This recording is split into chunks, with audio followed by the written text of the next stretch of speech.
to go live in 3, 2, 1. Still go. Yo, what's up, everybody? It's Jay the Great here, back with another podcast episode with the whole gang, and we have another legendary creator on today. We have Daigo Knight, and How's it so going, everybody? Yeah, we really got to thank him for coming on, man. He's one of the best in this, in this space, and One of he's the doing goats for having me. Yeah, absolutely. Thanks for coming on, brother. And him and along with others, they're like the new. I consider them like the new gen goats, like him, Six. I see like the older guys kind of like phasing out. Like Swag doesn't post as often, guys like that. So Daigo Knight, Six, and guys like that are kind of like leading the charge now. Leading the charge for content creation. So NC Hammer and Naruto explain too. They're always NC Hammer. NC Hammer. Yeah. So we definitely gotta take Daigo Knight for coming on. Definitely deserves one of these. Yes, and before we begin, make sure to hit the like button, folks. Really appreciate it. And we got Daigo. Feel free to ask any Boruto questions, stuff like that. Daigo Knight's in the house. So first thing I gotta ask Daigo, what and we've asked every creator this is what got you into YouTube? Like, do you have like an inspiration for like another YouTuber, or like what made you decide to start YouTube? I started around August 2021. And my rationale at that point was like, oh well, I might as well try to start a YouTube channel because I'd like to talk a lot about a lot of stuff, not just Naruto per se, but all types of movies and games even. And I wasn't particularly doing anything interesting at that time. I was just like having a normal job and stuff that wasn't very interesting after I graduated. And I was like, yeah, let's start a YouTube channel. Yeah.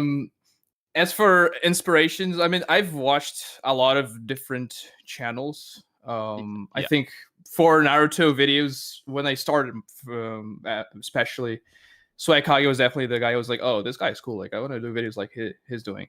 Yeah. But I think I definitely changed my style over time. I don't think I don't do anything like other people do, really, I would say. Right.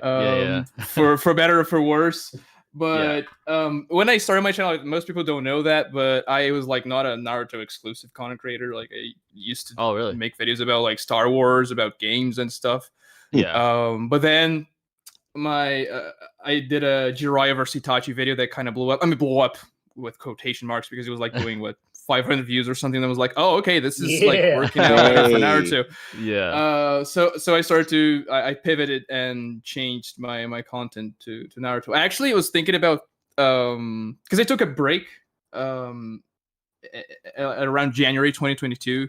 Yeah. Because I had 30 subs or something at that point. And I was like, okay, man. maybe I'm not gonna do this anymore. Maybe I'll do it. But then the Jiraiya video kind of took off, and then I was like, really, I'm still into D&D today, but I was like addicted to D&D at that time. I was like, oh, maybe I'll start like to do D&D content. But then the Jiraiya versus Itachi video blew up, and I was like, oh, okay, I'm just gonna do Naruto content.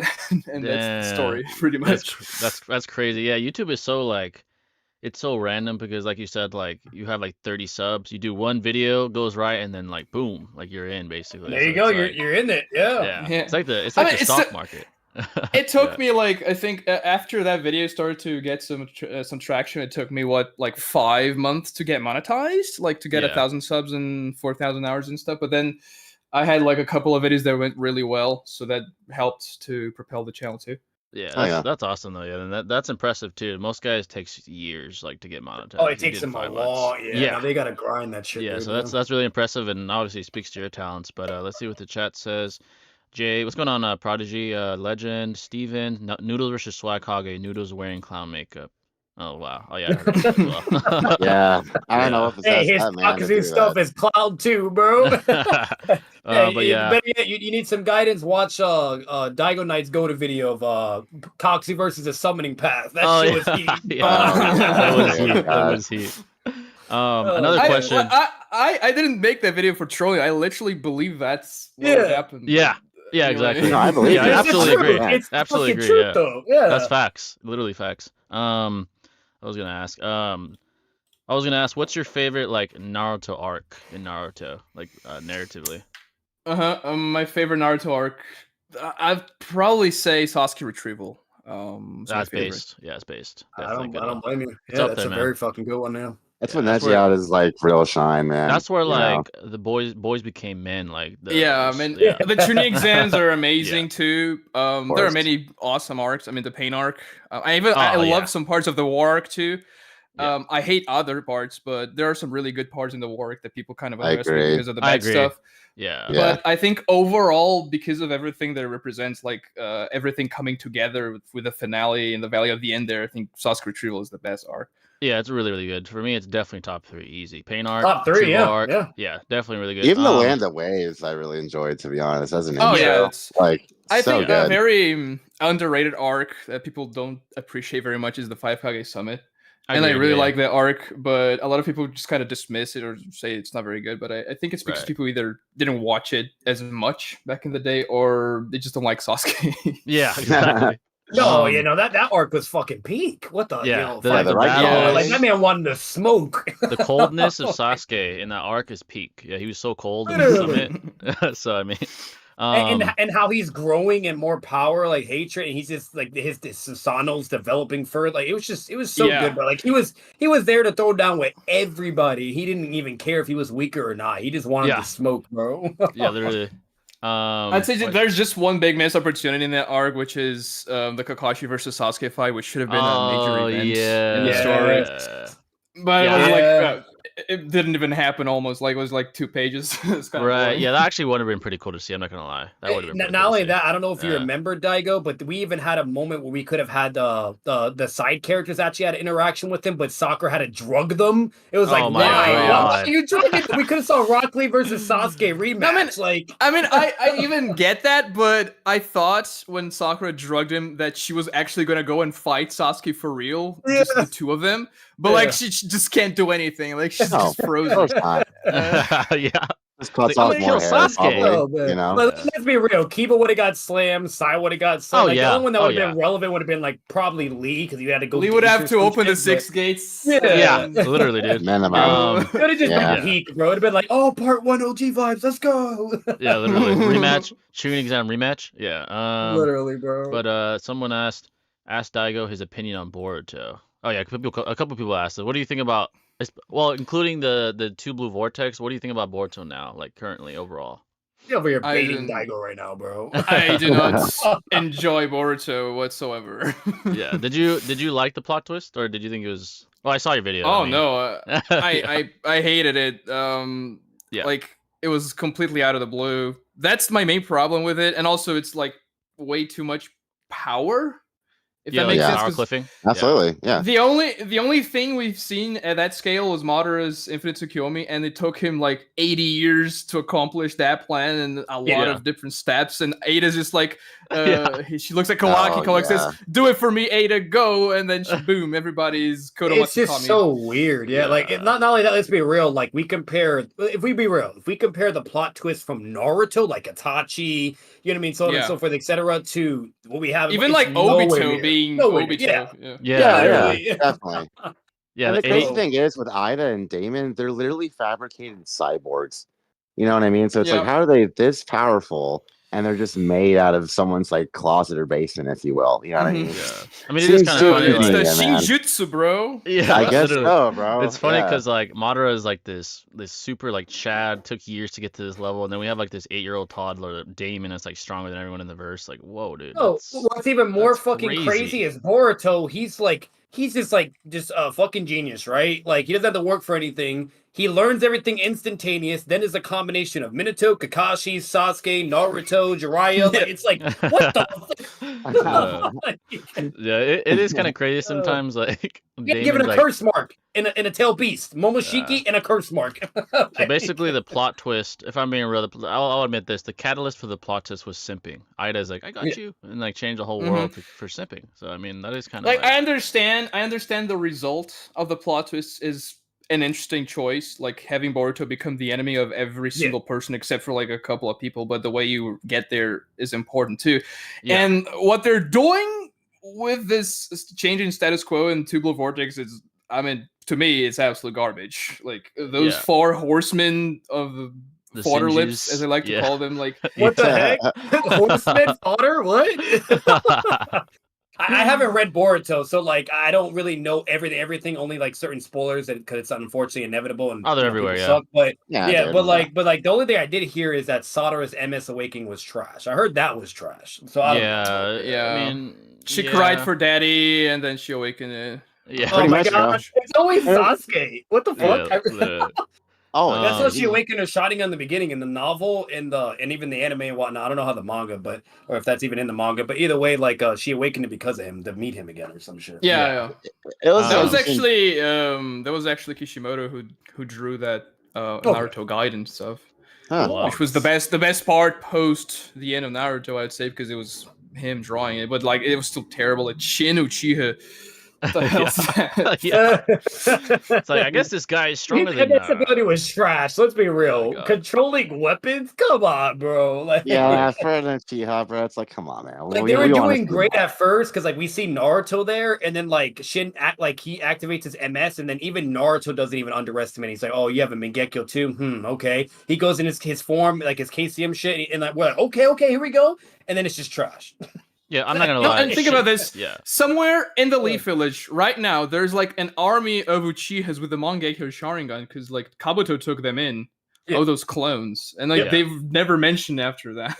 Yeah, literally, it's like Shin is like honestly just one of the most annoying like showings of a character. Like, why is like he here? Why is he hurting Naruto and Sasuke? And like every Boruto villain's the same. It's like, dude, what's happening right now? Like Ida's 13, Damon's 8 years old. It's not at all. Like I love Jiraiya. Little kids, I did like him. I liked him. I did like Jiraiya, but everyone else I couldn't fucking stand. I mean, Kashin Koji. Kashin Koji. I enjoyed him, and the only reason why I enjoyed him is because of Naruto, OG vibes. Like when I found out all that shit, and I finally watched all the way to that point, I was like, "Yo, this like what the fuck?" Like basically, Jiraiya was, so I liked that and enjoyed it, but at the same time, it was weird. But the only other person I liked was Jigen and Ishiki, and that was just due to like eventually seeing Barry and Ishiki was cool. And whatnot, and their fights and stuff. But Ishiki. But Damon and I don't like any of them. And it was even more convenient. I don't blame you, bro. It's like some people are like immune to the like omnipotent spell as well. You know what I mean? Like randomly, because they love Boruto. Sumire and Sarada, they're both in love with Boruto, and that's why they were immune to it. That's dumb. Convenient. Especially Sumire. Like what the fuck? Hey, let's be real. Dude. At the end of the day, Naruto will always be better statistically than Boruto. It's always gonna hit better, and like it is what it is. Boruto can't surpass Naruto. Like maybe somehow something in the future that could be whatever, but overall, it's just not the same. It never will be, bro. No, on that story-wise, no. Wouldn't Naruto and Hinata be immune as well because they also? They are trapped in a timeless dimension. I heard about that. I'm like, what the fuck? They got. And also, it have to be like multi-dimensional that spell to work if they're in that dimension as well. You know what I mean? Yeah, they're like in a sort of a Kamui dimension, but then they can't perceive the passage of time, so they're frozen. Yeah. It's also really. And it's also weird too, Daigo. Is like I don't know if this is legit, but because I know you know more with Boruto and Jay and Shinobi too. What's it called? Someone said there was a statement where Naruto's evolving somehow to where he's getting like an instinct type thing. I don't know if that's legitimate. Naruto? Yeah, like something about that. I'm like, wait a minute, like what? Naruto's somehow growing powerful, just sitting there, like I don't remember that. I don't think so. Yeah, no. I think it is frozen in time. Yeah. Okay. Let's see what the chat says. What is it? Oh yeah, someone asked, do you ever watch people react to your videos at all, or you don't really care about that? Like people watching your content, like videos. I don't watch as much YouTube anymore, to be honest. And I don't watch Naruto content at all, because after I started making Naruto videos, I was like, okay, I already do too much Naruto in my life. That's true. Yeah. When I watch YouTube, I'm gonna watch something else. Yeah, I kind of get it, because you just get burnt out. All you do is Naruto a day. You need balance, bro. You got to go outside. You got to enjoy life. Yeah. Whatever, blah blah. You know what the fuck. Yeah, like debunks or reactions. Yeah, all the big creators have reaction channels and watch their stuff. So yeah, I mean, I'm assuming if like Swag or someone that's obviously has a reputation, whatever, and they're like checking you out or reaching out to you, probably. I'd say if it pops into my recommendations, I'll probably watch it, but I'm not gonna go out of my way looking for it. I'd say exactly. Yeah. So have you seen any before that like caught your eye, like whether it's a debunk or reaction that like you saw? I think I've seen like one. Yeah. From 6. People were like sending me. Yeah. And I was like, oh, that's cool. Like, whatever. Yeah. Did you watch it? Oh, you didn't watch the whole thing. You just like kind of. No, I watched like 30 seconds. Yeah. I get it though. I get it. Yeah. $10 from Marcus. Thanks, Marcus, for the $10. Sasuke Retrieve arc is my personal favorite. The tuning exams were where boys are introduced to the world of men. Yeah, I agree. The Sasuke Retrieve arc is where boys become men. Also, the final fight of part 1.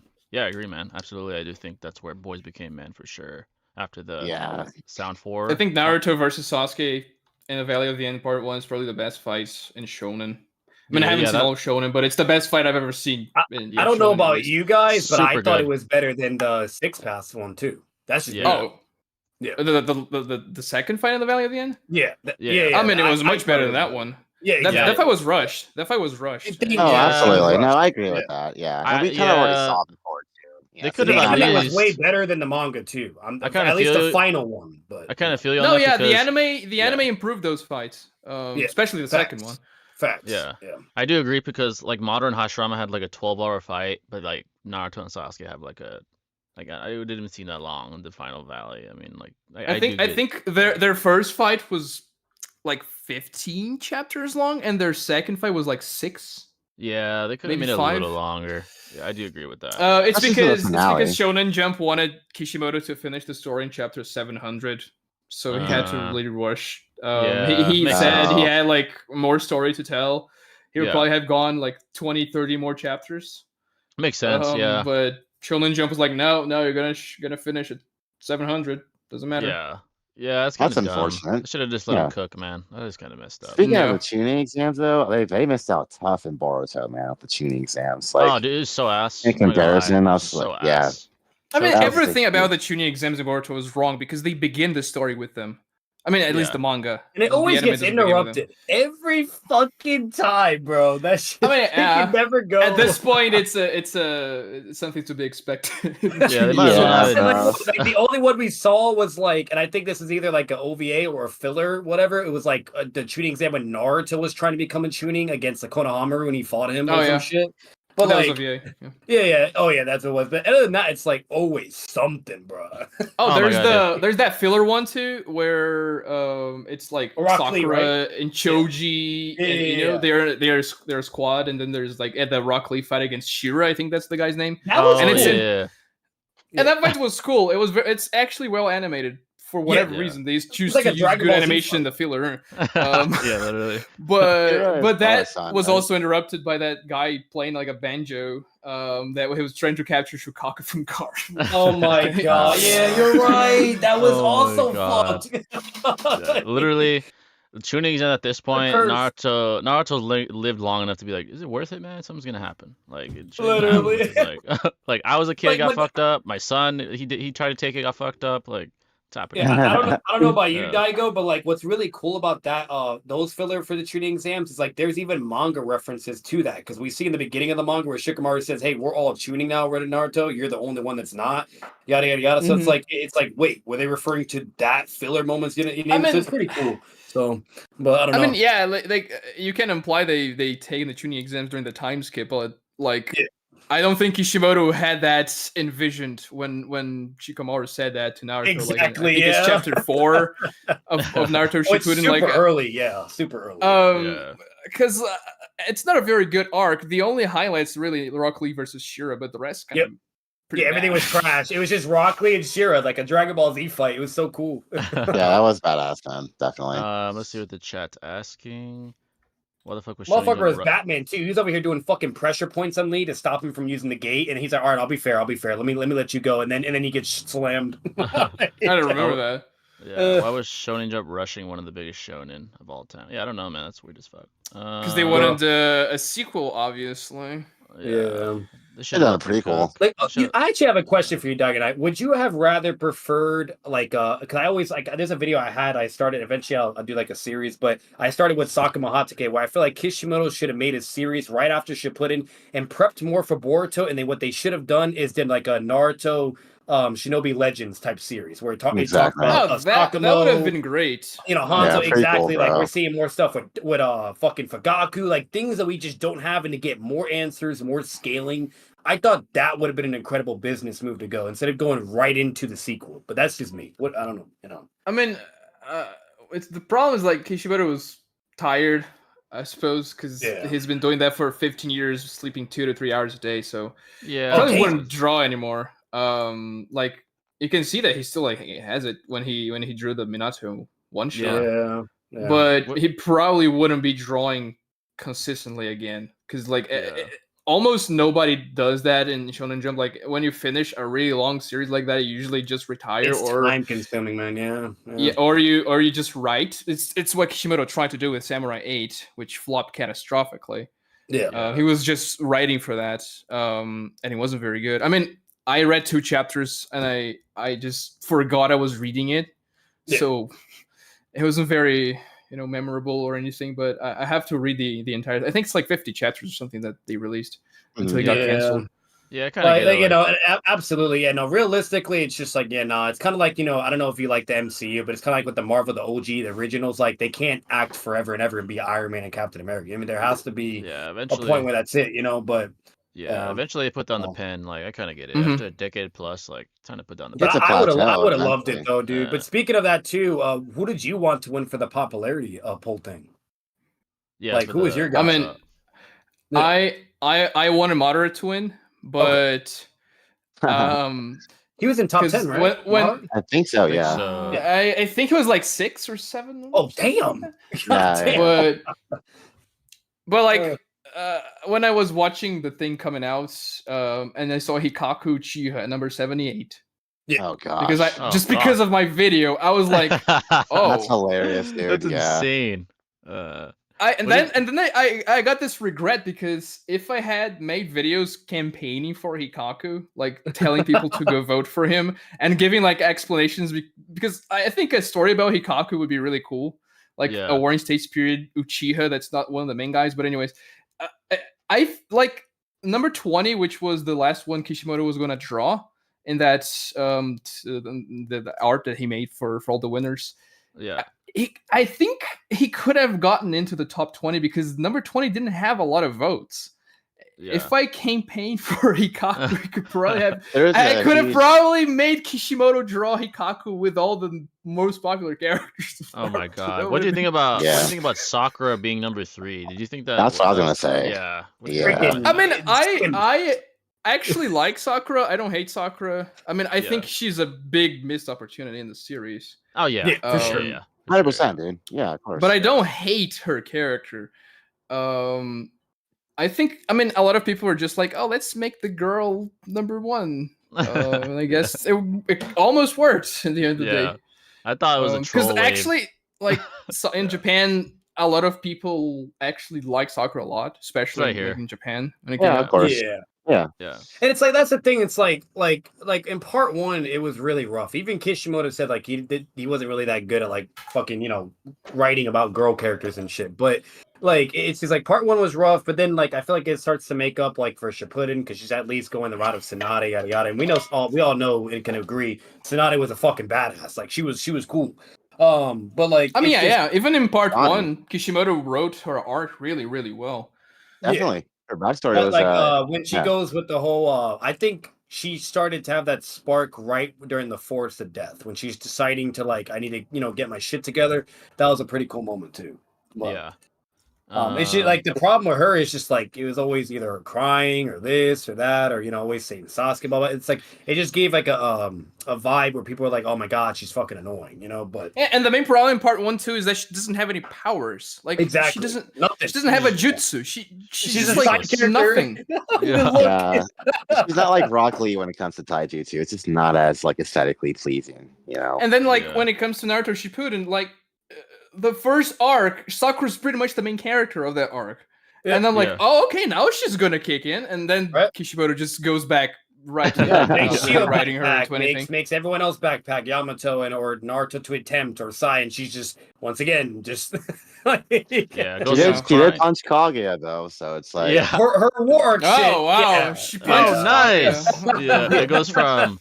crying to saving Kankuro to crying again to punching Kaguya. That's her story. Yeah. Yeah. Her war arc stuff was cool though. I like when she is with Naruto and Sasuke. I thought that was pretty cool. Like she's finally like in some way it's like all right, about fucking time. Like let's go. Like and they were like they're even like the next generation of the Sonic and shit. But and then in Boruto, like at least in novel wise, I felt like she was pretty cool. Like she had her whole full fight with Shin. It's pretty interesting and whatnot. Yeah, with Shin. Yeah. And then and if we take the novels, like I think there's even things where it says like she's like past the 8th gate of power and yada yada and all this bullshit. But overall, like she's just I don't know, she's an interesting character. It was just crazy to me that she was top 3. I was like, wait, what? That's like, out of all people. Well, that's like because the campaigning, like that's what I'm saying. Like if I campaigned for Hikaku, I think he could have gotten into the top 20. Yeah. That would have been crazy. Like I just got that thought when I saw Hikaku at number 78, and I was like, "What?" Yeah, and allegedly One Piece fans like advocated for Sakura, and obviously they have a pretty huge following, so it kind of makes sense that she would be number 3. Honestly, I think let's be real, they're probably being thirsty too. Let's be real, they're probably like, "Oh my god, we're gonna get a Sakura story." Were they like trolling, trying to make Sakura the number 1 because like One Piece versus Naruto? They wanted to troll. Yeah, they wanted to ruin the poll. Yeah. Like, let's go ruin their one shot. And, like they all go and voting for Sakura. Like me personally, I wanted Sakumo. That was me. I felt we fucking something, but that was me. I honestly, I don't really care too much about like knowing more stuff about these obscure characters. But I think Minato would have been like my top 10 bottom of the list picks, honestly. Wow. With like I didn't want a story with Minato, with Kakashi, with Obito, with Naruto, with Sasuke. Like we've got too much of these characters. That's good, man. Even though like nice, maybe even him. Even though I really like the one shot, I think Minato would have been one of my last speakies. I agree. I do agree with that too. I didn't want Minato. I'm gonna be honest. I think Minato only won. I'm not no offense if Swag hears this, but I think because it was Swag and 6. Kind of really pushing that wave, and then basically it just happened. That's just me personally, or Minato's just that popular. I don't fucking know, but he's I agree. Popular. Yeah. We already saw enough from Minato, to be honest, man. I would have wanted to see like Tobirama or like Prime Hiruzen or like even Hashirama. Maybe. Just have some more info on those guys, or Madara. Yeah, I agree. They definitely have less than in comparison to Minato. That's for sure. Yeah, and they're dope characters, bro. Oh, but I would take the freaking Tobirama against Kinnigan, bro. I want that too. And to be honest, Minato wasn't even the main character of the one shot. It was Kushina. So kind of was, honestly. That's kind of so. True. Daigo, quick question for you, bro. So obviously, like Kaguya and the corporation of the Atsutskis were kind of a big critique for Naruto. So if you were to choose how to end the story, how would you foresee that essentially? When Madara's the final villain in the war arc. And then there's the Naruto version. I think if the Zetsu plot twist and the Otsutsukis didn't exist, Naruto would have been a 10 out of 10 manga. Honestly, and obviously no Hagoromo as well, like giving him 6 fast, like no Otsutskis whatsoever. Just like Hagoromo could have just been the Sage of 6 Paths, the first guy who tamed the 10 Tails, not an alien, or the son of an alien.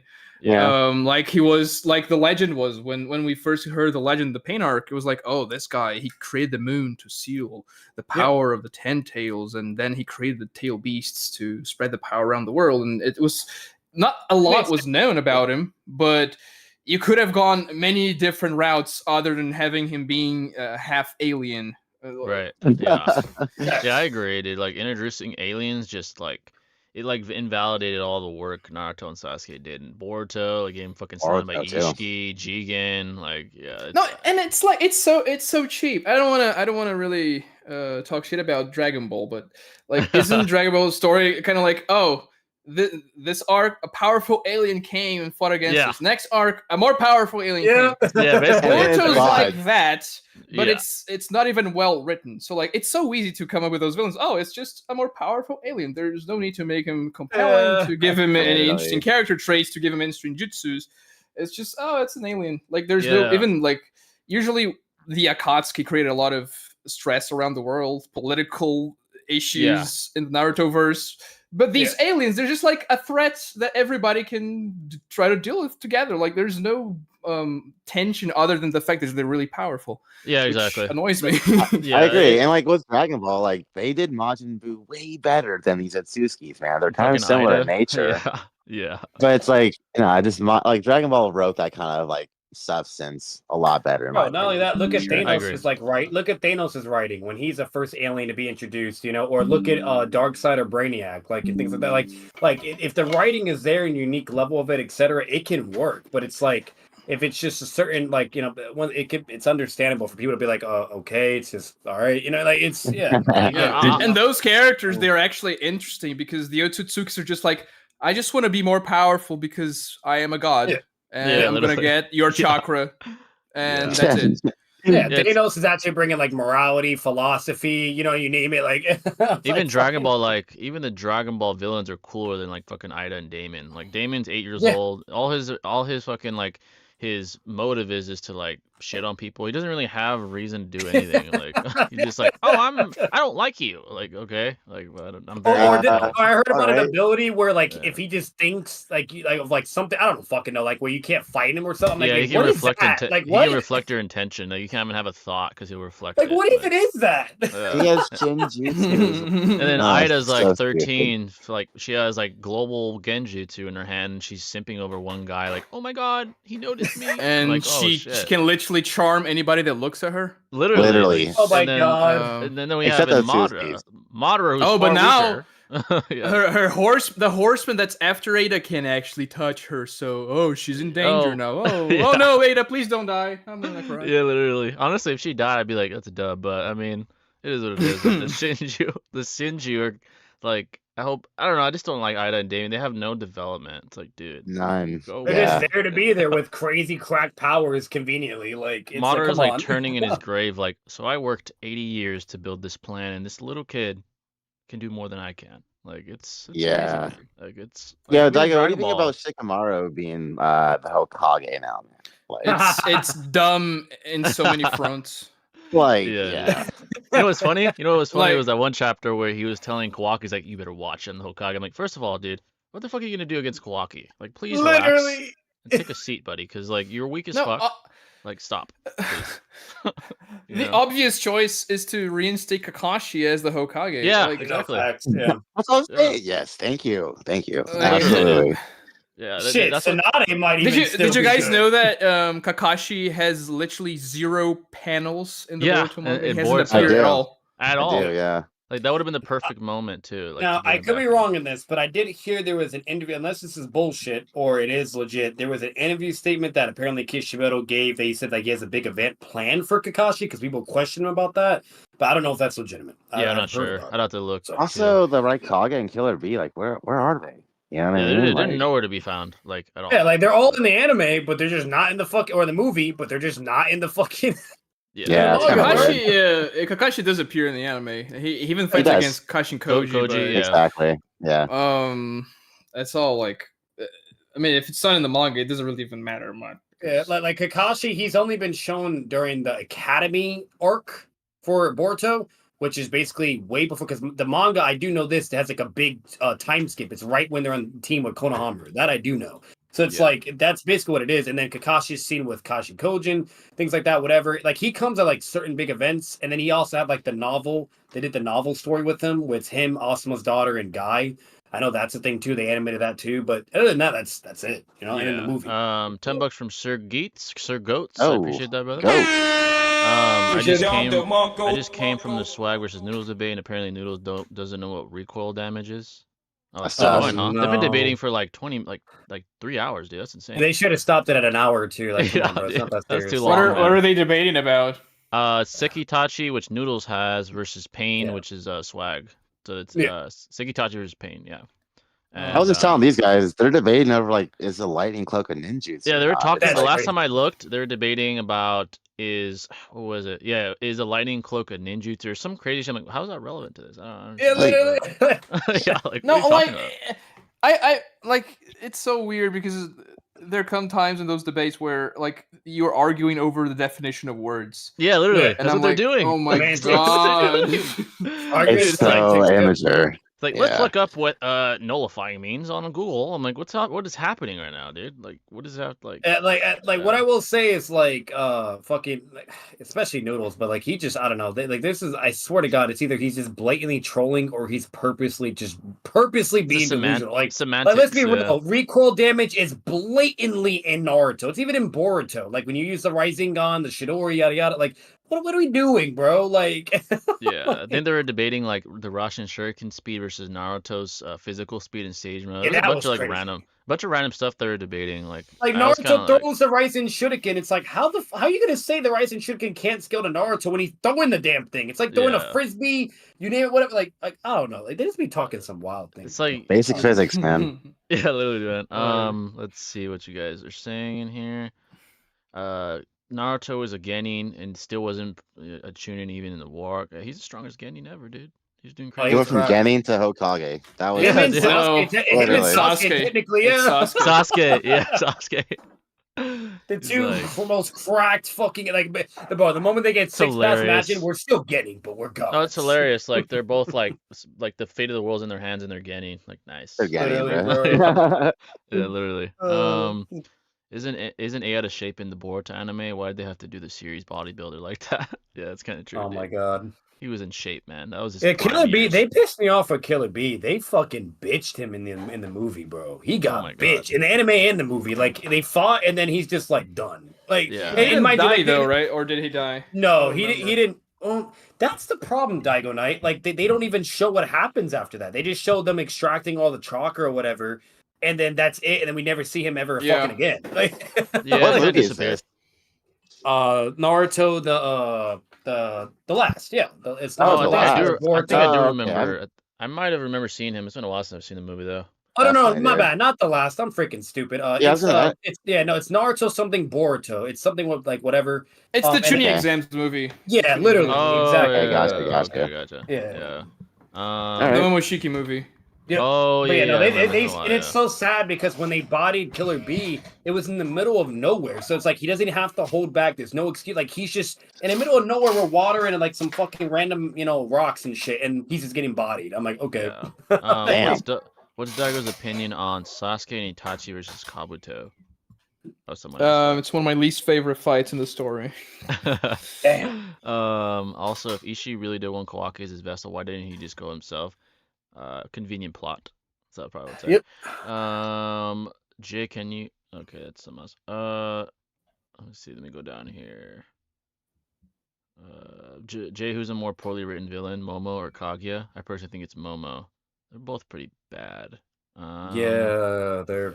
I'd say Kaguya does more damage. Kaguya's more. She does more damage to the story because she's the ignition point of the Otsutsuki thing. Yeah. But Momoshiki's a worse character. I agree. He's just so annoying. Kaguya's just dumb, but Momo's just annoying, dude. At least like Kaguya has the sliver of a character. Momoshiki has nothing. Yeah, she has cool abilities too, like the dimensions, she has cooler abilities too. Absolutely, man. Momo would just absorb shit. Like, oh, I'm gonna absorb it and throw it back. Like that's all he was doing. So it's kind of like. Oh, that was another thing I didn't like about fucking. I forgot about this. That was another thing I didn't like about Boruto. The movie has contradictions, the anime is contradictions, and the manga is contradictions. They're all like most of it is the same, but then there's certain other points where it's not the same at all. And that shit also was like, what the fuck? Why are they changing it so much? I was like, what are they doing? Pick a feat, bro. Like, that shit was also weird. To be frank, most debates, once they last enough, devolve into debating over definitions of words. Pretty much, dude. If people allow it to go there, then yeah, pretty much. Boop, what's going on, Toxic? It's just so sad. It's like, come on, bro. I have absolutely no patience for that. Yeah, it's like, come on. Like, we're really gonna talk about like the Rising Shuriken not scaling to Naruto? Like, are you fucking kidding me, bro? Like, I heard like, what does axiomatic mean? Like, what are you talking about, dude? Like, what's happening? There's no way they off-screen B's death in the Boruto movie. He's probably going to show up in some filler. Yeah, we'll see. Yeah, not like he can help at all, but yeah, sure, we could see him though. Because what's really weird is like we see Raikage again, and like even other people, we even see Darwin. They never not once mention that B passed or like you would think somebody would say, and he is connected to Naruto, so I feel like the anime would at least give us something. Yet we've had nothing. So, I don't know. Just kind of like Killer Bee and Naruto have a really good connection, obviously. So it's like you would think he'd be around more. at least. Yeah, it's kind of weird. It's weird. Do you think the Boruto tournament will be back before 2026? Before 2026? That is quite a while. Wait. Oh, they're still in hiatus? Yeah. I think Oh my so. God. I think so. I haven't watched the anime. I don't even know if he saw. Did you see what Noodles looks like, Daigo? He has a clown outfit. Oh yeah, he has face paint on. He has like a clown face paint on. Yeah, he's dressed up as a clown, bro. Yeah, it's crazy. Oh, really? Yeah. Literally, yes. I probably think by like 2025, late 2025. Might be wrong though, but I mean, Dragon Ball Super. I mean, we've been waiting years since for that. I sent it in chat for you, Daigo. Yeah, he's literally wearing face paint. It's crazy. Well, you know what they say, man. The acceptance is the last. He's literally wearing face paint, dude. Literally. That's maniacal, bro. Look at that. Oh my god, dude. It looks like those guys on Omegle. Oh my god! He looks like a ghetto version of the Joker from that one movie. Who played him? Joaquin Phoenix. You know? Oh like, yeah. The ghetto version though. It looks like yeah, dude. Shout out to Omegle. I know they shut that. I think they shut that shit down. The website. Yeah, it's because of all the dick shit. Yeah. The troll videos are legendary, man. They're so funny, dude. There was like a Kermit the Frog guy on those things too, and it was kind of funny. I was like, "What the fuck?" Yeah, apparently the Boruto anime is out indefinitely, meaning it could be years. Probably, bro. We look how long Bleach took, dude. It took like 10 years. Seriously, absolutely, man. Dragon Ball Super, how long has it been? 7 years? Like, yeah, dude. It sucks, man. Like Jay, I'm not gonna lie. I don't know what Noodles was thinking, bro. Like the Discord community, you already know as toxic and bad as it is, they're gonna never let that go. They're gonna flame him to oblivion. It's too easy. Like, dude, are you like literally asking them to flame you? That's what you're basically doing. Like, he should have been in a Master Chief Spartan suit, bro. Like, why that? What you doing, bro? I don't know. That's the same too, man. Bait. I don't know why Swagkage would have even like agreed to a debate with it. Yeah, that's what we were saying. Yeah, no, literally, bro. Beyond me, bro. I don't get it. Yeah, don't get it. It'd be like me asking Swag. Like, what? The only thing I could think of, like the only thing I could think of in Jay and Shinobi, like we're like we thought of this before, is like they do technically have a very long history. Like they've known each other in Discord for like eons, but it's always been either like a tug of war. It's either conflict, they're fine, or conflict, this, whatever, some weird bullshit. But overall, it's like it doesn't, because once again, Swag doesn't gain anything from that. It's like all it's doing is helping Noodles.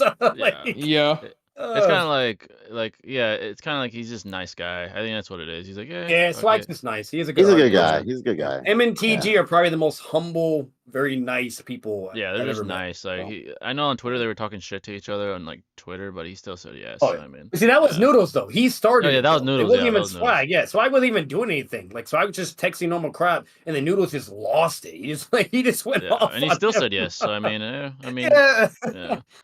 He agreed to it because Noodles was harassing him on Twitter to debate him. I mean, if he really wanted to ignore him, he could have. But I see what you're saying. So like, bro, you know how many people are harassing Daigo, Naruto, explain whatever you name it, and they don't give a fuck. They don't even pay it attention. Come on now. Like, what are we doing?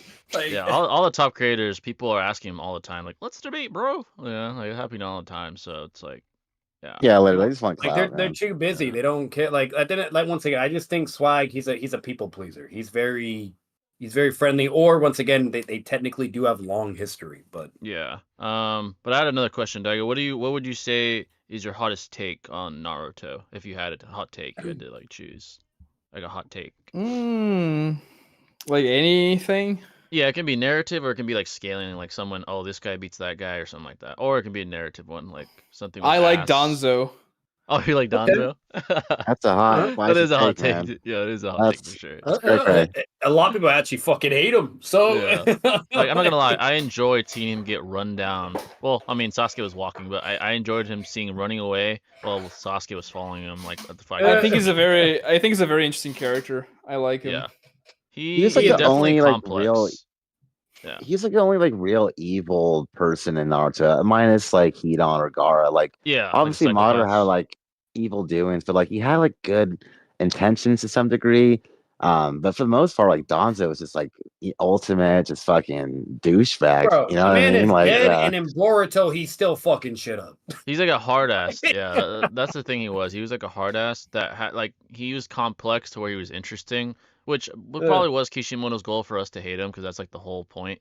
Oh, but of like, course, yeah, yeah. So he did that on purpose, but like, but he is like he does have real motives though. Like I get it, like he wants to defend the Konoha. Obviously, his means aren't the most conventional to most people. But like, let's be real, it's a lot better than Hiruzen being a bitch in certain regards. You know, I'm just saying. That's probably one of our takes is that Hiruzen was a bitch as a leader. Like he kind of was. Yeah, like, he was, man. Like, I'm gonna take care of Naruto. I don't know how you feel about that, Daigo, but like where people critique Hiruzen in certain aspects. I think people blow that over out of proportion too much because of that filler arc where it's a filler episode where Hiruzen comes to Naruto's house and gives him rent money and leaves. That's what like people look at that. That's not in the manga, like, dude. Wait, that actually happened though? What the fuck? No, that's hilarious.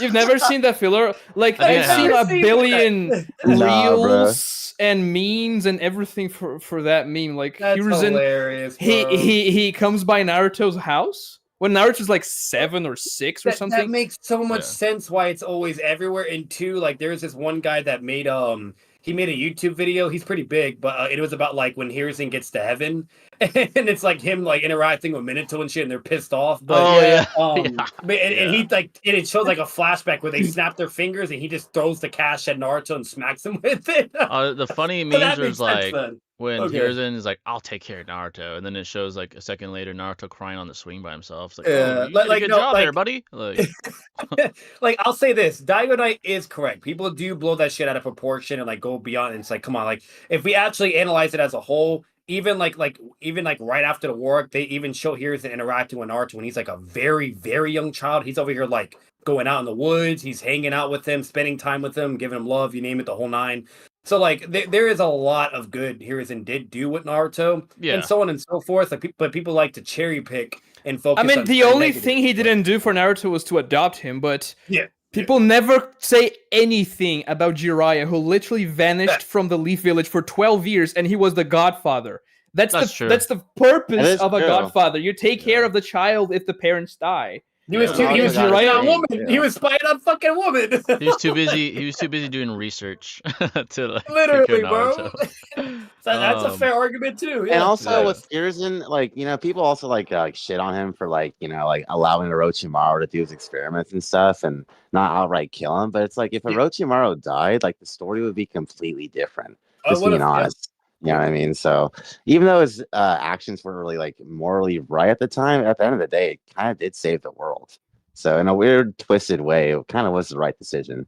You know? It kind of built him. You gotta admit that. Yeah, I mean, pain. Well, no, it builds upon the whole narrative aspect they demonstrated throughout the whole show with like a master to student. You know what I mean? Like where it becomes extremely emotional or trauma-inducing when you have to put down your student when they've gone rogue, basically, right? We see what Hiruzen, see Kakashi and Sasuke, so.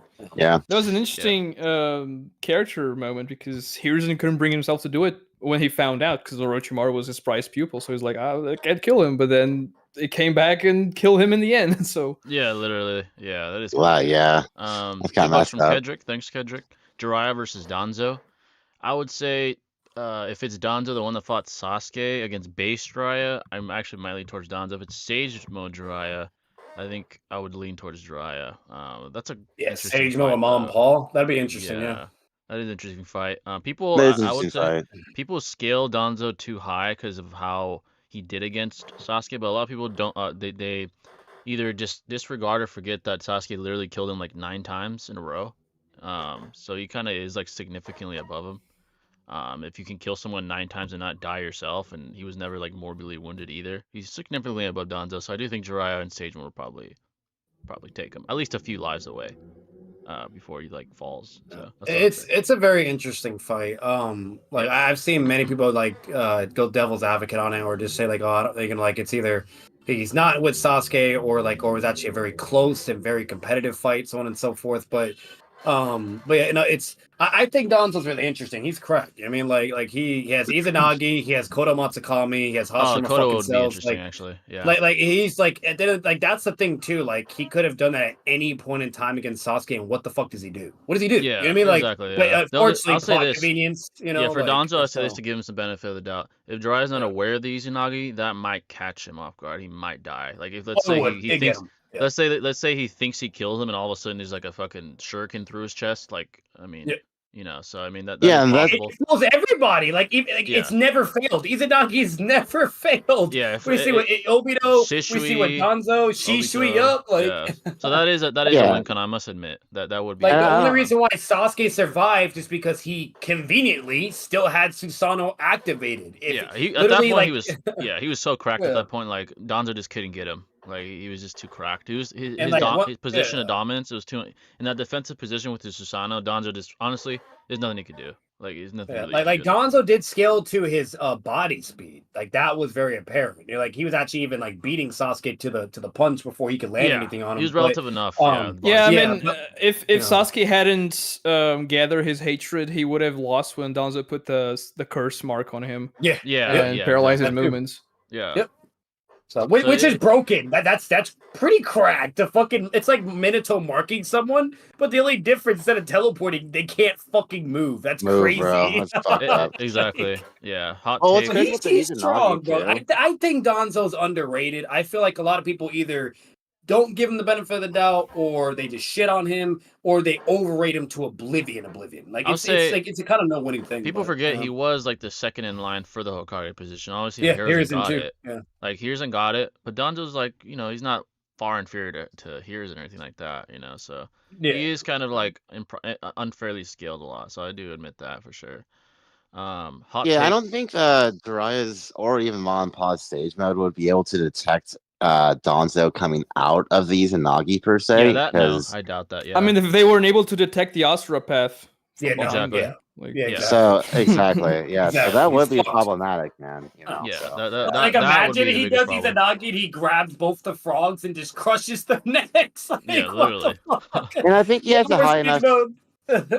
I think he has a high enough AP attack to bypass the stage run durability of Jiraiya as well. I like maybe a win Scythe or something like that. But I think win style probably because he was able to break through the Susanoo. He did break when he used that big ass like bird summoning with the air. That might kill Jiraiya. Yeah. Even in stage mode, that probably would pierce him. Hot take: fourth Hokage over third Hokage. I agree actually. Like at least in speed, at least. Definitely speed, because the third Hokage is struggling to a clone, technically not even a full power KCM Sage clone, mode. And then Sage Mode lands a hit while Raikage technically fights a more charged up KCM Naruto, but I don't know. Yeah, that's what I would say. I think the third Raikage wins. Like I don't see the fourth Raikage dealing damage to him. That's fair. Durability. That's fair though. Yeah, that's fair. And like the spear finger is really strong. Oh yeah, that's cracked. It's like a Raikuri. And we see the Raikuri can hurt the fourth Raikage. The fourth Raikage may be faster, but the fourth may be faster, but I think the third wins the fight. The durability. It'd be like Rockly to Gaara, basically. But because like that man arguably took some tail beast bombs for freaking Byuki. Literally, from the tails. That's pretty. And impressive, I'm not gonna lie. He only got knocked out because he tripped and fell over his finger. So he also he only injured himself because of his own ability, and then he also he fought like 10,000 shinobi for days straight. 3 days, Like it's cracked. Yeah, I will admit this. The third does seem to have better durability feats in comparison. So the fourth is probably more likely faster. The third did fight the Eight Tails and probably took Biju bombs to the face and like didn't die, which is extremely impressive. I'm not gonna lie. So that would be more interesting than people want to admit. I'll say that. Yeah. Now I will say this: when Raikage did bleed against Sasuke, to be fair, he wasn't at V2. He was at V1. Yeah, that was impressive. You gotta give him that. Yeah, to tank the Rancor and just have like a slight wound, that's pretty impressive. Yeah. I'm not gonna lie. Oh yeah. But it's still not a Biju bomb. Let's be honest. Yeah, exactly. Biju bomb would definitely be more, AP to a fucking Riker. Yeah, no. Even Kakashi admits it himself. Like he said, he would have to use calmly. Like because if he could do like Riker, then he could do a couple clones and then maybe do whatever. Like he just flat out says, "Oh yeah, I gotta calmly all these motherfuckers." So. I wish Swag would post more. Yeah, me too. Swag is he seems like a busy guy. He's got the bag already, bro. He got the status. He don't really have to. Yeah, Swag's Yu-Gi-Oh content is dope. Oh yeah, I've seen some of his Yu-Gi-Oh stuff. Yeah, that shit is lit, bro. Apparently he's pretty good at it, is what I hear. Like he's pretty good at playing Yu-Gi-Oh too. The stupidest bit of Here's an Anime Filler was him finding out Danzo ordered a hit on him and immediately letting him get away with it scot-free. Yeah, Here's just, Yeah, but it's filler, so it doesn't matter. Yeah. Just like Boruto. Yeah. Like, he didn't give a fuck, bro, when that happened. Like Danzo tried to like kill him. And then next thing you know, he's like, oh, bro. Like Danzo's sitting in his Hokage chair, and then Hiruzen's like, what are you doing? And then Danzo's like, What do y'all think of the theory that only Indra transmigrants can obtain EMS in Perfect Susanoo? Transmigrants? You mean like descendants of Indra? Like descendants, essentially. Yeah. I mean, historically... Wait, what was the question? He said, what do y'all think of the theory that only Indra Otsutsuki's descendants can obtain EMS in Perfect Susanoo? I mean, yeah, the Uchiha. The Uchiha, yeah.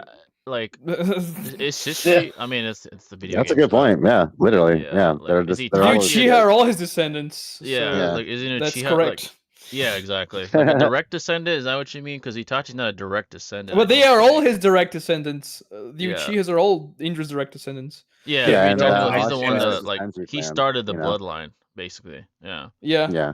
So in a way, that theory would hold because they're literally. Because the Senju and the Uchiha, they're technically also related to each other. Like what? They were like fucking cousins. Ashura and Indra. Yeah, like I mean, Ashura was Indra's brother, so like they are exactly. So, very, very far related. So yeah, literally. So in a way, it's like Ashura and Indra are brothers. They both thought there's major clans, and then they become rival clans. But in reality, their direct like forefathers were brothers, which is kind of crazy. Yep.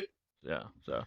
Who wins, Ramen Guy or Shibai? Ramen Guy is omnipotent. Yeah, Ramen Guy was. Hikaku Uchiha wins. Hikaku Uchiha. Those guys are omnipotent. Ramen Guy, Hukaku, and Kakuzu's raw durability. Ramen Guy versus Hikaku would be legendary. I'm not gonna lie. Kakuzu's raw durability. Kakuzu's raw durability is omnipotent too. So. Oh yeah, and Kakashi is omnipotent. Oh yeah, Kakashi in the data book, he's omnipresent. Yeah.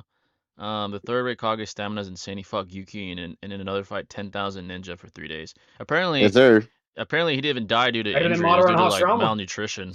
Yeah, it's food and water. Yeah, if you guys forget, that's also better than Hashirama and Madara. They went for a day and they were fully exhausted. He went for crazy. 3 fucking days. I mean, but they were fighting Madara and Hashirama, so that's true. Tougher. True. That is. It's more of a. Yeah, that's fair. Like Hashirama or Madara probably would have folded those 10k ninja easy, but like. Oh, instantly, yeah. I mean, Madara swings his Susanoo sword, it's over. Hashirama uses his wood golem, it's over. Yeah, that is fair. Yeah, so they basically would be dripping in sweat. Yeah. Yeah. Hikaku Uchiha is Ramen Guy solos.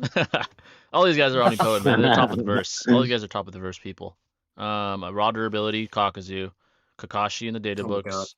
Ramen Guy and Hikaku. They're all omnipotent. So Temari is universal in the data books. Temari. Well, the Sharingan can see all things in the universe, so they knew about Temari the aliens as well. Can blow away the universe, so she's universal. Or planet, depending on translation. Yeah, or planet, depending on the translation. So yeah.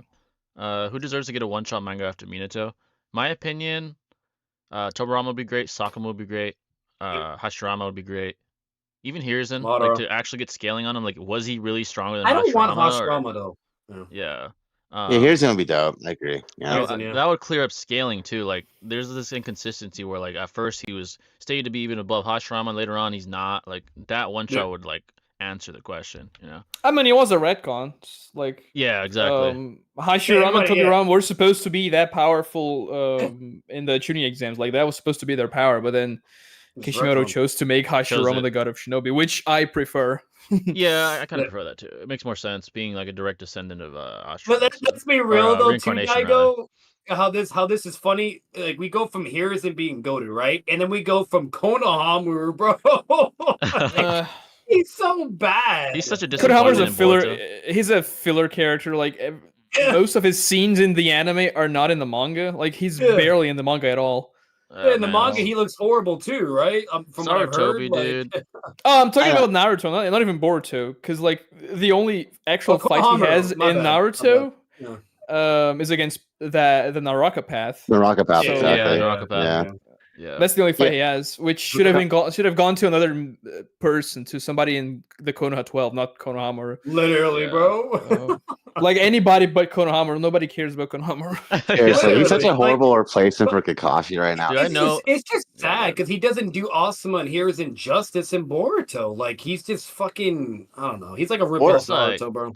Honestly, like I know Asuma and Hiruzen are turning in their grave. Like, dude, you're a disappointment. Literally, bro. What the fuck is wrong with you? I fight Especially heat on and anime, bro. Like I fight heat on and fucking Boruto, you're fucking fodder. Like, are you serious? Like Daigo, like you know it's bad when he tries to fight Jugo shits on him, and then Boruto comes and beats Jugo. It's like what? That's how that arc ended.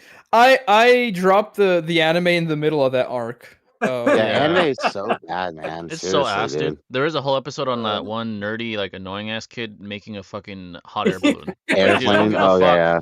Like, let's unify and like, come on. I watched the second Chunin Exams arc. He made a mecha suit. Yeah, he did. Yeah. Like an Iron Man suit. Look, what the hell? And he used Then you have the episode where they're where it's like Naruto's family and they're drawing fucking like they're painting pictures the whole episode. It's like what the fuck? Or like when they break the vase, dude, and like Kawaki like spends the whole day trying to repair it. It's like, dude, no one cares about the fucking vase, dude. Like the whole all the Genin come together. Like, what's the big problem? It's like my hot air balloon's not working. Let's unify together. I'm like, I don't give a shit about this. Like, this is bullshit, dude. Like, bro. Like at this age, Naruto and his gang were fighting fucking the Sound 4. Like, what's happening right now? And you guys are. Oh no, there's a video on YouTube. You guys might have seen it. Could have been eventually recommended. Who knows? But I'll send in the chat if you guys ever want to check out on your own time. But it's basically comparing Naruto and Boruto episodes, and it like shows. Oh, the Chunin Exams one. Yeah, it's so hilarious, bro. Because it shows Naruto going right, and the music's epic. Then it shows Boruto, and it's like it's so like peaceful, and it's so funny. Yeah, so bad. Oh my god, it's so. It shows Naruto, like it'd be cool showing Naruto fighting Gar, and it shows Boruto getting his headband taken off by his dad. Like, you're a fucking cheating ass, fucking. Like, bro, that ass. Dude, oh my god, dude. It's kind of understandable why like people started hating Boruto. It's like, dude, are you serious? Like, come on. Like, what is this? Like, every episode comparison was like a legendary peak moment in Naruto, right? Yeah. It's like episode 33 or whatever, and it's like Rock Lee and Gar. Then it shows episode 33 in fucking Boruto. It's like, once again, they're painting fucking pictures on it. You know, like, it's just, it's crazy, bro. It's fucking crazy. Chocho versus Sara. I'm like, what the fuck is this, dude? Yep. Like, come on, man. Hey, Naruto started off way better with the Land of Wave. Way better. Come on, close. Like, dude, that was $5 for Marcus. Thanks, Marcus, for the $5. There's one of this. Do you think Madara was right about being critical of Shinobi in the current era of war? I mean, Madara did grow up in the Warring States period. Do I think he was right about the critiques? Yes. Like, he was right about the cycle. It is a cyclical nature type of Shinobi world. But the real moral dilemma is, was he right in his solution? Because the problem he indicated is correct. That is a problem. But people, it's very like divided on whether his solution for the problem was correct. With obviously that being Infinite Tsukuyomi. Which there's arguments for both sides whether it was right or not. So I mean, that's probably what I would say. I do think he was right about. Hey, but that doesn't matter because it was all a plan for Kage to return. So it's all yeah. Anyway, like Zetsu was just tripping the whole time and playing him. So I mean, yeah. Yeah, it's sad. It's kind of sad. Yeah, I'm not gonna lie. Those Tamari scaling is insane. Yeah, those universal wins, dude. It's crazy, man. Where were they during the Ishiki fight, man? That's the real question. Tamari and Kankuro just kind of got forgotten about too, man. They never had much in the story at all. At least in terms of relevance. Yeah, especially Kankuro. Yeah. Like when he got whipped by Satori, dude, I was like, yeah, that guy's raps, dude. From now on, like, yeah, he got his ass I'm sorry, but yeah, competitive. Like, he got his ass whipped. I was never a big Kankuro fan, so I was kind of fine with that. But yeah, he did disappear. Yeah, he got spanked by Sasori, and then he kind of just went into hiding, like, as far as us seeing him, you know. So that fight's off screen in the manga too, so like, oh man, it's even worse. It's even worse. You just see like he shows up, they cut away, and then when you go back, like he's on the ground, his pups are destroyed. It's like the Tenten treatment against Tamari. It shows one page they're about to fight, next page she's on top of her fan, fucked up. Like, you know what pisses me off the most as well. Like, speaking of like fodder, fucking like Kakase, like I swear to God, people just overlook how pathetic he looks throughout the whole fucking show. Like, you see everything during the Kakase arc. Like, anime's even worse because he's consistently like in the same level, gets hit on base to base. They get bullied by the monk. And then they fucking like continue on. We see everything else. They're struggling against Shikamaru, also all these motherfuckers, whatever. Blah, I mean, Yeah, the manga, in the manga, the monk thing, like, they just rush. There's a panel of them rushing the temple, and then they cut away, and then when they go back, the monks are all dead. Like, They're all dead. They don't even show the fight. Yeah. Literally. So it's That like is. you see all that, and then when it gets further like into the war arc, like then we see like Cox's puppets getting folded by 1010, fucking then Cox's fighting him or whatever, and then he gets like, it's like it just looks so bad for him, bro. I'll never understand where people get like he's KCM speed. He's been like this shit is beyond me, bro. Izumo and Kotetsu tag him like kind of casually. Literally, Darwin's fighting him hand to hand too. Like it's like, bro, like what are we doing here? Yeah, I'm definitely gonna ask Daigo since we're talking about this. What did you think when you first heard about the Kakuzu beating Pain argument? If you've heard it, like, what was your first thoughts? Oh, I thought it was trolling, to be honest. But then, yeah, I was like, oh, okay, so that's what debating means. Oh my god, dude. Daigo Knight's head right now is like Boruto level. Did you like when I first saw that? I think Swag is the one who like posted a video called like adult. Yeah, that's the video I heard about that video. Yeah. So like, dude, I just thought like, is this guy serious, man? Like, you gotta be kidding me. Like, and it's just sad because then other like followers start doing the same recycled bullshit, and and you name it, it's like, go, bro. It's like Swag's like, why does he tank that? Oh, it's because of his raw durability. And I got like, or then Toby Rama being like beyond 6 pass level, the only one that's him to be Jubito beyond level now. Oh yeah, Toby Rama. That's kind of popular. Than Hashirama and Madara too. Yeah, you know, the Toby Rama being faster than Jubito. They got popular the last like year or two. I've seen like. Just Jubito speed, like, oh nice, like that got up there too.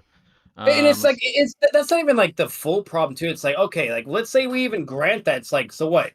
But why is it nobody else? Like it's like what? Like literally. I don't understand. Why is it only Toby Rama? That makes no sense. Like I don't understand that. It's like clearly if he was built like that, I don't think anyone, especially like Ken and Gin, would even been remotely a problem at all. I don't think Madara would be here either because Tobirama didn't give a fuck. Like, so much shit would have been much more different if he was actually that guy. Yeah, Kakuzu versus Pain and Tobirama scaling is like the most trolling shit I've seen for sure.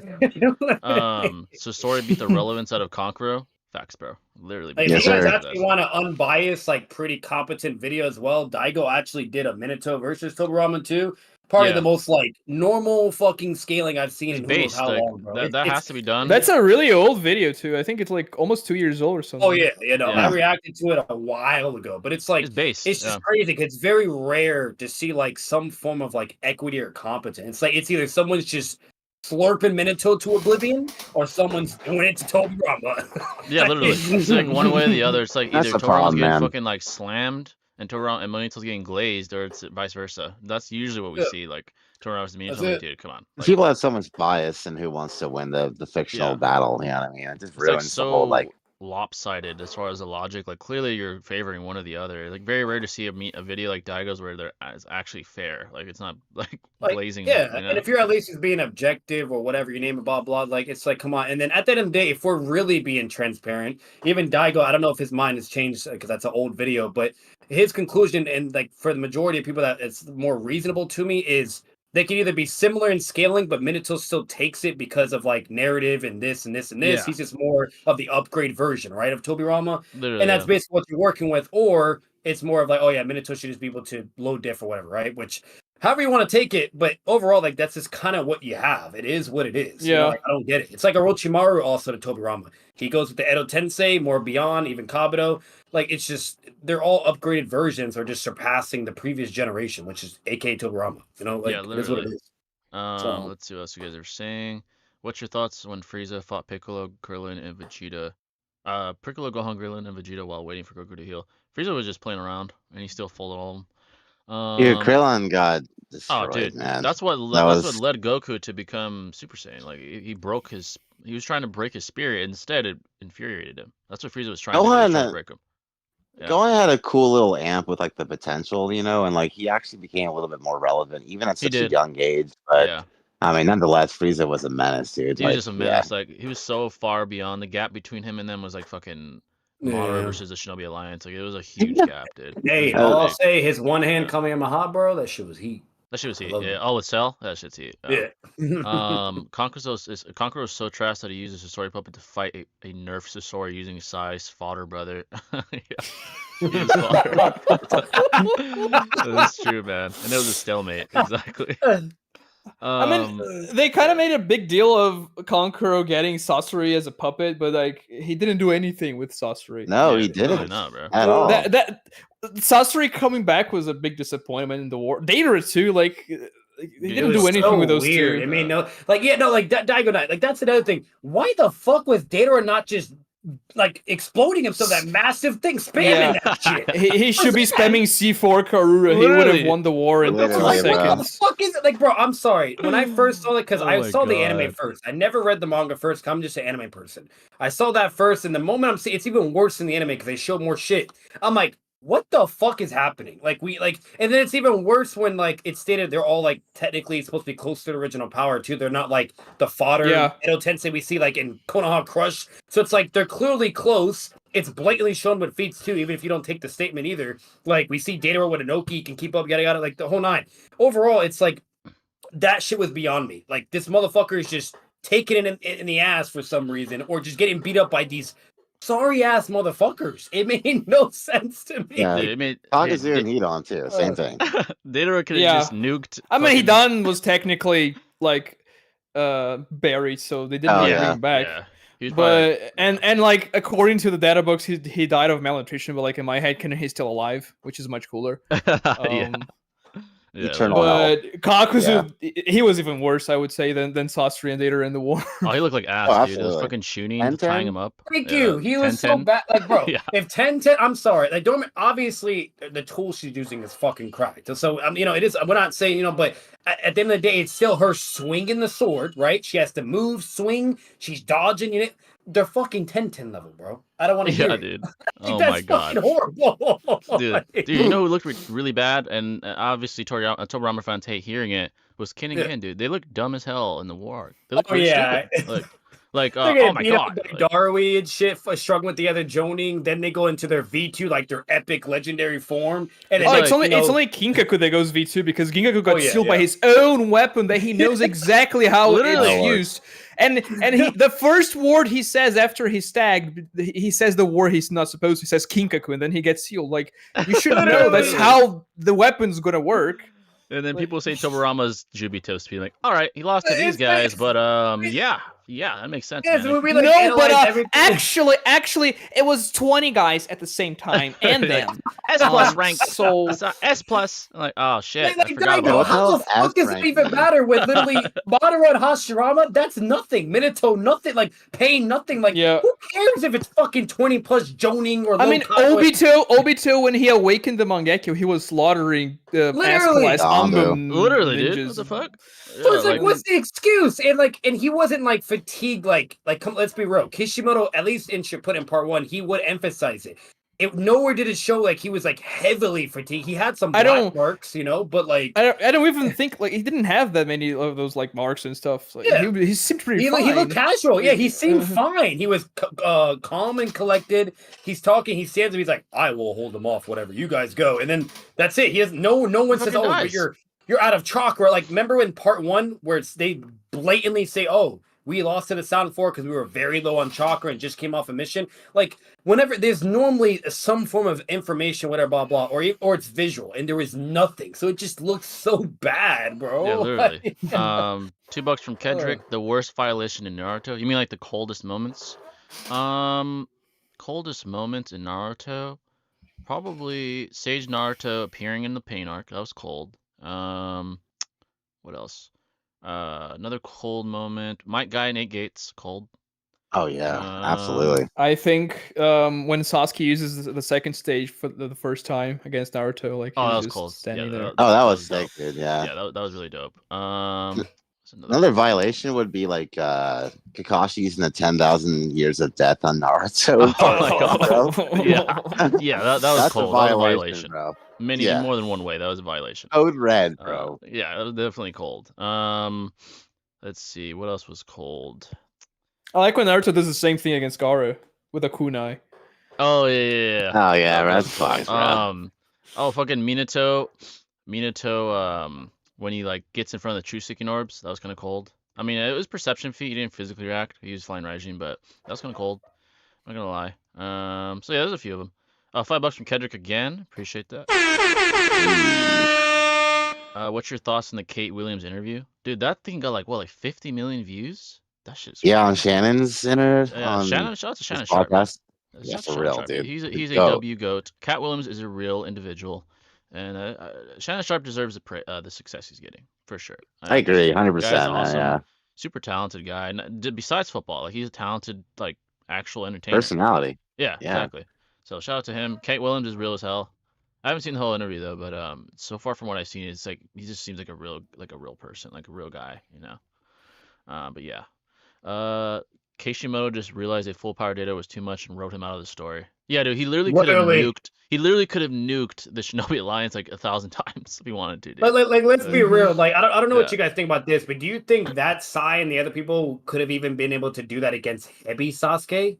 With you know what I mean? Exactly. Like, I don't think they would have been able to do that against him. Yeah. To be like, do what? Do like beat Sasuke? Beat Sasuke data? Beat Sasuke. My bad. Oh, Sasuke. Like the one that fought Datara, basically.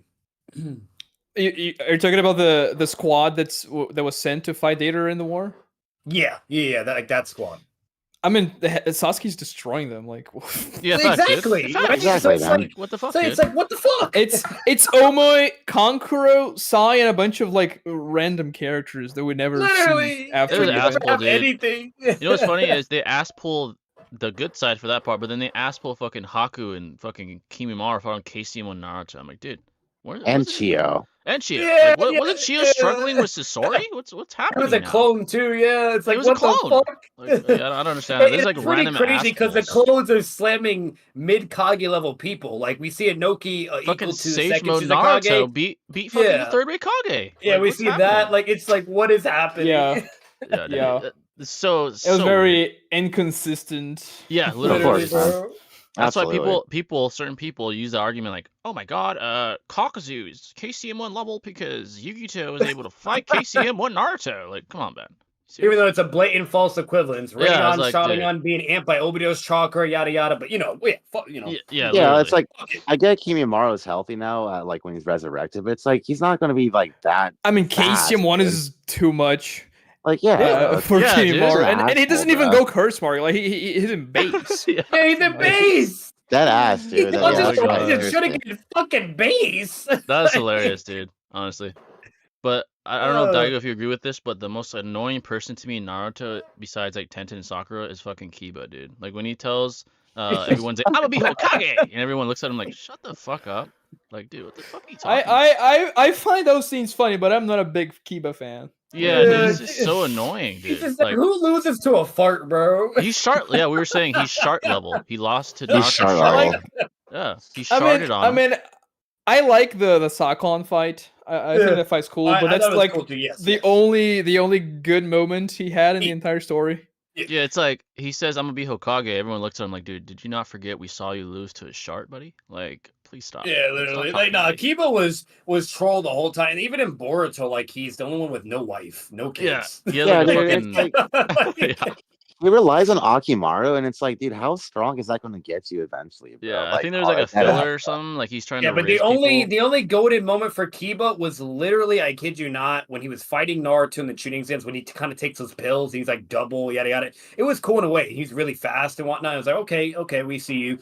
And then we see him once again, like Daigo. My favorite was when he does that big ass dog transformation. That shit was fucking. That was cool. That was cool. Yeah, and then he even dented the gate. That's crazy. Yeah, Sakon summons the Rashomon and stuff. That fight's cool. Like I like all those fights in the Sasuke retrieval arc. That was like peak Kiba. That was peak. But see that. But let's be real. That was the problem. Like when we got to Shippuden, Kishimoto just kind of didn't give a fuck about the side characters anymore. Yeah, no. All right. The only guy in the Konoha 12 that got decent development was Shikamaru. Yeah, literally. The others didn't get anything. Like even Hinata, like Hinata declares her love for Naruto. She dies for Naruto, and Naruto doesn't even acknowledge that. Like he doesn't even talk to her after that, like at all. Yeah, that's sad, bro. That exactly like Neji was like Neji was so cold in tuning exams. Rock Lee, like all these guys, and then Shippuden, they're fighting themselves. They're fighting fucking clones themselves. Like what the fuck is this shit? Was so ass, dude. What is this shit? Like my guy's fighting himself. To be fair, it does gas up Pain, where he had the most. Let's be real, he had the most broken ass shit. Yeah, like literally. to make a doppelganger, then to do what he did with Kasame and Itachi, like to get to do that shit. Yeah, but like the problem with that fight, like in the manga, that doppelganger fight lasts like five pages. Yeah. And then they stretch that so much in the anime. Forever in the anime. And the animation is terrible. Oh, like, dude. It's a footnote in the manga. Like it's just like, oh, okay, they're fighting over there. They're doing their thing. It's not focused. Like the focus is on Sasori and Sakura and Chie. Yeah, we don't give a fuck about that. Why are you showing me this shit? It's like fucking like episodes long. I'm like, is this Dragon Ball fight? Like that's what it felt like. Like in the Dragon Ball, they have like there's literally an episode where Goku's powering up for like I don't know how many episodes. Oh yeah, like the whole episode, Super Saiyan 3. Yeah, he's yelling the whole time. Super Saiyan. That fight lasted so many episodes, man. Like the Frieza and Goku fight, like dude, that shit was when he went Super Saiyan 3, I swear it was like fucking 5 episodes of him yelling. I'm like, I get it, he's powered up. I get it. I get it. Yeah, I'm gonna be honest. That Hinata showing was horrible though. Like she literally in the manga, it's even worse. Like she no. In the manga, she shows up and she's immediately destroyed. I like the way they did it in the anime. Like they made it seem like Nagato was puking blood, and that's why he wasn't like destroying her outright. And the way she was like crawling towards Naruto, that was actually improved in the anime. I like way better, absolutely way better.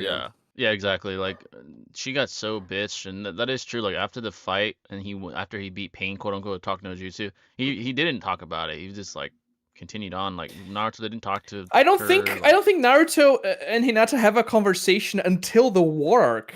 Literally, it's like, dude, she saved your life, got slammed in her face, and you're gonna wait till the war to talk to her? Like that's cold. Like, bro, dude. he only had the hatred, like anger amp, not because like, oh damn, she like what? Nah, it was just like, oh, you hurt my friend. Like, how dare you? Yeah, like dude, come on, man. Like friend zone. It's not like he killed Jiraiya, Kakashi, and yeah, literally.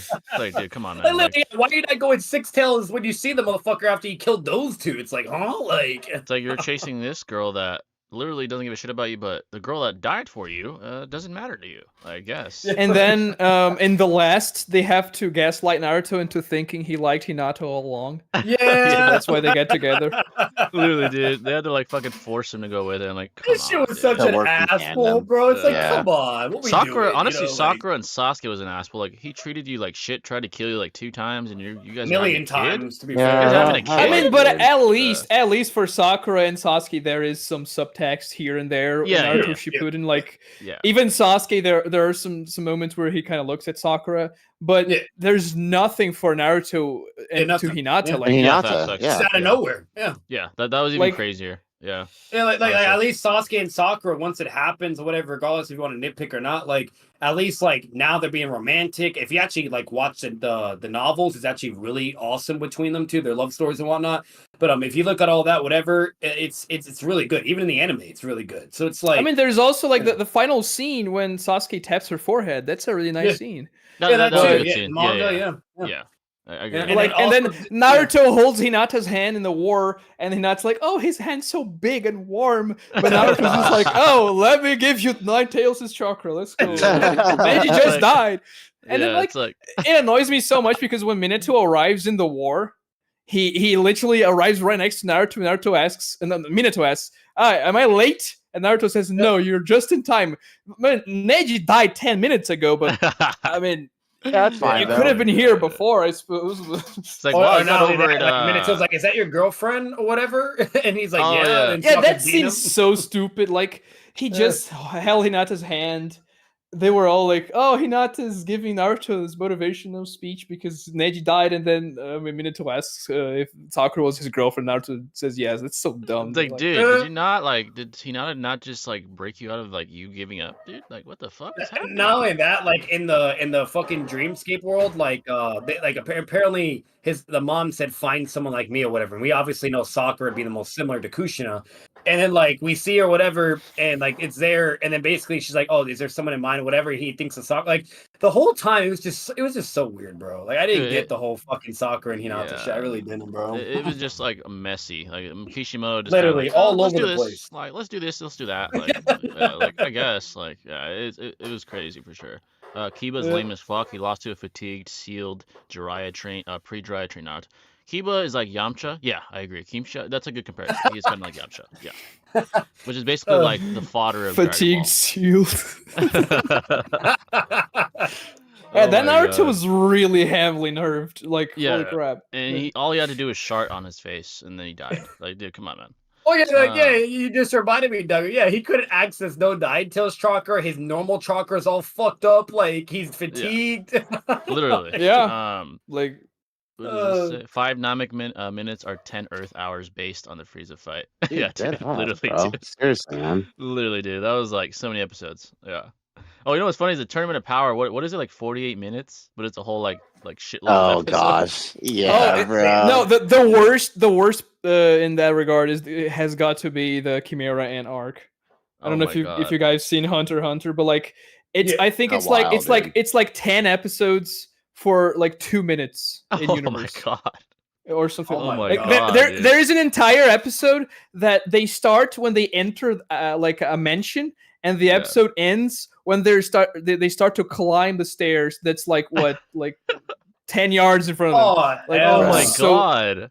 Dude, I don't know if it's so quick, bro. None of you have seen Hunter x Hunter? I watched the first 2 arcs. It's really good. Yeah. I mean, it reminds me a lot of Naruto, but I haven't seen everything yet. It's on my bucket list though. I heard good things about it, like narratively. I like some things, and they really don't like other things about Hunter x Hunter. Yeah, that's being one of like I'm at. I'm in a similar boat. It's like it's really good. I'm like, all right, and then there's like certain ones like, but like so I don't know, but yeah, I'm probably gonna watch that for like enjoyment. I feel like I'm gonna watch that for enjoyment more than like scaling. You will like it because there are similarities from Naruto. I will say that sometimes there are certain similarities. After making content, you get to a point where like you're watching a new anime, and you're like, oh, that guy scales over him. Like you're just watching it. Instinctively, dude. It's like it's an instinct, but sometimes I try to watch for just fun. Like, oh, I had to control myself with JJK because I was doing that at first. And I'm like, wait, just relax. I started taking pictures. I started screenshotting manga pages. Like, oh my god, this statement, Gojo's stronger than this guy. Like literally, bro. Yeah, like, dude. It's like an instinct after making content. It's funny now. Yeah, before I forget though, I don't. If we asked this already, I apologize, Daigo. But what made you like really love Naruto though? Like when you or what was your first experience when you actually watched it? Was it like the anime, the manga? Like how did that develop? Yeah, I think it was like what 2007, 6. Yeah. And I was like in middle school and stuff, and I didn't like it at first because the first episode that I watched were during the first Zabuza fight, which in the anime is really freaking slow. It's like a lot of time in the middle of the mist, nothing happening, and then my friends and then my friends told me, no, Naruto's really good, you have to watch it, but I was a Ben 10 kid. So I was addicted to Ben 10, and I was like, dude, Naruto sucks, dude. The Ben 10 is what's good, and I was like, I'm not gonna watch Naruto. And then I don't know what happened. I actually started to watch, maybe because Naruto was on TV like before Ben 10 or something. Yeah. And then I started watching it, and then like when it got to the Gaara versus Rock Lee fight, this is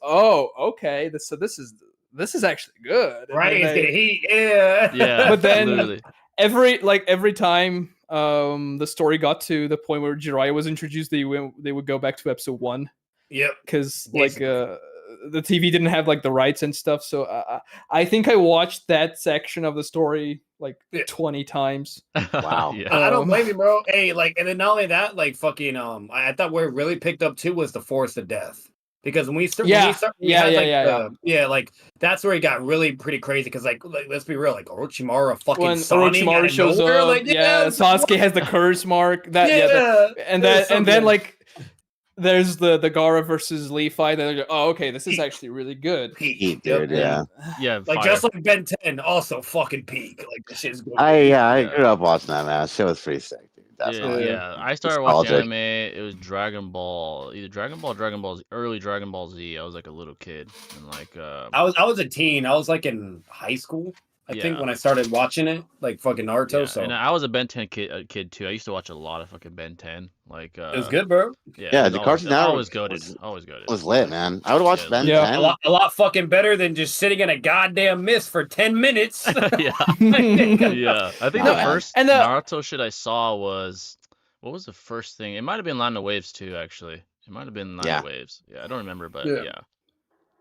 The reason why I probably never really even try to watch Dragon Ball was because Naruto used to be on TV like at 12:30 at night, and Dragon Ball was like at 12. So like every time I was gonna watch Naruto, I got a little bit of Dragon Ball before that, and there was like a point of the story. I don't know when that happens, but like they're just standing in like an open field of like rocks and stuff for like 10 episodes or something. I was literally like, what happened. This is so freaking boring. What the hell? Oh my god. Oh my god, dude. Like, how so desperate funny. Do you have to be to fill in that fucking 20-minute timer? Like, bro, like at the end of the day, at least put some action or something, you know? Like the stare downs, dude. The stare downs are like fucking 5 episodes. They're just staring at each other for like 5 episodes. So I kind of get it. If you're like 10 years old and you have a short attention span, like when you're a kid, and you see that shit, you're like, what the fuck is this? Like, they're fucking staring at each other, man. Or they have a screaming episode. Oh, they're like Dragon Ball, like Goku screaming for like 6 episodes to go Super Saiyan 3. I'm like, dude, I'm gonna change it. I'm sorry. I'm changing the channel.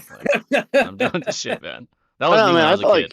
Yeah. That shit was pretty good for me, man. Like, Dragon Ball, Naruto, and Bleach all were like playing consecutively. I think on like Toonami at like 9 o'clock for me as a kid. And I would like binge that shit every day, bro. All 3 of those series, bro. And, I would have to go to sleep. I had like a bedtime when I was a kid, but I would be like, fuck it, I'm gonna watch some anime. Like, that, dude. Yeah, dude. Literally, like, I would turn the TV on after my parents go to sleep, and I'd be watching fucking Dragon Ball, Naruto, and like sometimes Bleach. I didn't get into Bleach until I got older, but yeah, that was like my life when I was a kid, basically. Yeah. Like, what I will say though, like when it comes to Naruto though, what really grasped me though was obviously the action, all that. That's great. But I don't know about you guys, but what really got me the most was the narrative and the message impacts they had within it. Whether if it was morality, the philosophy of the characters, things like that. Yeah. I thought there was really interesting writing and very like good writing when it came to that.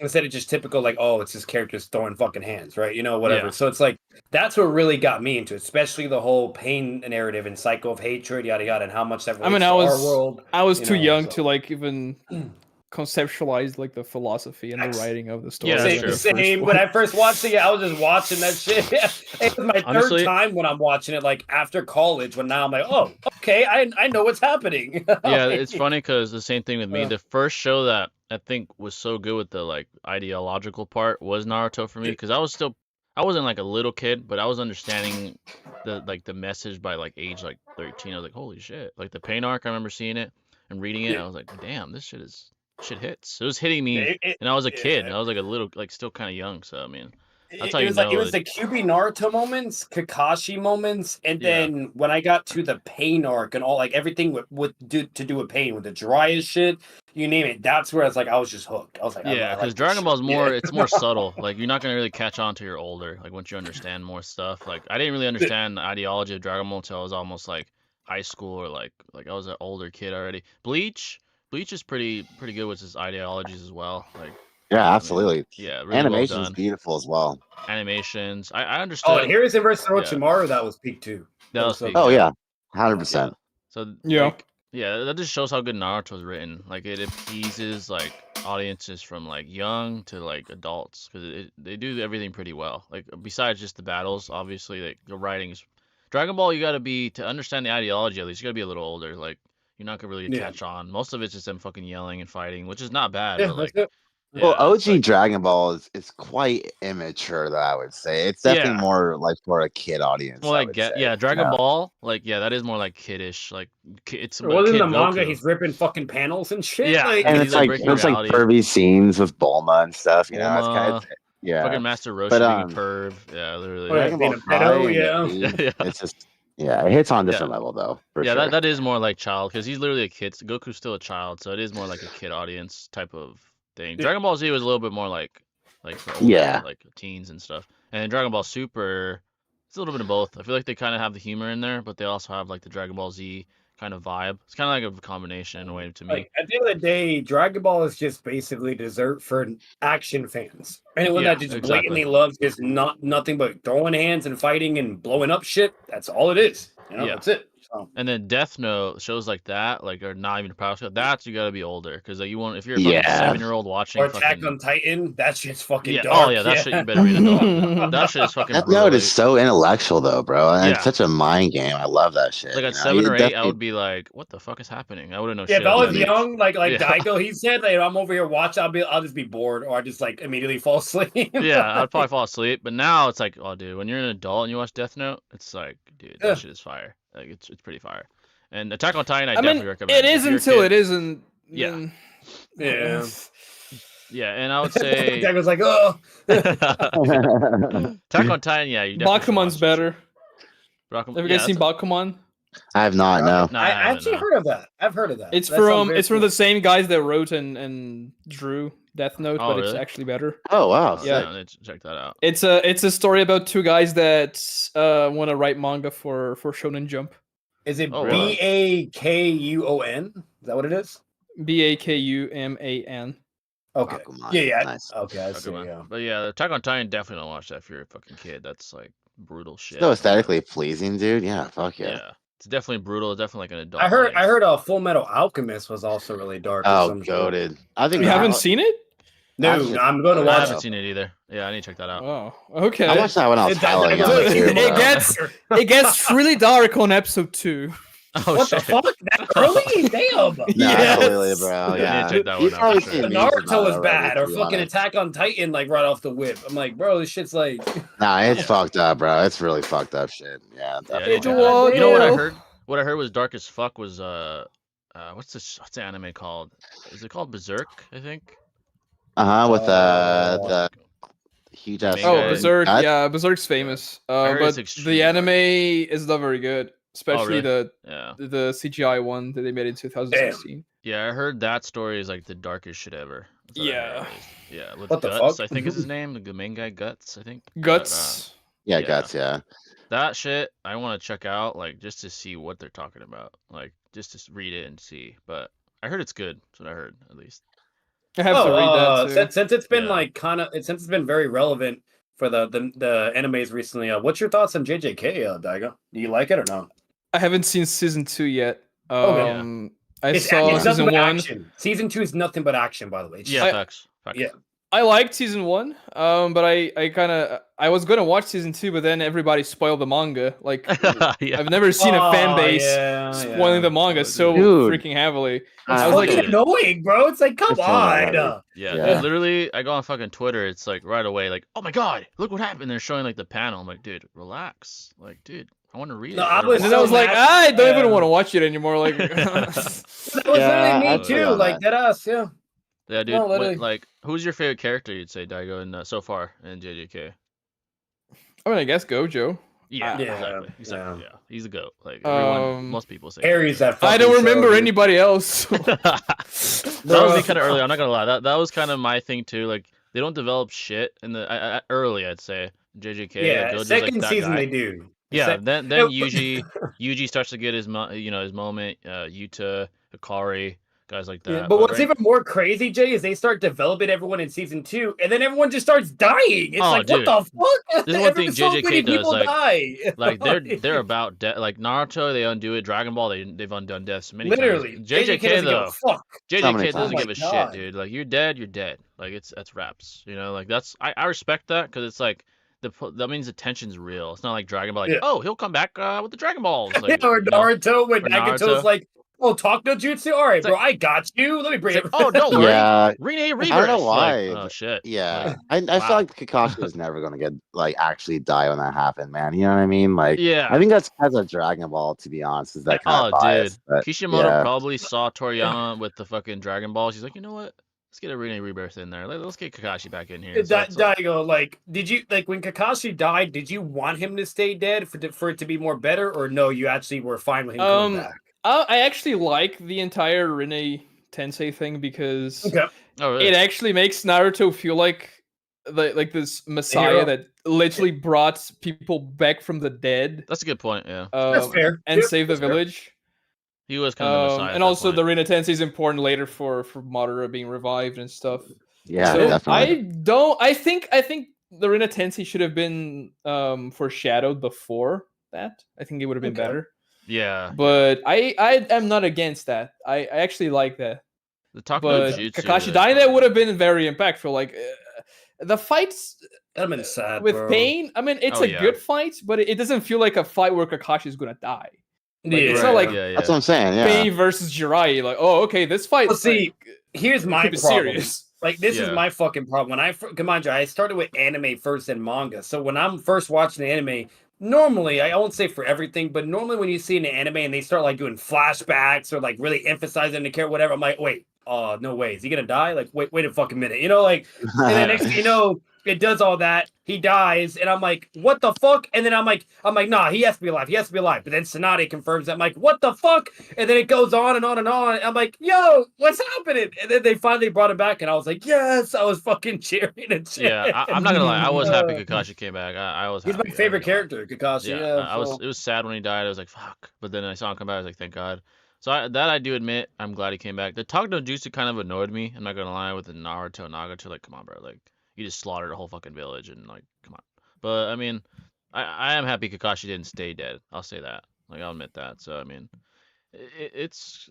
And like Daigo said, that is a fair point as well. Like, it makes sense logically. Yeah, it's just like what they did bad with it was the setup, like Daigo as well was saying. It's like if they maybe just, configured it in a way where it was like, okay, something that is there or whatever, yada, whatever. Yeah. Like, then it probably would have been nowhere near as bad, or people would have been like, oh, this is a fucking ass pull or some bullshit. Yeah, I agree. That, like the end product is cool, but the way they made the product happen, like, it could have been better. I do agree with that. Exactly. Yeah.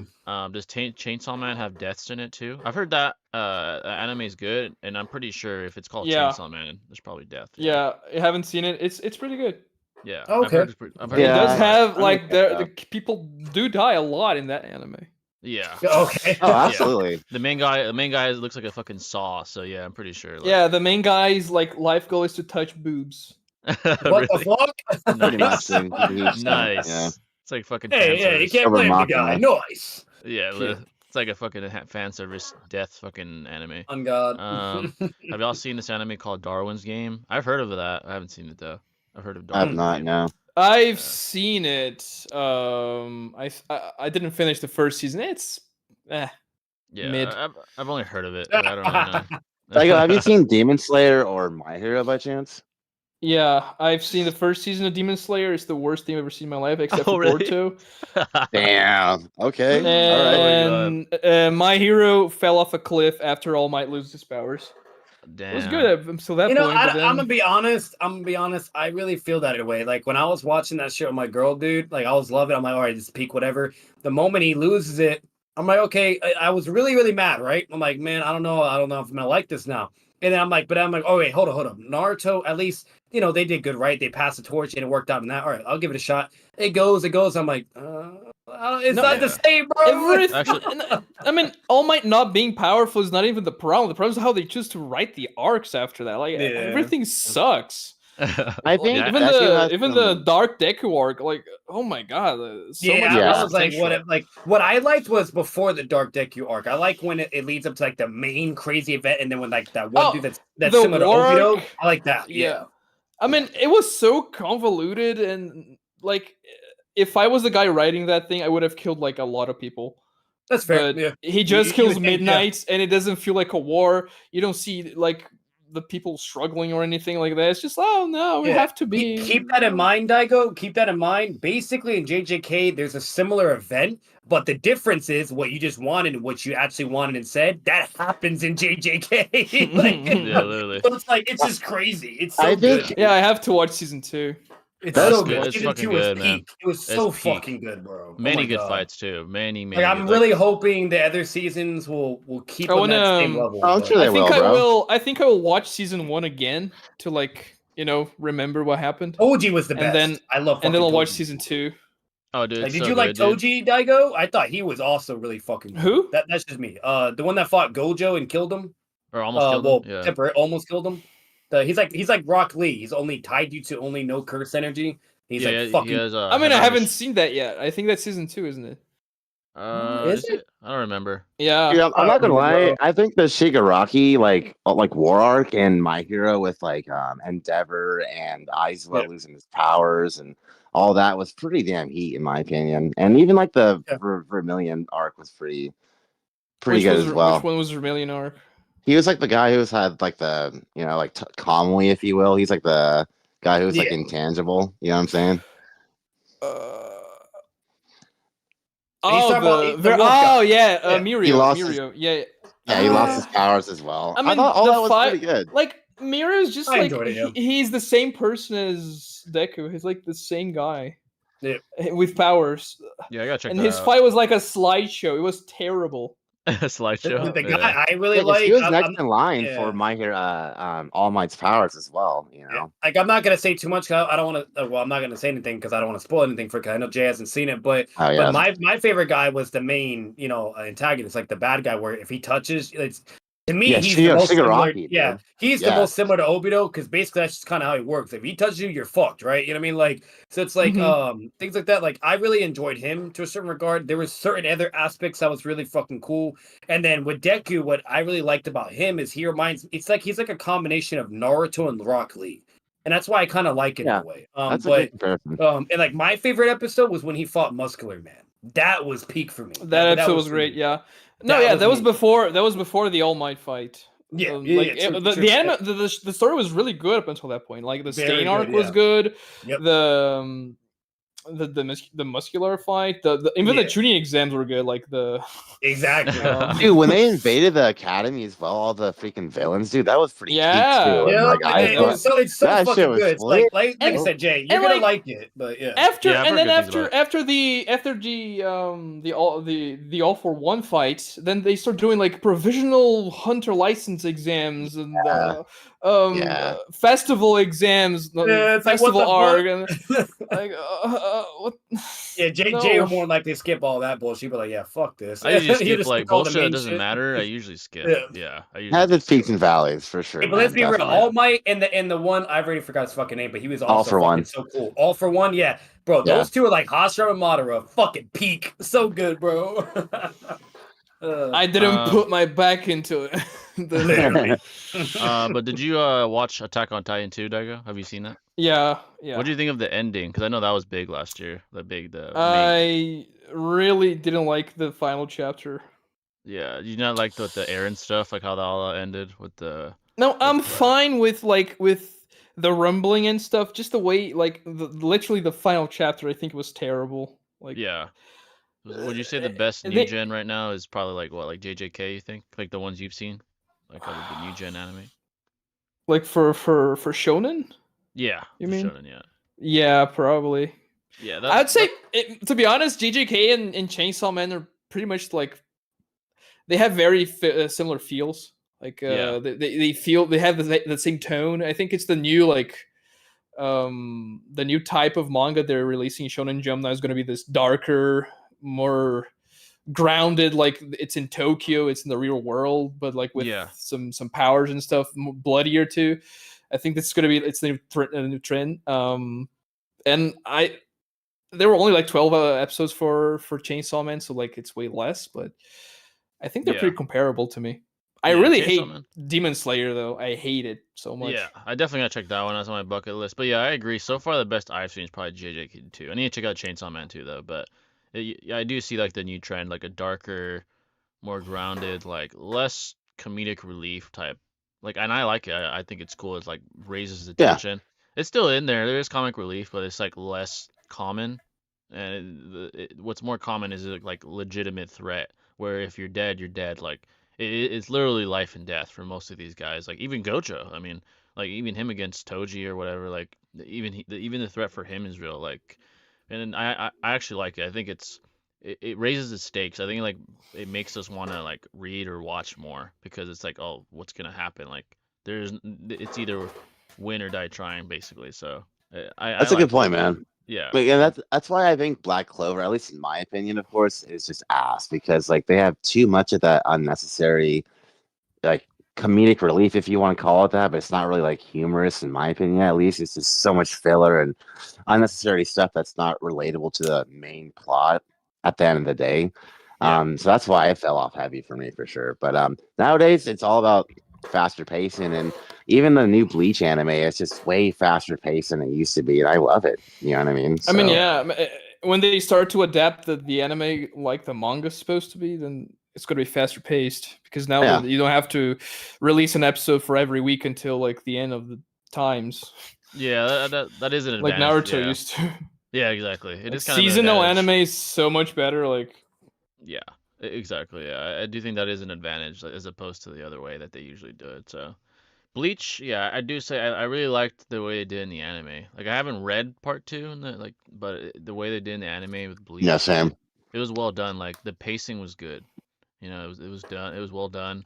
I was kind of like in it the whole time. There really wasn't like maybe one or two episodes were kind of bland, but like for the most part, it was like really engaging. Like it was really absolutely, bro. Yeah, I really enjoyed it basically the whole time. I'm not gonna lie. So I mean, I do see this new kind of style, and it seems like JJK is leading that. Chainsaw Man, and there's Kagirabachi or something like that. I've heard of that. New manga that's supposedly popular, and a lot of people are telling me to go and read it, but I'm like, I'll probably read it one day. I've heard about it's like what 10 chapters to like release so far, so it's not a lot. I heard it's like fucking competing with like Boruto and like the big animes every week views wise. But if you guys like that darker tone, definitely go watch Villain Saga. Yeah, I need to check. I mean, it's not shonen. It's not shonen, but there are some shonen-esque elements to it. But it's really dark, and there's not a lot of comic relief. Yeah, like at all.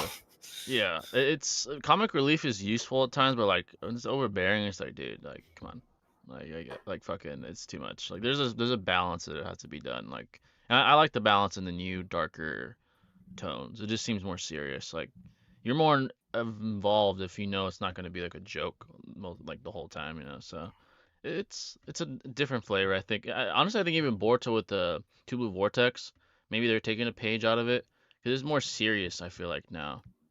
In comparison to like earlier Boruto, it's not as like obviously what happened to Boruto made it more serious too, but it does seem like even with Boruto they're trying to make it less comedic, more like serious, which I enjoy. I mean, that's what I would say at least about even Boruto. So like, because Naruto, they could get away with it because it was always peak and you name it whatever, and like there are certain moments or characters, but in the characters are so like lovable.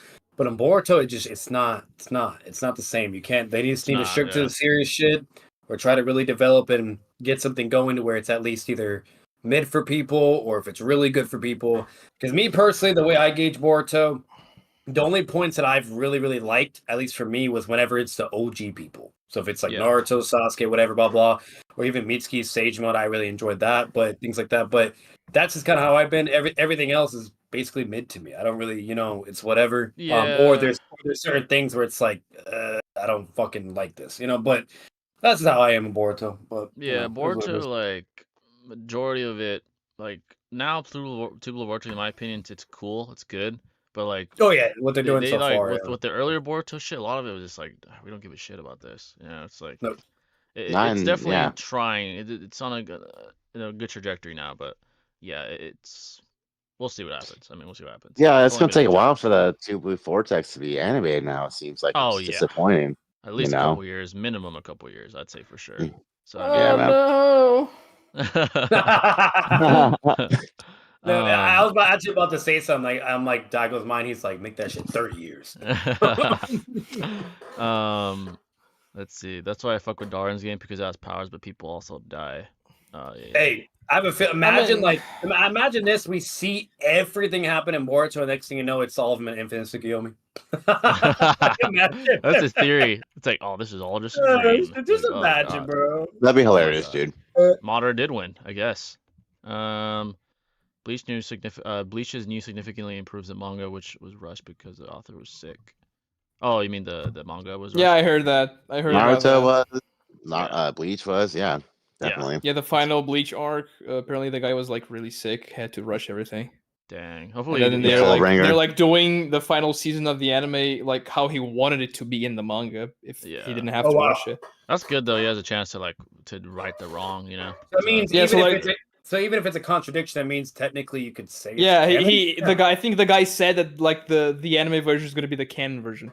Oh wow! Wow. Okay, wow. That's sick, dude. Wow, that's a turn of events. That's dope because like he should have that's good that he's having the chance to like because he was fucking ill back then. Now he could actually actually do it the way he wanted. So it's cool. Like the reason why Kakuzu's father is because Kishimoto was sick too, because really he was in the hospital when he was drawing the Kakuzu versus Naruto fight, so they had to rush it. That's crazy. Where'd it go? Even reality was against Kakuzu, bro. Yeah, like if the fights had been like good between Naruto and Kakuzu, like if it was like a difficult fight, everybody had to get involved and stuff, then like people would respect Kakuzu more, I guess. Yeah. But like he got blitzed by Naruto by himself twice. Yeah. 3 clones, 3. I mean, Kishimoto was like, it's not like he was spamming clones like he did against Gaara in part 1. Like, no, it was like 3 clones. Yeah. Even Pain, he did like what, like 2,000 fucking clones? Like, yeah, Kishimoto was drawing it. He was like, "Oh man, I'm sorry, I just can't draw your raw durability that well right now. I'm sorry. Can't draw that. I gotta give you this." But not only that, what's really bad about it too, Daigo, it's like he's consistently shown to fight against Jonings or low Kage people. And then you have Pain, who's fighting like beyond and above, or just destroying the whole village, fighting all the bad boys shitting on him, and then fighting the big boy, which is Naruto. Like it's like, yeah, he's not even at full power too. He's fatigued, or all these handicaps and fucking prod and you name it. Kakuzu and Hidan were fighting against Kakashi, who's powerful Jonin and 3 Chunin. I mean, Shikamaru's like you could probably argue he's like a low Jonin character. Yeah. So it's like how much straightforward do you need it to be at that fucking point? Yeah. Who would you rather be roommates with, Sukuna or Mahito? Mahito is like fucking unhinged. I wouldn't want to be probably Sukuna. They're both awful, but I don't remember who Mahito is. Is Mahito the white hair guy? Yeah, the white hair guy that does like. Okay. Yeah, he does like really strong, really strong. I think it's called like idol transfiguration, where he does like he could like change. I have to watch this anime. Yeah, I did too. Mahito is just so unhinged. I wouldn't know what the hell he's thinking half the time, so I'd probably rather be. Yeah, he's kind of like Joker in a way. He's fucking like. He's like maniacal. Sukuna is like an asshole too, but at least he's like there most of the time, you know. And he's also torturing the main character and trying to pull a Batman moment. He's like, "I'm trying to make you fucking break, bro." Like, yeah, literally. All the Akatsuki other than Hidan fight someone stronger than the people Kakuzu fought. Even Zetsu fought Mei, who's underrated, but her acid melts the Susanoo. That's a good point. Kakuzu just got, shit into the stick, and his raw durability wasn't showed that well. Nah, like what Daigo said, when Kishimoto's sick and writing, you name it, bro. Guess what? He even showed us how Kishimoto looked in the hospital when he's in the bed with Tsunade talking. He looks just like that. Hey. Being a mangaka, dude, it's probably like the worst profession. Like that doesn't involve, having the threat of dying constantly, but they sleep for like 2 to 3 hours every day. It's insane. Yeah, that's a horrible fucking career. That's why there's so many mangakas that go to the hospital. Like, and there are all these types of stories. The Hunter x Hunter guy, they made them like he wrote Yu Yu Hakusho before Hunter x Hunter, and they made him rush the final arc too. Damn.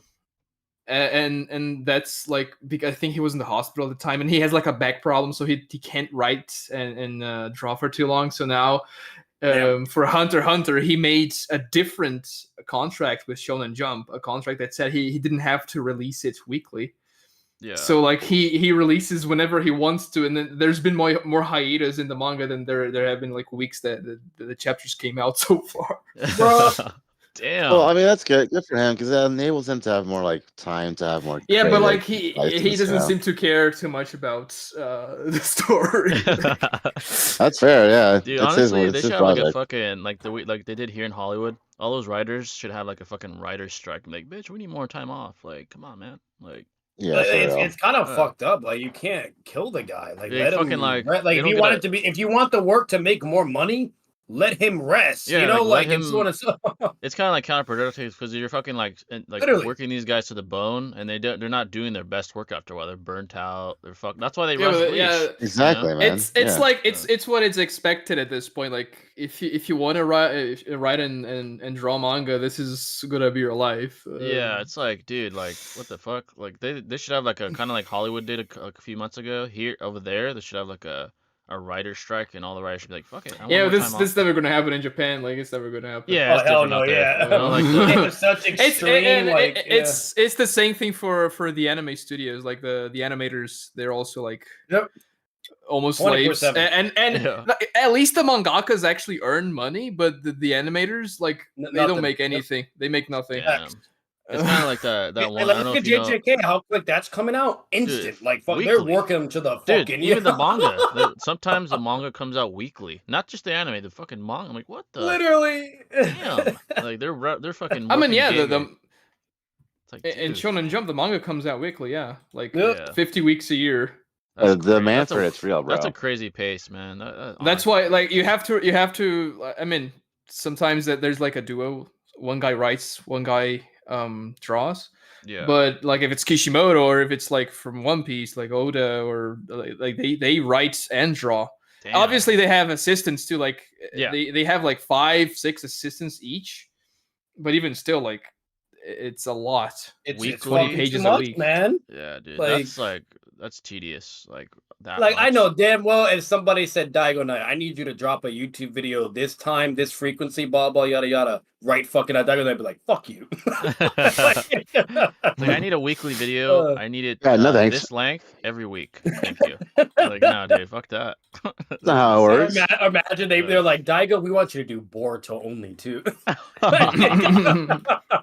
Oh my god. And that's the thing. Like the editor actually has more power over the story than the mangaka, because like the editor is like Shonen Jump. He represents the business, company. So he's like the good ending is if the editor and the mangaka actually complement each other. That was what was happening with Naruto up until they changed the editor. Damn. But like the problem is when the editor tries to change everything and then screws up the story and stuff like that. Damn, that's like the process of manga. Like if all the pieces don't sounds like a very deep fucking process. Yeah, if they don't all synchronize, then you're gonna have like a shit product. You know, the editor, the writer, the how hard they're pushing them. Because I knew for translations and shit, at least for Naruto and Kishimoto, they have 3 people. You know what I mean? Like from the official Naruto website, and all that, and they take that shit pretty to the T. But that's just crazy though. Yeah, that's insane. I mean. They should be more obviously be more lenient with the writers, but 50 weeks a year, like damn, that's crazy. Let's be real. If that was the U.S., they would be bitching and freaking lawsuits, you name it. But Japan, they're like, nah, we built it. Look at I don't know if you've seen Invincible, Daigo, but even they're taking their time apart too. Like, we'll be out in 2 years. It's gonna be 2 years for the second part. Actually, no. Most people are predicting the end of this year, actually, so maybe less. And let's be real. The Invincible animation is kind of trash compared to the best anime animation. It is. True. Yeah. For sure. I mean, the story is really good. I really like Invincible, but if you compare the animation, there's no comparison really. Oh yeah, no. Yeah. Story definitely makes up for the fucking ass animation. Yeah, the anime is the animation is subpar. The story is good, but it's definitely not as good as some of the best animations though. Definitely. I think the best animated scene in Invincible was not even in the main story. Was in that movie about the pink girl. What's her name? Oh yeah. Fuck. Elastic Girl? No. Fuck. I don't know, bro. The pink girl. They did an origin story for her, I forgot. And they had the best action scene in the entire series in that movie. For some reason, I forgot it was Eve something. Adam Eve. Yeah. That is true. Yeah. That was the best animated part. Oh no, Daigo! Remember when they had the 20-year anniversary and they had the animation? That shit looks so beautiful, bro. Oh my god, I loved it at least. It's a different style. Yeah, I was a little bit put off by it because oh no, I loved it. I don't know why. I just thought it looked so much I mean, it's like a new animation, so it is different. I suppose. Crispy, man. I don't know if you're into DC, Daigo, like DC Comics, but I watched the new. It just came out on the 9th. It was Justice League Crisis on Infinite Earths Part 1. The animation was not that good. Like the animation was like, yeah. I didn't watch that. No, yeah. I used to watch the Justice League series and the Unlimited series. Let's go to yeah, those are good. Those are Kevin Conroy. Yeah, go to. You have that, and then you have fucking DCU. Oh my god, so ass. They reset it for like the 10,000th time, dude. Like, even though like have you seen the animation for The Dark Knight Returns? Like it's really good, actually. Yeah, it's very good. Really, really good. One of the best DC film, like Batman films, animated. Like, I'm sorry. For me, like, I'm pretty sure we would all agree on this, but fucking the DC was mainly peak when there was the 3 trilogy movies for The Dark Knight. Christian Bale with Batman. Yeah. That was absolutely. like. I liked the last Batman movie too, but with Robert Pattinson. Yeah, Jack Snyder. I hate Jack Snyder. Oh yeah, it's horrible. Jack is horrible. Dude, I feel like he botched it. Like the reason they even hired him was because he did The Watchmen and it did well. They're like, oh, we can make 300. This. Yeah, and 300, and they're like, this guy, we need this, and then he botched fucking DC. Like, dude, what the? He doesn't understand a single DC character. So yeah, dude. No, not at all, dude. So now Batman, Batman goes in a murder spree in Batman v Superman. Yeah, dude, he's using a gun. Daigo, remember that scene, Martha? That was so stupid. That was dumb. Like, dude, that's what stopped him from killing Superman. He said fucking Martha. Like, there's how many Martha? Is Batman the greatest mind? Like, is he literally coming to the conclusion like, oh, there's only one Martha, it's my mom? Like, what the fuck, dude? Or the stupidest, let's be real, what Lex did of how he easily like clowns and deceives Batman, like that was the most basic kindergarten bullshit, bro. Yeah, that was so stupid. They made Lex so stupid. Like, dude, Lex doesn't joke around like that. Like, what the fuck is this? Is this Joker? The only thing that I loved was like it was kind of similar to the Batman Arkham games, the fight scenes that they had with Ben Affleck. I thought the warehouse fight was actually really good, but Batman definitely killed like 7 people at least. Literally but he's over here killing people. It's like he's using the guns against them. Dude, he shot the freaking propane tank on the guy's back and exploded him. Like he literally did. Yeah, like Batman wouldn't calculate that ahead of time, dude. It's like, come on, bro. And he tossed that crate on the guy's head and hit him against the wall. Like he was killing people. Like it's like, bro, if you want a killing fucking Batman, you have Flashpoint Batman, Thomas Wayne, you have like Owlman, you have all these motherfuckers, bro. You even have the Dark Multiverse now, like which has the Batman Who Laughs and yada. Like it's like, bro, what are you doing? And they even have Batman.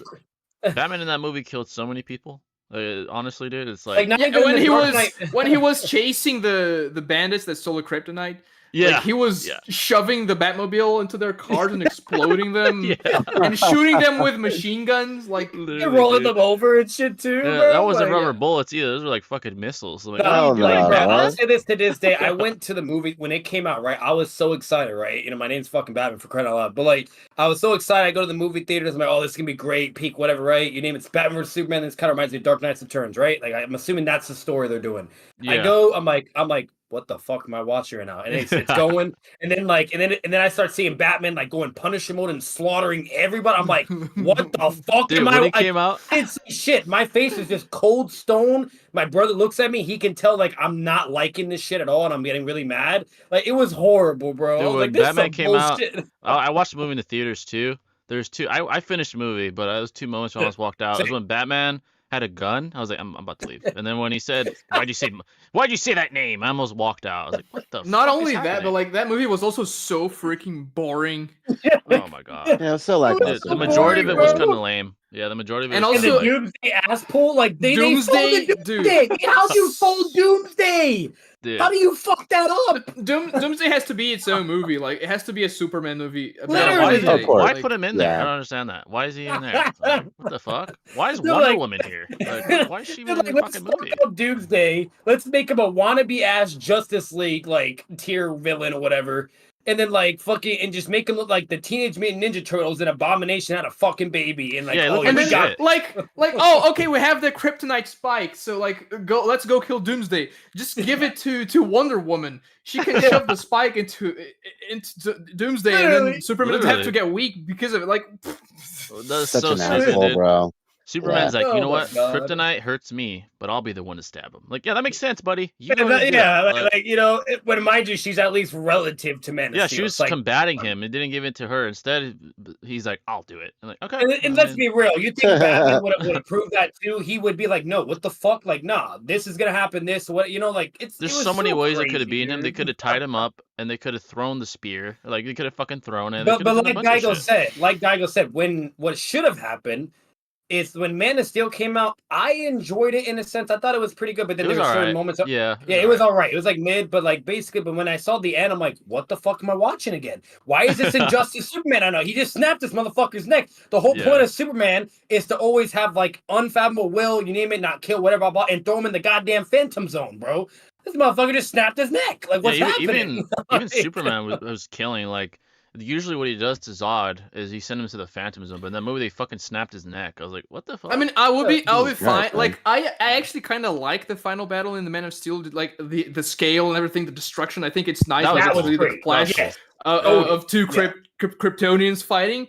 But Superman should have been like actually trying to avoid collateral damage, and he doesn't do that at all in that fight. At all. He should be like he should be trying to save people in the middle of the fight and stuff like that. But like literally, there's a point in the fight that like Zod tosses like a gas tank or something, and he just like dodges it and it explodes behind, like destroys the entire building.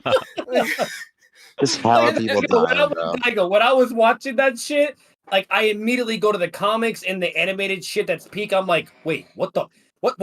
He's not saving nobody. They don't give a fuck. It's Dragon Ball Z. They're just killing everything. Like, what's happening, bro? Dude, it was like, like the gas tank gets thrown. There's like a ton of people behind him. He's like, let me just get out of the way. I was like, dude, what the fuck? Like what was really crazy and sad is like Daigo and all of us said, the fighting was peak, right? Yeah, that fighting wasn't was the good. problem. Yeah, but here's the irony. That was actually good. Here's the irony. The movie critics and all this, they said it was horrible. They said that was they said that's the worst part of it. I'm like, huh?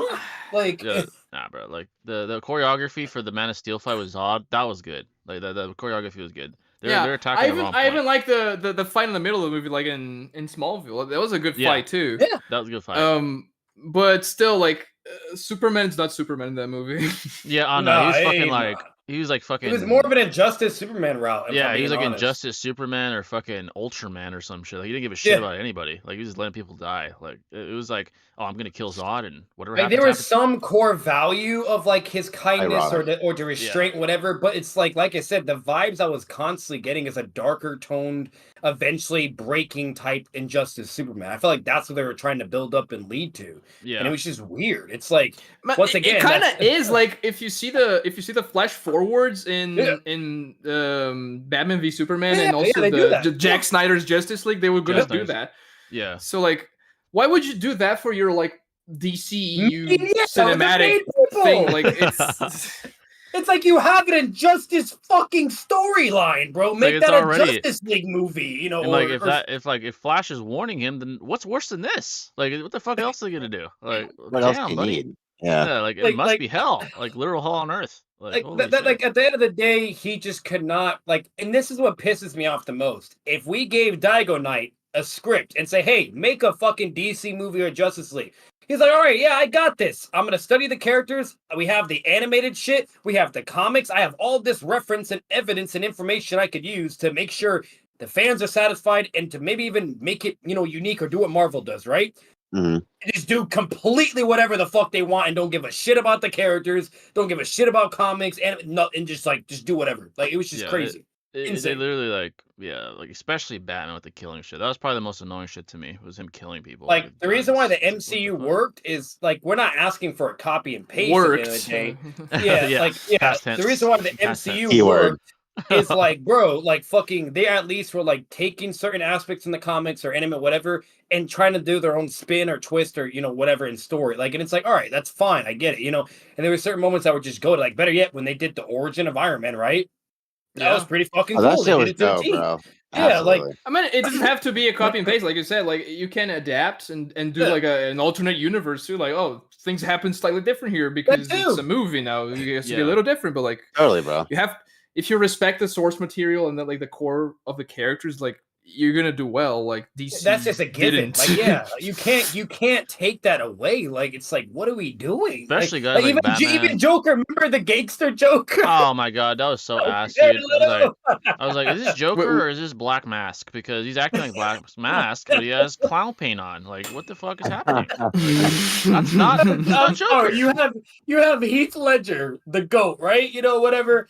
And then you go to fucking Jared Leto. That shit. He was it's so like, ass, dude. I mean, Suicide Squad was like one of the worst movies I've ever seen. Oh my god, dude. Dude, it fucking... The second was actually really damn good, though. Oh, the one that James Gunn directed? Yeah. It surprised me. That movie was good. It surprised me. Yeah, it really did. Yeah, it was very good, comical, and that's kind of how it's supposed to be. It would have been even perfect if they did what they did in the animated movie with Batman eventually coming in to apprehend all of them and shit.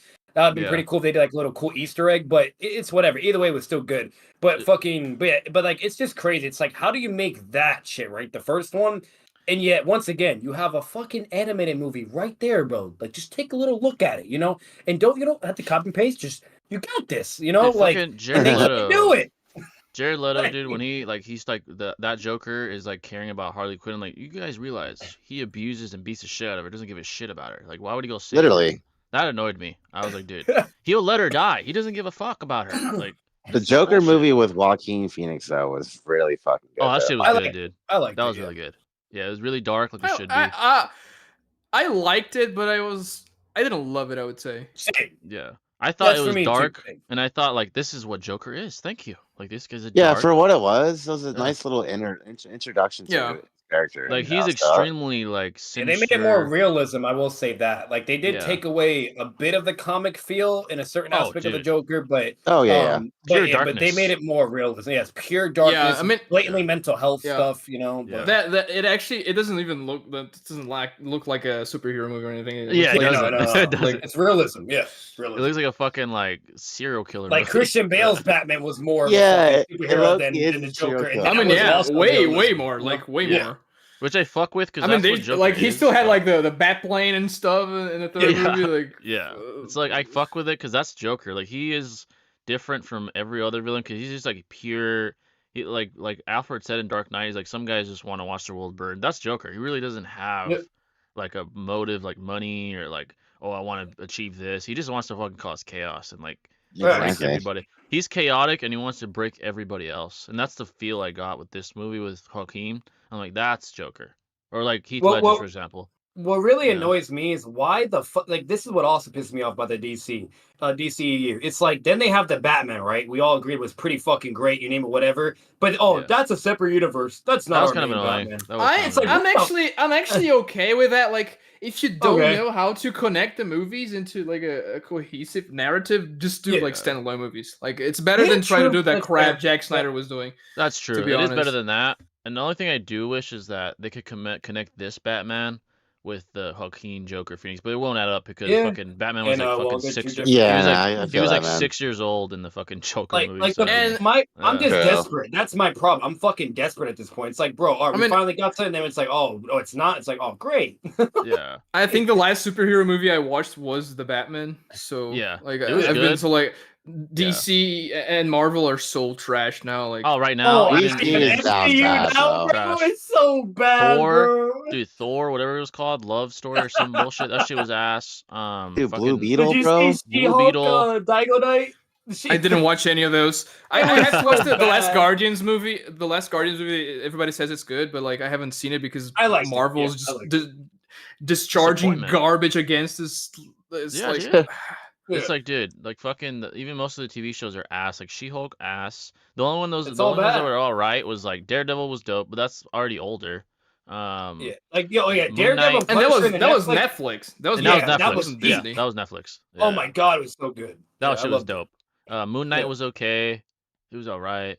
I just watched Loki season 1 and the Wanda show. I didn't like Loki. I'm being honest, I didn't like Loki. I didn't. They were mid. Not worth watching. Later seasons. Really I love the Avengers Loki, and I love like that Loki. You know what I mean? I also watched the Doctor Strange movie. Oh, nice. Oh yeah.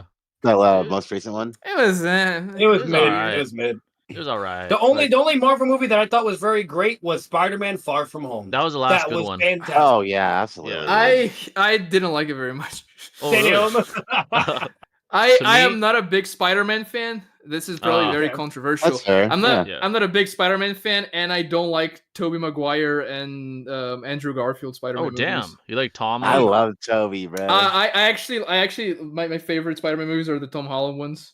Yeah, that's fair. I mean, I don't know. The Tom Holland ones are more comic oriented, and it's more of the Ultimate Spider-Man storyline. Yeah, I think it's because it has more of a high school vibe. That's why I like it better than the other ones. But I didn't even like the Spider-Verse movies very much. I was like, it's whatever. I need to see the second one. The first I didn't one I didn't like the Spider-Verse either. Yeah, because everybody loves those movies, and they're like well animated as hell. But like, I didn't like them very much. I didn't like them. No. I need to watch the second one. The first one, like everyone on both of them, everyone's like, these are the greatest of all time. I don't know if it's that good, but yeah, I definitely gotta watch the second one. As far as the Spider-Mans, the last good MCU movie I saw was probably that Spider-Man. After that, MCU's gone to shit. Like they're either all right or they're ass. That's all I've seen lately. Like that's all I've seen. It's really it's just so bad. Yeah, like Thor was ass. Loki was. That one, that Thor movie was so horrible, bro. Like, bro, Oh I my know God, Echo. dude. I know So Echo ass. just came out, so I'm hoping maybe that's good because we do have Charlie Cox as Daredevil still. But no, the only stuff I heard is that it's absolute garbage. Oh my God! Not surprising. How did they fuck that up? Can't win, guys. We can't win, bro. Up, man. Damn. You have the Netflix, bro. What do you mean? I've seen a fight. They try to copy the Daredevil fight without cuts, and it's so stupid because like you can clearly see the punches are not connecting because they're actors playing a part, obviously. But usually they hide that better. But you can see like the choreography is so trash. Because the choreography in Netflix I thought was very impressive for a Netflix show. Yeah, Daredevil. And not in a limited budget. Yeah. I thought it was pretty good. So it's like, how do you go from having more financial fucking funds and you're with like full Marvel Disney, right? And like Disney is a destroyer of franchises. Yeah. Absolutely, dude. Absolutely. That makes me worried for Deadpool 3 at this point. They killed a bunch of shit. They killed Star Wars. They're killing the MCU. Star Wars is Star Wars is so depressing. Star Wars is horrible. What's happening? It's fucking garbage. I'm sorry if anyone gets mad from that. I know there's like, don't get me wrong, I love Star Wars, mind you. I'm a fan of the comics, even the older movies. The third one was my favorite. But my problem is the newer ones are fucking ass. It's like Boruto all over again. These assholes, these nonsensical fucking no training, no experience. Like it's crazy. Like the chick, I forgot the main chick's name, but Ray? Ray ends up making out with fucking Kylo Ren after they fight. What is this bullshit? What is this bullshit? That'd be like fucking Darth Vader making out with fucking, I don't know, like some fucking chick. What's happening, it's dude? fucking odd, man. Like, no one wants to see that, bro. I don't want to see that. You want to know what pissed me off the most? I don't know about you guys. I remember sitting in the movie theater, right? I'm hyped to see the Star Wars. I'm like, I'm hoping it's gonna be good, whatever, right? It's with Luke Skywalker. I think it's called The Last Jedi. I don't fucking know. But anyways, either way, like it's Luke Skywalker. He's having like this epic entrance. He's stepping up to a whole fucking army and shit. I'm like, oh shit, this guy's about to pull a Madara Uchiha. He's about to slam. Oh fuck. You know what I mean? Next thing you know, it's the most anticlimactic, boring ass fucking fight with a emotional, angry ass fucking whatever his name is, okay? And then he's literally manipulating his It was cool, but he's not even there. He's fucking just like meditating and doing that shit. I'm like, that's not even my problem with The Last Jedi. I mean, that movie could have been good. The Force Awakens in hindsight, like The Force Awakens, the first time I watched, I find it okay. I find it pretty good, but in hindsight, they just completely destroyed their chances with that movie. Oh yeah, of course. And dude, I don't know what the fuck. Disney just I don't know. None of you probably have seen Andor. Nah, I haven't seen it. I have seen it. Yeah, you have. That was actually really damn good, and it was Disney Star Wars, but. Other than Andor, they haven't done anything decent. I mean, Rogue One was okay. Everything's been mid or trash. Yeah, what about The Mandalorian? I heard that was... Mandalorian season 1 was okay. Yeah, season 1 was pretty good. Yeah, season 2 and 3, I'm like... Season 2 was a cameo fest. Yeah. Some were okay, some were bad, and then season 3 is absolute garbage. Season 3 pissed me off. I got bored of watching season 3. That pissed me I've heard off. Mandalorian's alright. I need to watch that. That's something. Yeah, you love the first season. That was it was great. I fucking loved it. $5 from Kedrick. I appreciate it, Kedrick, for the $5. Yeah, brother. Besides the Joker, who's the most sinister villain? That's a good question. Joker is up there like with the greats. Sinister. Carnage is a good one. Green Goblin. Green Goblin when he Kingpin. Kingpin. Like I wouldn't say sinister. I'll say he's more of a fucking. He has more motives. Like someone like Joker or Carnage. Those guys, all they want is chaos. They're just crazy. Yeah. Majin Buu. Majin Buu. He's just like that's a good example because all he is just a force like of nature, basically. Hit on. Yeah, hit on. As far as other comic book characters, what about Marvel? Thanos has blatant motives. He's not sinister. He's more just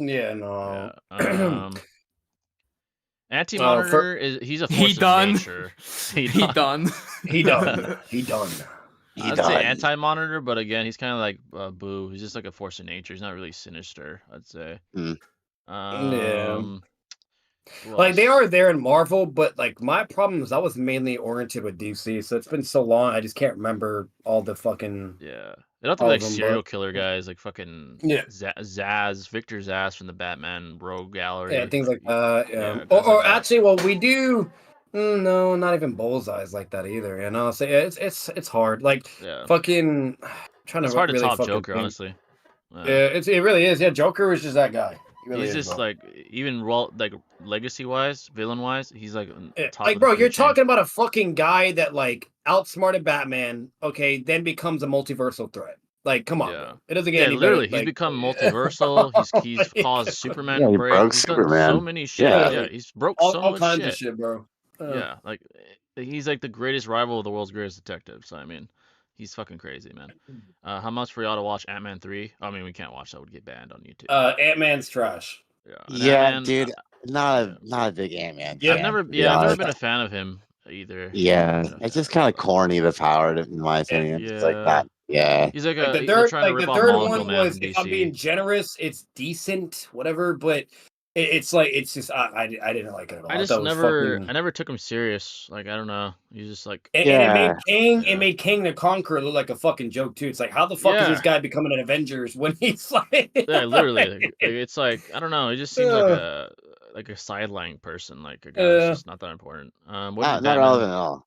Echo was terrible. Daredevil was only in it for 2 minutes, literally. Damn, dude, that's ass. Hey, all I'll say in order for Star Wars to be saved in a way, I feel like if they go like the Force Awakens route, because I thought that shit was peak. Some people don't like it at all, but I just love like how strong people can be and whatnot. Like I feel like we need more flexing of power instead of just the same boring fucking duel, whatever, or even though certain moments can be epic, whatever, but like we need something more. Like we really do, bro. Like we're getting into the future. So these Jedi's, it would be understandable for them to be more cracked. Like we just need something really good in order for Star Wars to pick up. To like revive. I don't know. Like maybe a Darth Vader movie or even TV show, like to where he's traveling, hunting all the fucking. You need good villains for Star Wars. You need a good, well-written villain. That's exactly like really important for, especially for Star Wars, because like Darth Vader was like the benchmark.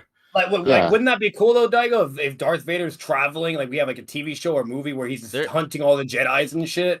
I mean, but they try to do that with the Obi-Wan show, and it was absolute dog water. They kind of botched that. They botched it. I'm not gonna lie. I watched the first like 6 episodes. I was like, fuck this shit. Like it was.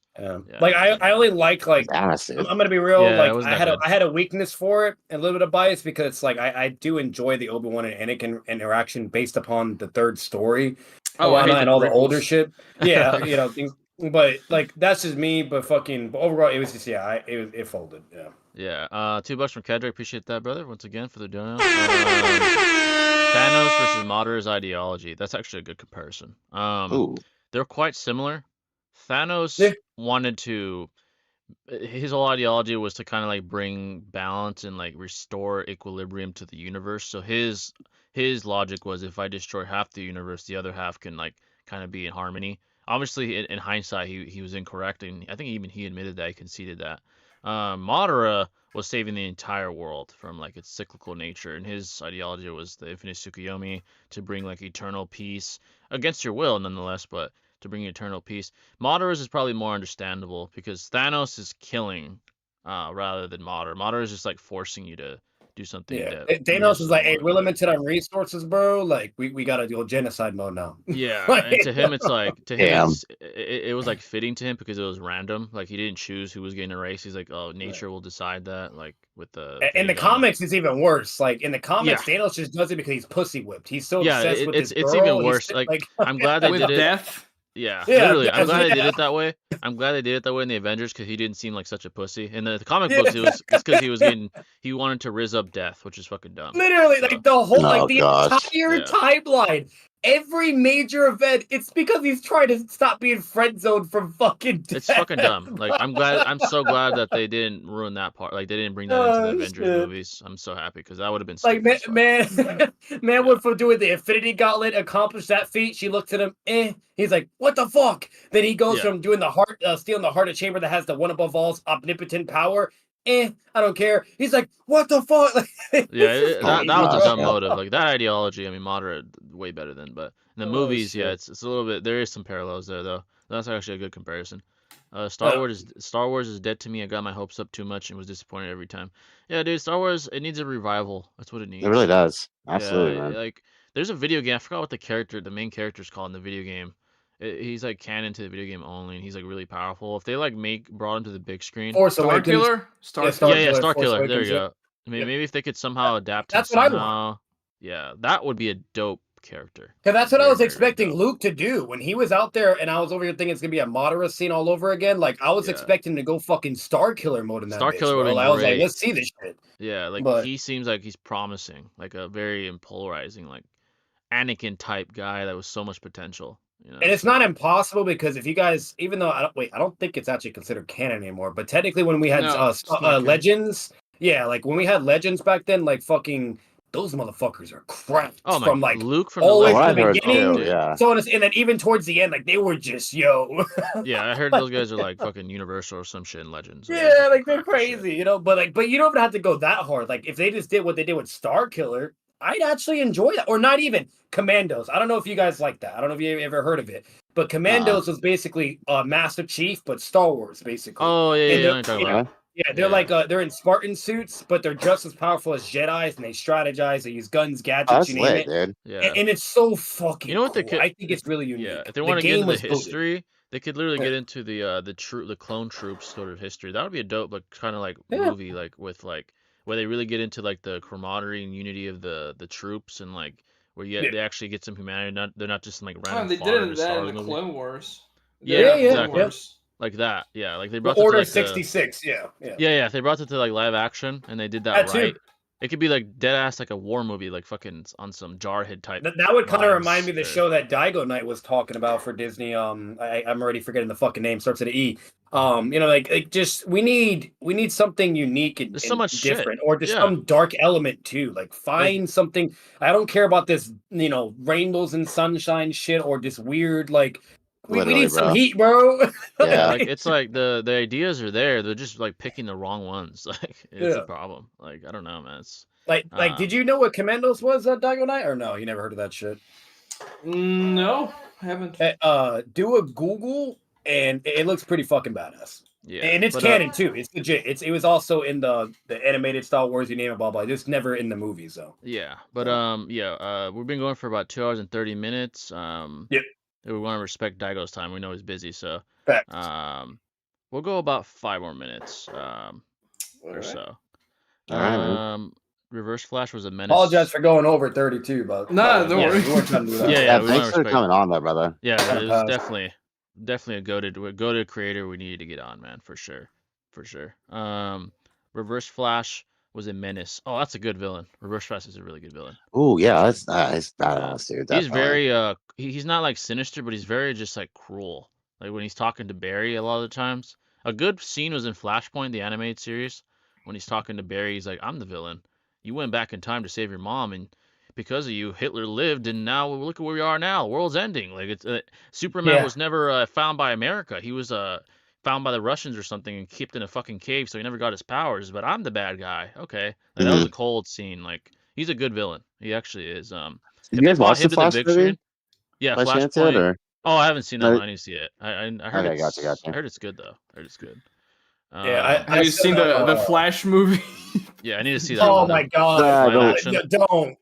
Yeah, Yeah. just don't, bro. Just don't. Like, I the haven't seen Flashpoint it, movie. but- Flashpoint is good, like the animated one. I haven't Yeah, seen the like, animated is goated. The comics, all, you know, like I said, the original source, right? But fucking the movie, it was like I enjoyed certain aspects of it, but like there's certain points where it's like, what the fuck, bro? The Like, ending was kind of ass, dude. Yeah, the I know they ending had, was weird as fuck. Like, yeah. I know they had what's his name? Fucking Michael Keaton Batman.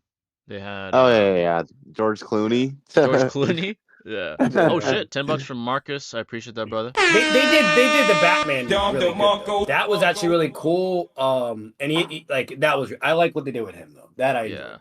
Appreciate that, Marcus. I sent the Commandos pick, by the way, in our chat thing. If you want to take a look. You guys should check out Star Wars: The Old Republic. It takes place more than 3,600 years. I've heard about that too. Yeah, but I play that game a lot. Damn. Is that good, Daigo? Like all the story and characters and shit? The KOTOR Knights of the Old Republic is an older game, and it's an RPG, but it's single person. And it's actually there's the Darth Revan story. It's interesting. I prefer the MMO, which is the Old Republic, and there are like a lot of stuff to do. There's this. You should check the cinematics for the Old Republic. There are like 5 cinematics, and they look amazing. They're CGI, but like they're great. Star Wars, Old and they're like Republic? 3 minutes each. So you should definitely check those out. They're really nice and well made. Is the title Star Wars Old Republic? Is that what it's called? Yeah, that's what this guy, the Marcus said. Star Wars: The Old Republic. Knights of the Old Republic, I thought it was, or Knights of the Old Republic is they're both games. There's KOTOR and KOTOR 2. These are like the Knights of the Old Republic games, and then there's Star Wars: The Old Republic, which is like after Knights of the Old Republic, but it's also in that era of the Old Republic. And then there's like literal wars between Jedi and Sith, like armies clashing against each other. Dope. What the hell? That sounds cool. There's so much history. See, that's what I'm talking about. Unique stuff. Once again, like if they were picking, like they just need to pick that right definitely shit. Check the cinematics out. There's one cinematic where a Sith Lord, like the leader Sith Lord, invades the Darth Malgus. He's really cool. He invades the Jedi Temple, and then like he crashes on the Jedi Temple with a ship, and then the ship door it opens, and like what the fuck? They just ignite their lightsabers, like they're like 50 Siths inside the ship, and then they clash against the Jedi. Damn, it's a really nice. It's a really nice. Is that yeah, it's on YouTube. Okay. Like, I need to check that out, man. The Old Republic cinematics. I can send the link. Yeah, it looks cool. Yeah, I'm looking at it right now. But yeah, no, you can send it too. I definitely gotta check that out, man. Oh, I can just tell. Look at the fucking thumbnail. Just looks peak, bro. Damn. Like that shit. They did them right there. They did them justice. They're not just like some fodder white clone army. You know, this kind of gives me vibes of Daigo. You know the game Star Wars Battlefront, but instead it's with Sith and fucking Jedis. Yeah, literally, dude. Yeah, dude. $2 from Kedrick. I appreciate that, brother. They're really cool. Like the game was nice too. It's a really old game now, like for MMO standards, because I think it launched in 2012. Put on my list. Oh damn! But it was nice to play that game. I don't think there are a lot of people playing it anymore, though. Yeah, is it like an infinite game? Is there a story, or is it infinite like play? Oh no, there are like 6 classes. Okay. Oh, so it's just like non-stop multiplayer. Okay. Yeah, it's an MMO, but like there are 6 classes, and then you can pick Empire or Republic, and then for each of those 6, there's a different like storyline for until you like level up to the max level, and they're different. Okay. They're different for the Empire and for the Republic. Like it's really nice. Like they're like there are 3 Jedi types and 3 Sith types, if I'm not mistaken. Then there are like 3 gun user types. Like there's bounty hunter. There's like stormtrooper or soldier for the Republic, and then there's like a spy class, like an operative. So it was a really nice game. That reminds me, Daigo. That was another thing that pissed me off with Disney Star Wars when they put a goat, Cad Bane, who's like legendary in the comics. Oh yeah, no, and how they did him in the fucking show, bro. I was like, that was so trash. Like, yeah, $2 from Cad Bane. Kedrick. Top 5 pizza spots in order. Oh, that's a good question. Top 5 pizza spots. So number 1 for me personally is a New York style pizza. I guess there's like, what's a big company out there? Giant Pizza Kings. I think it's everywhere in the country. Daigo eats burgers from Boruto. So, so that'll probably be my top spot. Besides that, I like Little Caesars because of convenience. It's not like the best tasting, but for the quality for the price is not bad. Very I grew up on it. Yeah, you can grub on it. Like $10, dude. You can get like a decent sized pizza, and it's not bad. It's not like fucking peak, but it's not bad. Or you can get like 2 large pizzas for like $13, which is crazy. Like it's very rare. Besides that, what else is a good pizza spot? Domino's isn't bad. I feel like. Yeah, New York pizza, obviously. Like, New York pizza is my top, but Little Caesars, Domino's. I feel like nowadays, dude, like I don't really even go to like main corporation pizza spots anymore. It's like the little like local ones you have are always the ones that hit the most, dude. You know, they just like it's more like there's more like a home touch on them compared to like bro. Corporate. Yeah, literally. Exactly. Hey, let's be real, Daigo. Come on, let's be real. I don't know about you, but I was salty about Boruto liking burgers and not liking ramen. I don't know. Something just hit me the wrong way. Yeah, that's not cool, bro. Ramen's like, fine. Isn't that weird? The whole like technology thing in Boruto, I don't like that at all. Oh, I definitely don't like it. I definitely they have the freaking internet and they're like I feel like they advanced way too fucking quick, though. It was my quick. problem. Like, yeah. Like, it doesn't make any logical sense. And like 15 years, they went from like not having trains or anything to having Wi-Fi. Literally, they didn't have ninja tools. Like, they had it was just books and paper back then. It was like the industrial. I mean, they did it. There were TVs and stuff like that, but like it was very inconsistent, and the technology was never the focus of the Naruto series. And all of a sudden now, we have ninja tools. Yeah. And technology has improved so much that you can create cyborgs that have Shinjutsu powers. Yeah, literally. You know, that's crazy. Let's see. $2 from Kedrick. Dragon Ball Z Super Saiyan Go 10 versus Mecha Frieza. Mecha Frieza, the one that got slashed up. Oh, Goten's slapping, bro. Yeah, Goten was a prodigy with quite an ability, so Goten would have fooled him. In the movie, he's like, I mean, at least Fuse, he's like, at least like contending with Cell Max. He's at least like, oh, dude. And that's, what I mean? It is a fusion nonetheless, but like, I mean, like Mecha Frieza got whipped by Trunks way back in the day. Dude. Yeah, I think the gap is so wide that it's more than likely that even Goten alone without the fusion would spank someone of Mecha Frieza's caliber. It wouldn't really be able to for him. Yeah, he's even more of a prodigy than I would say even Gohan based on his current development, like the way he's progressing. Yeah, so I would say I added the Star Wars Old Republic to my watch later, and I'm fucking hyped. Yeah, I'm gonna get more entertainment from that than the fucking Disney Star Wars movie. Oh, absolutely! Like those cinematics, like they're insane. Like you're for gonna their love time. them. Like they're exactly. $5 from Kedrick. Honest thoughts on Dragon Ball GT? Is it better than Super? No, it's not better than Super, but no, yeah, it's not at all. I don't think it's ass. Like some people just completely dog shit all over GT. It's not ass. It's okay. There's certain like highlights of it, like Super Saiyan 4, obviously an extreme highlight in my opinion. I love Super Saiyan 4. I like it. Overall, Omega Shenron was cool too. Like seeing Shenron being an antagonist was a neat idea. It was neat.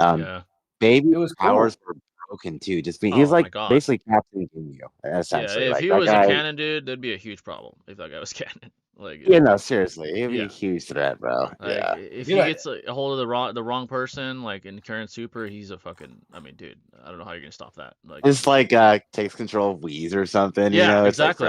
Like, what are you gonna do then? You're gonna need like Xeno to come in or something. Like, the reason that guy's not canon. Let's just say that. Honestly, I think it's all right. I don't think it's as shit as some people say, in my opinion. It's not like ass. Like people like completely shit on it. I don't think it's horrible. I think it's. I agree, bro, for sure. Not better than Super.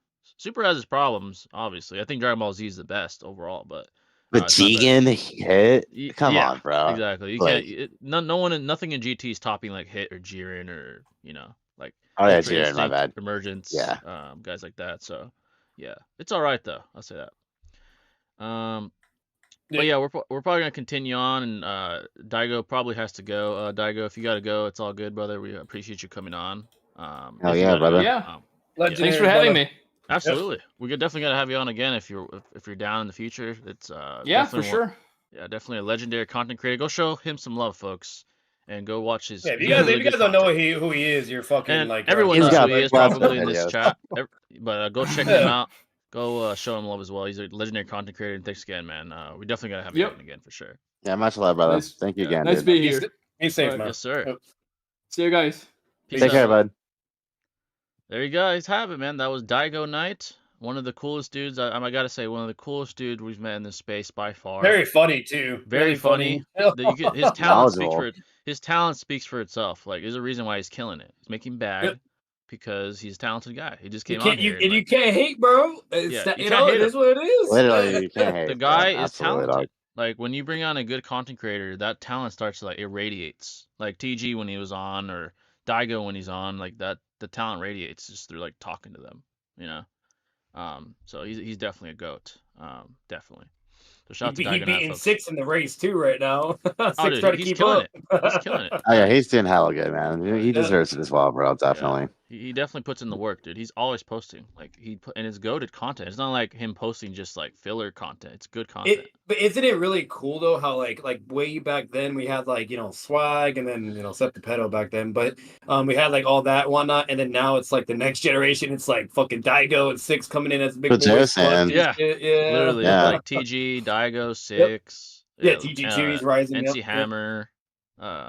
Yeah, literally. Yeah. NC Hammer was like the only, at least in my opinion, the only like out of nowhere variable for me. I never knew who he was until I saw recommendations. Yeah, he came out of nowhere. Literally, dude. Yeah. And he blew up quick, by the way. Yeah, like instantly. It was like, what the fuck? Yeah. Like even Daigo, he deserves it. He blew up quickly too. Like he was not too high, and then boom, like his content. I mean, talent speaks for itself. Like if you're talented, here's the funny part. I didn't know about Daigo until I saw a recommendation video from me being on the Coxie versus Pain arc from seeing some shit with that. His was recommended. I was like, okay, let me put whatever Vince reacted to was goated. I'm like, yo, what the fuck? I'm like, all right, I like this guy. Yeah, it's cool. Yeah, Daigo's pretty cool dude, man, for sure. Him and TG and all those guys are good, cool dudes for sure. Star Wars: The Old Republic had a budget of $200 million. God damn, no wonder it's so good. Jesus Christ! That's a lot of fucking. Back then, that's a lot of fucking money. That's a lot. Oh, absolutely, bro. Yeah, considering inflation and shit. Yeah. Yeah, I know the most expensive game ever is gonna be GTA 6. It's like billions apparently. So, it better be good, man. We waited fucking over 10 years. So, man. 8 classes, playing a Jedi Knight, currently going to the dark side. Dude, you know what game was really dope too is Battlefront 2, the first one. I'm not talking about the one on PS4, but the PS2, dude, for its time, dude. Oh yeah, of course. Yeah. The one that came afterwards, I wasn't a big fan. Dude. Yeah, it was like it's like they didn't build upon it. They didn't even build upon the game. It was kind of like a better graphics version, and honestly, I almost like the original more. I'm not gonna lie. Like this has a feel to it that this one doesn't. Like I don't know. It's like you could even use Jedis versus you could do Siths, the Empire versus the Republic as Jedis. Like you could have entire wars in the original. And you literally have like fucking Anakin, Obi-Wan, all the Jedis versus all of the Empire, like Darth Vader, Maul, the Sith, Count Dooku. No, you just remember that fucking lit peak moments where you're playing as Darth Vader, and then you see a Yoda in front of you, and you're just about to throw the hands. Yeah, I would literally choke the shit out of everybody with Darth Vader. I would be like, "Bitch, come here, bitch!" And he's choking everyone. That's hilarious, bro. Just griefing everyone, bro. Literally. And then you can go. And what's cool is you can go to different planets. You can fight in space. It was super detailed for its time. Like, oh yeah, PS2 was lit for this time, man. Like, come PS2 on. might be like the golden era of PlayStation. Like, out of all so far, to me, in my opinion. I agree, dude. Yeah, dude. Like PlayStation 2, dude, had so much like goated shit. San Andreas, GTA, fucking. There's so much good shit, man. It's like I don't know. This is a golden era, man. It really is, honestly. Definitely was peak, and especially way back then. That shit was popping off. Oh, dude, everybody was playing that shit. I think it's out of all the PlayStations. If I'm not mistaken, I think it's the most sold out of all the PlayStations. I'm not probably sure wouldn't surprise me. Yeah, It's Star Wars for one, and then 2 is just so good. Yeah, everything was just more creative, man. There's so many good like single player games you could just like binge for hours, dude. And dude, it was like so good. Dude, so creative, man. Yeah, this is awesome. Out of all the PlayStations, I definitely binged the most on the PlayStation 2, easily. PS3, I got some work on that for sure. Though, yeah, PS3 was dope, but not as right. much. Yeah, PS4. I mean, I even played less. I mean, I was older to be fair, but PS4 is cool. But not this PlayStation 2 is just something different about it. You know. Extra. Yeah, it's definitely the golden era. Jay the Great, are you still going to fight Noodles in July? I intend 100% to show up in Colorado. I highly doubt that pussy. Bitch. I highly doubt that pussy's gonna show up. I highly doubt it. That guy's a fucking pussy wearing a clown mask. He's gonna back out, probably. Yeah, you know why he didn't show his face? It's because he's fucking ugly, dude. That's why he'd rather use clown paint than show his own face. He's a fucking ugly fuck. You saw how hard Daigo laughed? Yeah, he was fucking dying. Yeah, dude, that picture is hella funny, dude. Yeah, dude. $2 for Marcus. Because D1's server was roasting and flaming him the whole time. They're all just spamming pictures. He's gonna get flamed, dude. I guarantee D1 flamed the shit. He's gonna flame the shit. He's done.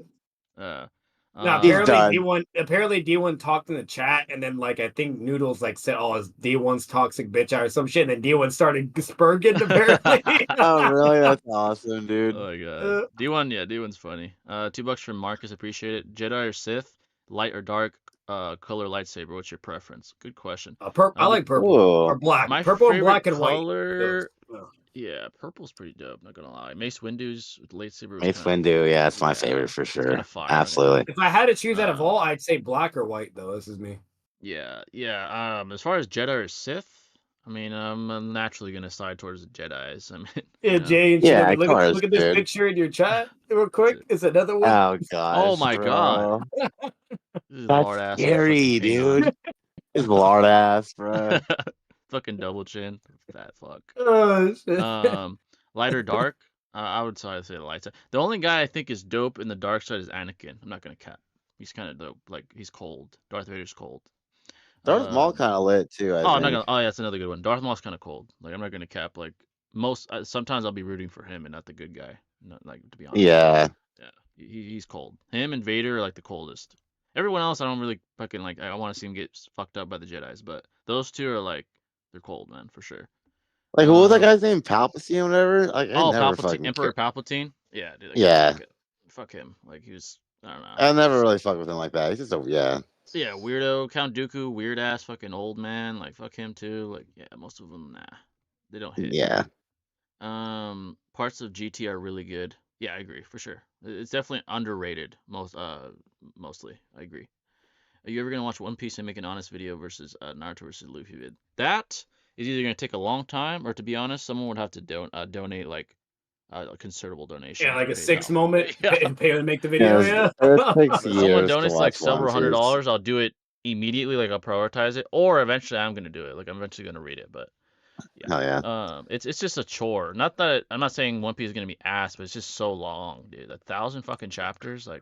Shit. That's a lot of research Jay's gonna have to do, bro. And it's still going too. Not only read it, but fucking scale it. Holy shit, that's a chore, dude. That's a mess, bro. You better get a pretty good dono for that. Yeah, either a huge dono through PayPal, or eventually I will get to it. Like I will eventually. Someone drops $1 million right now. Jay's like, oh my god. Dude. I would say 500. I'd probably maybe even more actually, because it's that big of a chore. Like a band probably.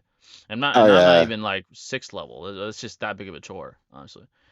What's the worst and best side supporting cast you've seen in an anime or show? Best? That's a good question actually. Thanks for the $5 by the way, BT. Appreciate that.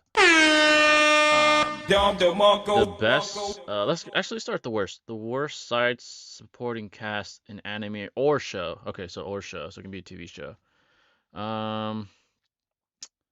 It's a good question. That is a good question. Yeah. Let's see. Anime wise, Death Note. Everyone else besides L and Light, no one really fucking mattered, really, in my opinion. Yeah, not even near, dude. To be honest, not even near. Like he came in, he was the one that put the nail in the coffin, obviously for Light. But still, no one really mattered to me. What about Dragon Ball to some extent? Because it's like the Z fighters, like they lose so much. Okay, no, never mind. I'm not even. Overall, like later on, they do start to lose a lot of like shine. shine relevance. Yeah, for sure. I do agree. That's so that like early they did matter, but yeah, later on like super like most of them are fucking useless. Exactly. Yeah. So that's a good one. As far as like best, where everyone just uplifts each other. TV shows, not even just battle based, but just TV in general. Breaking Bad, almost everyone was like compelling. All characters, like the from Walter to even like the guys Skyler. that worked for Saul Goodman, like the fucking Bill Burr, the guy he played. Oh yeah, dude. Even he met Yeah, like for sure. everyone was compelling to me. Almost every character that was introduced, whether he's like one episode guy or a main role like regular. That show is so good that like I don't know, everyone mattered to me there. Like I thought that show was spectacular, like one of the best I've ever seen. I'm not gonna lie.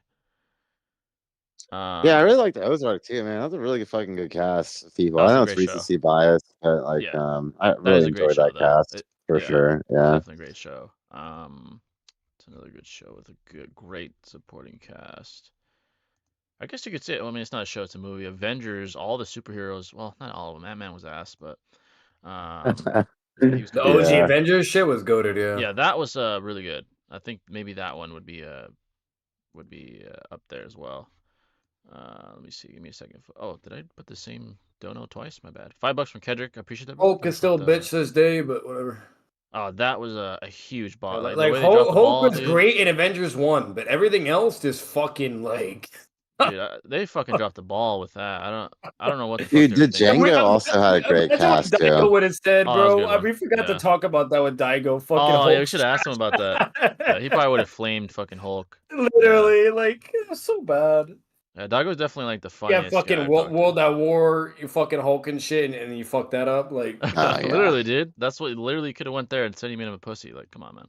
$5 from Kedrick. I appreciate that, brother. Appreciate the $5. 2 questions. Are you still boxing Noodles? I intend to 100%. 90 at this point. Not 90. I'm gonna go up to 95%. He doesn't show up or he pulls out. 95%. He won't do it. But I'm dead ass. I've been training. I've been training since I said I was gonna fight him. And he clearly ain't training either. Yeah, he looks like a fucking lard fat fucking lard. Yeah, it's easy to sit on your fucking chair and talk shit, man. But it's like, what are you gonna do about it now? His fucking chin was like drooping over his fucking chest, dude. Like, nah, dude. He's gonna gas out in round 1 if we fight. Imagine Jay wears like a Batman mask though. Like he had the costume his beaches. I should put on some fucking war paint when I go fucking box him. Also him and Swagkage. An Ambu mask.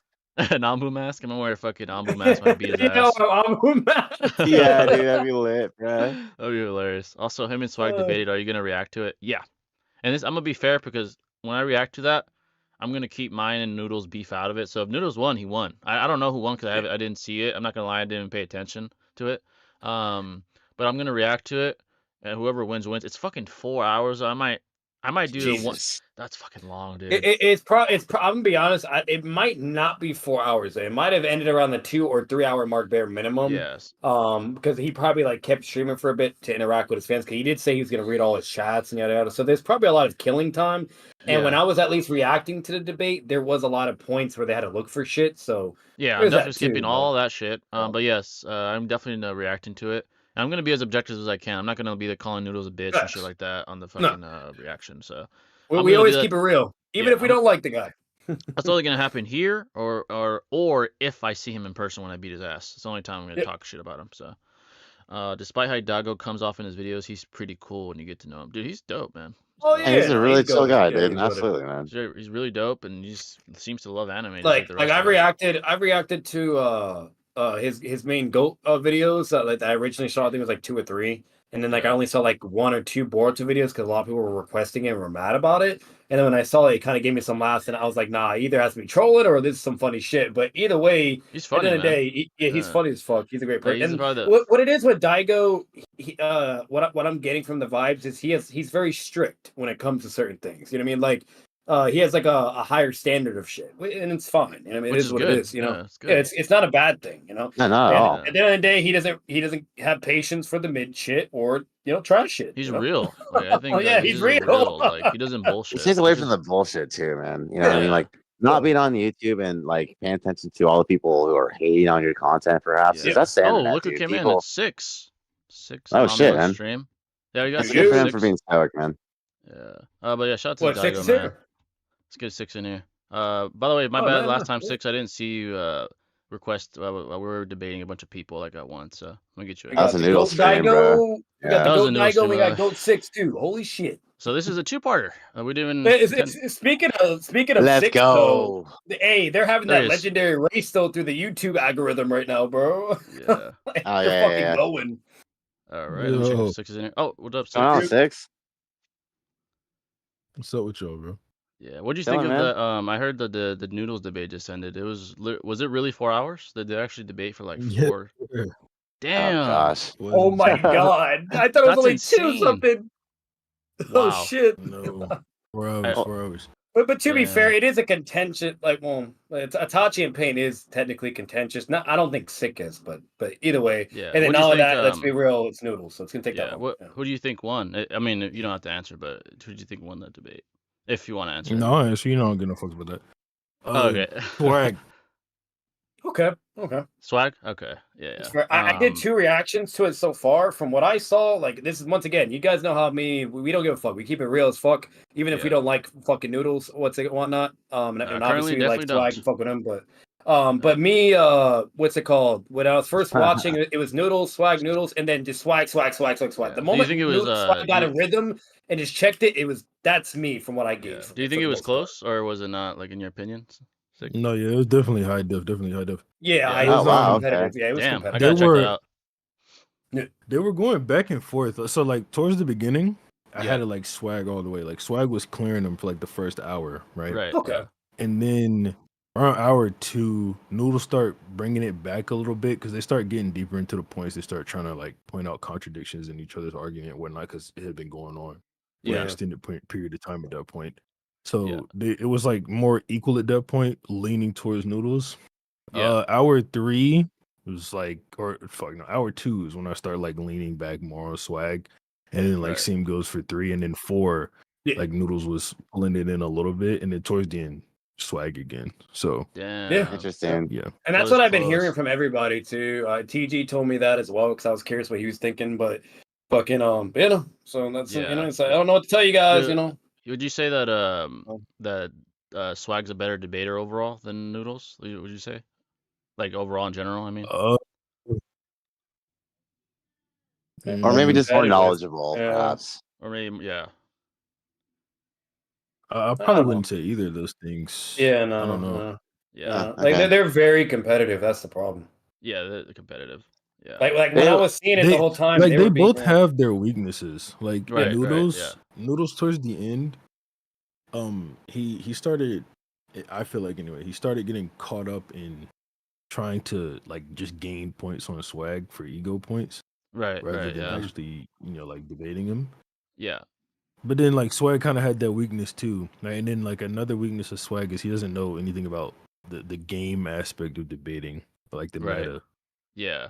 So He's not like in it like often. Yeah, that makes sense. Yeah. Yeah, of course. Which I think is impressive for Swag because at the end of the day, I'm just being real. That's kind of what Noodles does a lot. Like he has a Discord server, you name it, he still does it, whatever, blah blah. Swag doesn't do that shit. Like Swag's he doesn't mainly a debate. content, Yeah. or he's collabing with other people, or he's just gone. Like he doesn't even post, a lot either. So it's like, to me, I think that's more impressive for Swag because I feel like he's Yeah, more it's not realistic as than polished, for Yeah, sure. so Swag did debate a lot. He probably would be like probably like top. Like if he Giga like, tier. like dedicated probably, himself. Yeah. Which is pretty cool. I Like don't know, Swag's smart. Yeah, he's a smart guy. It's a long ass Um, debate, though, man. I heard a 4 lot of. hours? How long was ar- the first one? Like 2, I think. They're just arguing Hey, over a oh, lot of 21. trivial Yeah. points, man. Damn, You so that know? was like twice as long. That's great. Well, this Like, I do get it because this topic is more like contentious in comparison to the first one. I will give Noodles props though. To be fair, he did take the losing stance. At least to me, that's the losing Yeah, stance. I think it's a But- losing stance. Seki What's it Tachi, at least. called? Yeah. So it's like the fact that he can still be competitive, whatever, blah blah. But then again, it's like if you are a good sophist, whatever you name it, know how to fucking rap, whatever, there's that too. But it's all I'm saying. It's impressive in regards. Yeah, that's crazy though. 4 hours, dude. Damn, that's commitment though. You gotta give both of them that. That's commitment. Six, who do you have winning between Itachi and Pain, just in general? Pretty close. Yeah, it's To give her close. the pain. Yeah. Alright. Damn. Is That's there, like That's like the oldest debate in Naruto. Yeah, it's like up there with like some of the greats as far as like topics. Yeah, definitely up there. Are you saying like full? Are you saying both full power or sick to full power pain? Just making sure too. Okay. I think, so yeah. You think Prime Sick, Itachi beats Pain, right? Though, because I could have sworn you said Itachi is over Pain back then. Even because you and Swag are always going at it with that. Like Prime. That's yeah. Yeah, I mean, mainly when I say that shit, it's just me dick sucking Itachi because I love him. Okay. I feel you there. Everyone loves Itachi, bro. With Pain, bro. So I feel you. No, I do think Pain beats Sick Itachi too, though. I do agree with that. Yeah. Okay. Sick Itachi is just less like for him and stuff. There's more like. I will say though, if you, because this is how Noodle's looking at it. If you look at it in the perspective that Sick Itachi isn't weaker than Edo Itachi, right? Then Itachi would beat the fuck out of Pain. Oh yeah. Because the Edo feats, you name it, whatever. Yeah, you substantiate that well. Yeah, if you can't. To me, that's just so fucking weird. Sick versus Edo. Yeah. I guess that is the best, like one of the best. Like Ken tried to do that against Shinobi. When Ken did it, but he did it really poorly though. Noodles did it better. Probably Noodles. Yeah, I'm assuming now. Ken like the way he like framed it was like, dude, what the fuck? Yeah, I don't know. Yeah, definitely off-putting. Did I be laughing? I'm not gonna lie. That's the reason why Ken. That's the reason why that Shinobi won that. Let me see the chat real quick. Yeah, folks, 6 in here. We had a double thing. We had Daigo. Yeah, let's go, bro. Came on, so it's definitely double stream, folks. Definitely hit the like button, by the way, because we had 2 goats. We had Daigo, and then we have 6. So make sure you hit the like button, guys. They need to hit the fucking. They need to hit the sub button with 6 too. Fucking. Yeah, go. Come on now. Over here slacking, bro. I'm sorry. That man's been posting consistently. Whatever. I've been seeing his metrics and shit. I'm like, nah. Like they should be way better than that. That's just me though. Hey, people stingy, bro. I'm saying though. God. Let's see. What is the strongest version of Godzilla? I don't really know too much about yeah, my problem is I don't fucking know. I watched most of the movies. I know Godzilla got into DC recently. They had a crossover and he fucking slammed DC. Yeah, that's cool. Beat fucking Superman's ass. But I don't know too much about Godzilla. I haven't read like the literature. I've seen most of the movies. I think Godzilla. I don't know honestly. Yeah. Like for all we know, Godzilla's just either a fucking plot monster or he's just that guy. It's one of the two. Did he beat? From what I hear, I didn't watch it, but did he beat King Kong? I didn't. I was about to ask. They fought like how many times, dude? Like. King Kong's he's relative to him, but Kong's always superior. Yeah, did he? Not Kong. Godzilla. Godzilla is okay. Did he tank his blast, like his fire breathing blast? Yeah. He got injured, but he didn't die. Yeah. Isn't that shit like nuclear? I don't know how that works, but it's like radiation or something like that. Yeah, I don't fucking. Oh shit, bro! Nuclear breath. That's crazy. They definitely made it bigger. Kong got tagged and he fucking whelped in pain and whatnot, but then he shrugged it off. He's like, all right, let's throw hands. Like, yeah. Damn. I love Kong. Kong's my favorite though. Like of course. I wanted Kong to win, but of course Godzilla always fucking wins. So. Yeah. I have a question for you, 6. What would you rate 2023 1 to 10? Now that we're done with 2023, like a 1 to 10, 10 being the best. I don't know, bro. Give me some aspects to rate it. Just like for you, from your personal perspective, like how it went all for you. All the good shit and bad shit. Yeah. Yeah. How'd the year go for you? I guess. You went fine for me. You give it like a lot of good shit, bro. It's the best year on YouTube so far. That's true. Yep. That's dope. Yeah. Most of the games that came out were pretty good. Yeah, I feel like you like JJK, the JJK vibes. I don't know if you've been into that, but that's like fucking shit. But season 2 came out. I don't know if you've seen that yet, 6. But wait. Yeah, I've seen JJK season 2. Season 2 is so good. I don't know if you liked it, 6, but I thought it was really good. It was pretty fucking cool. It was like back-to-back action. Yeah, there were aspects where it was lacking compared to the manga, but it was a good season. I haven't seen the manga yet. I'm way behind. I feel like 2023 is mostly good. I feel like overall is like good, not great. That's a Kuna fight though against that weird ass fucking Doomsday looking fucking. That fight was crazy in the anime. That shit was fucking. They were going at it, bro. Yeah. I felt like I was watching a Dragon Ball Z fight for Maharaga. Yeah. Man, I can't wait for Super to come back out, man. It's gonna be lit. It's been a while. It's been a while. It has been, dude. Yeah. And Toji was still the GOAT in that shit too. That was my favorite part of it. When Toji came back, I was like, yo, no way, we have an Edo Tensei moment, but Yeah. it was so good. Oh yeah, speaking of Yeah, I love Toji. wait, what did this guy say? There's a fourth Like dimension. he came in there and just slammed everybody. It was crazy. There's a fourth dimension in the Godzillaverse. God damn. Didn't know that. Like I just couldn't believe how far he was even above the grade 1 sorcerers and shit. Like he came and just like was blatantly over those motherfuckers and shitted on the octopus creature, whatever the fuck that guy's called. I forgot his name. But fucking he was strong. He was crazy. They're doing the anime justice for sure so far, mostly with JJK. They're doing it really well. Yeah. Anime in general has been pretty. And his interaction with his child in the anime was Yeah. pretty cool too. Like the way how that went, I thought that was really cool. Yeah. Let me see the chat. Feel free to ask any questions, folks. We have 6 in here. For you guys that just came in. Let's see. What games are you playing right now, by the way, 6? Right now, I'm back on Elden Ring because there's not really nothing. There's nothing out for me to like. Bro, I hope Six has been grinding Elden Ring from like it's been a while, bro. You've been playing. That must be a good ass game for you, bro. You know. Yeah, I love that game. Like, have you beaten it Definitely many my favorite times, game or is ever. it like have you beaten it many times, or are you still like trying to get through it because it's so long? No, yeah, I beat it 48 times. Oh damn! Nice. Damn. The DLC should be coming out this year. Damn well if I Google how much, bro. That shit's like Witcher 3 or Skyrim, bro. Witcher 3 is so goated, man. So fucking good, yeah. Yeah. There's a few games coming out this year. I know Suicide Squad Kill the Justice League's coming out. Elden Ring. What else is coming out? That's like the biggest. I don't know if that game's gonna be good. Yeah, I saw some gameplay. It looks okay. I mean, like early Damn, gameplay. 6 133 hours, bro.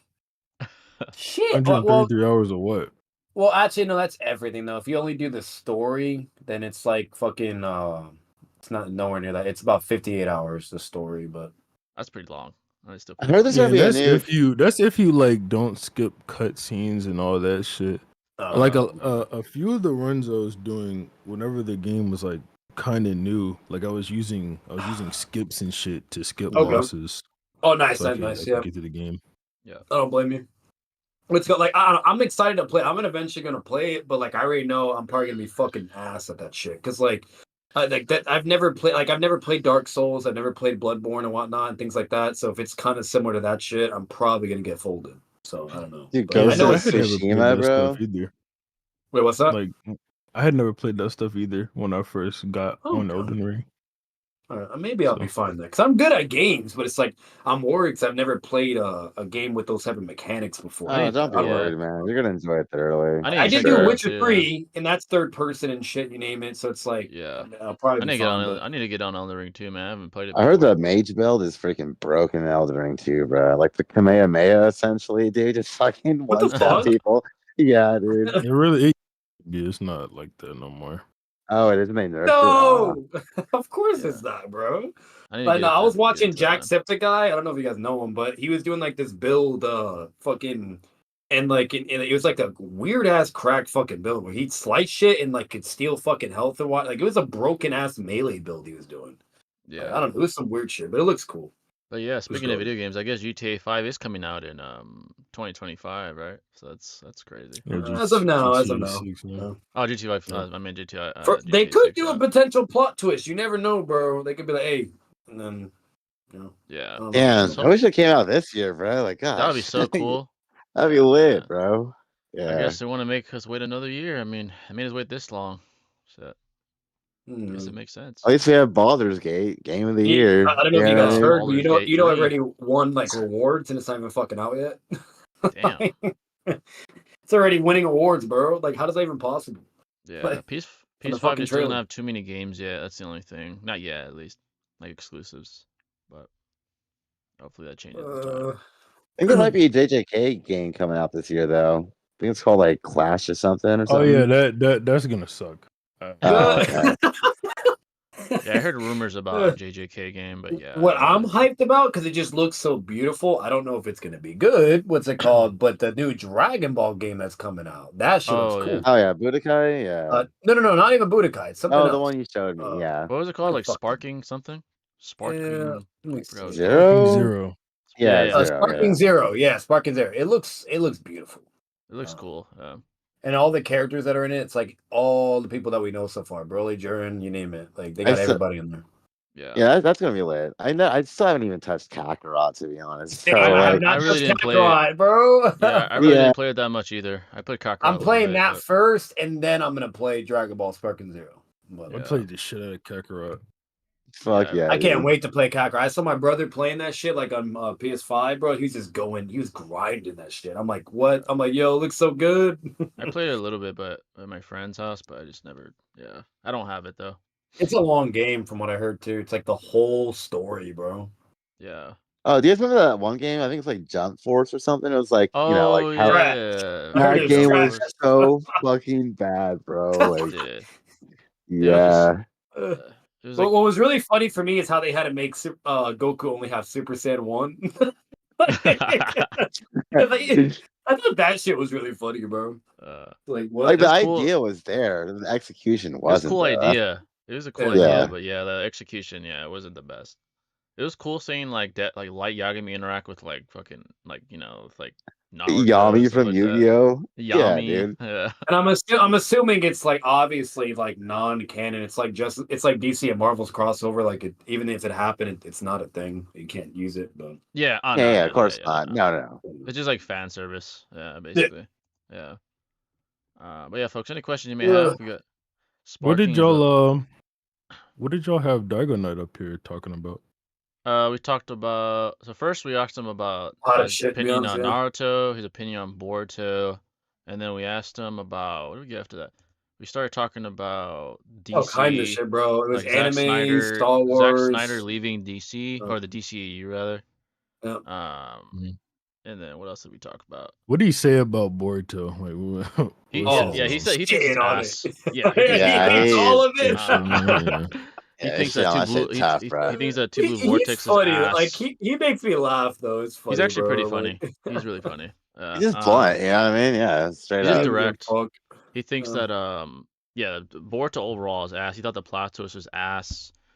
Everything, basically everything Boruto. Naruto, he had obviously speaks in much higher. Like, which was really surprising because, like, you would think at least if you're an OG Naruto fan, because he fucking loves Naruto, right? So you would think you'd at least love like the Naruto and Sasuke against Momo, things like that. You name it, like all those type of moments, even like Ishiki and whatnot, and Baron. Like, but even that, he's like, fuck it. I'm like, what?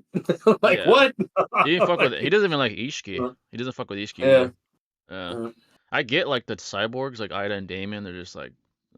All that stuff. But like Ishiki, I thought he would like him, but nah, he doesn't. So. And I at least enjoyed the Boruto plot thing, where I like the plot twist.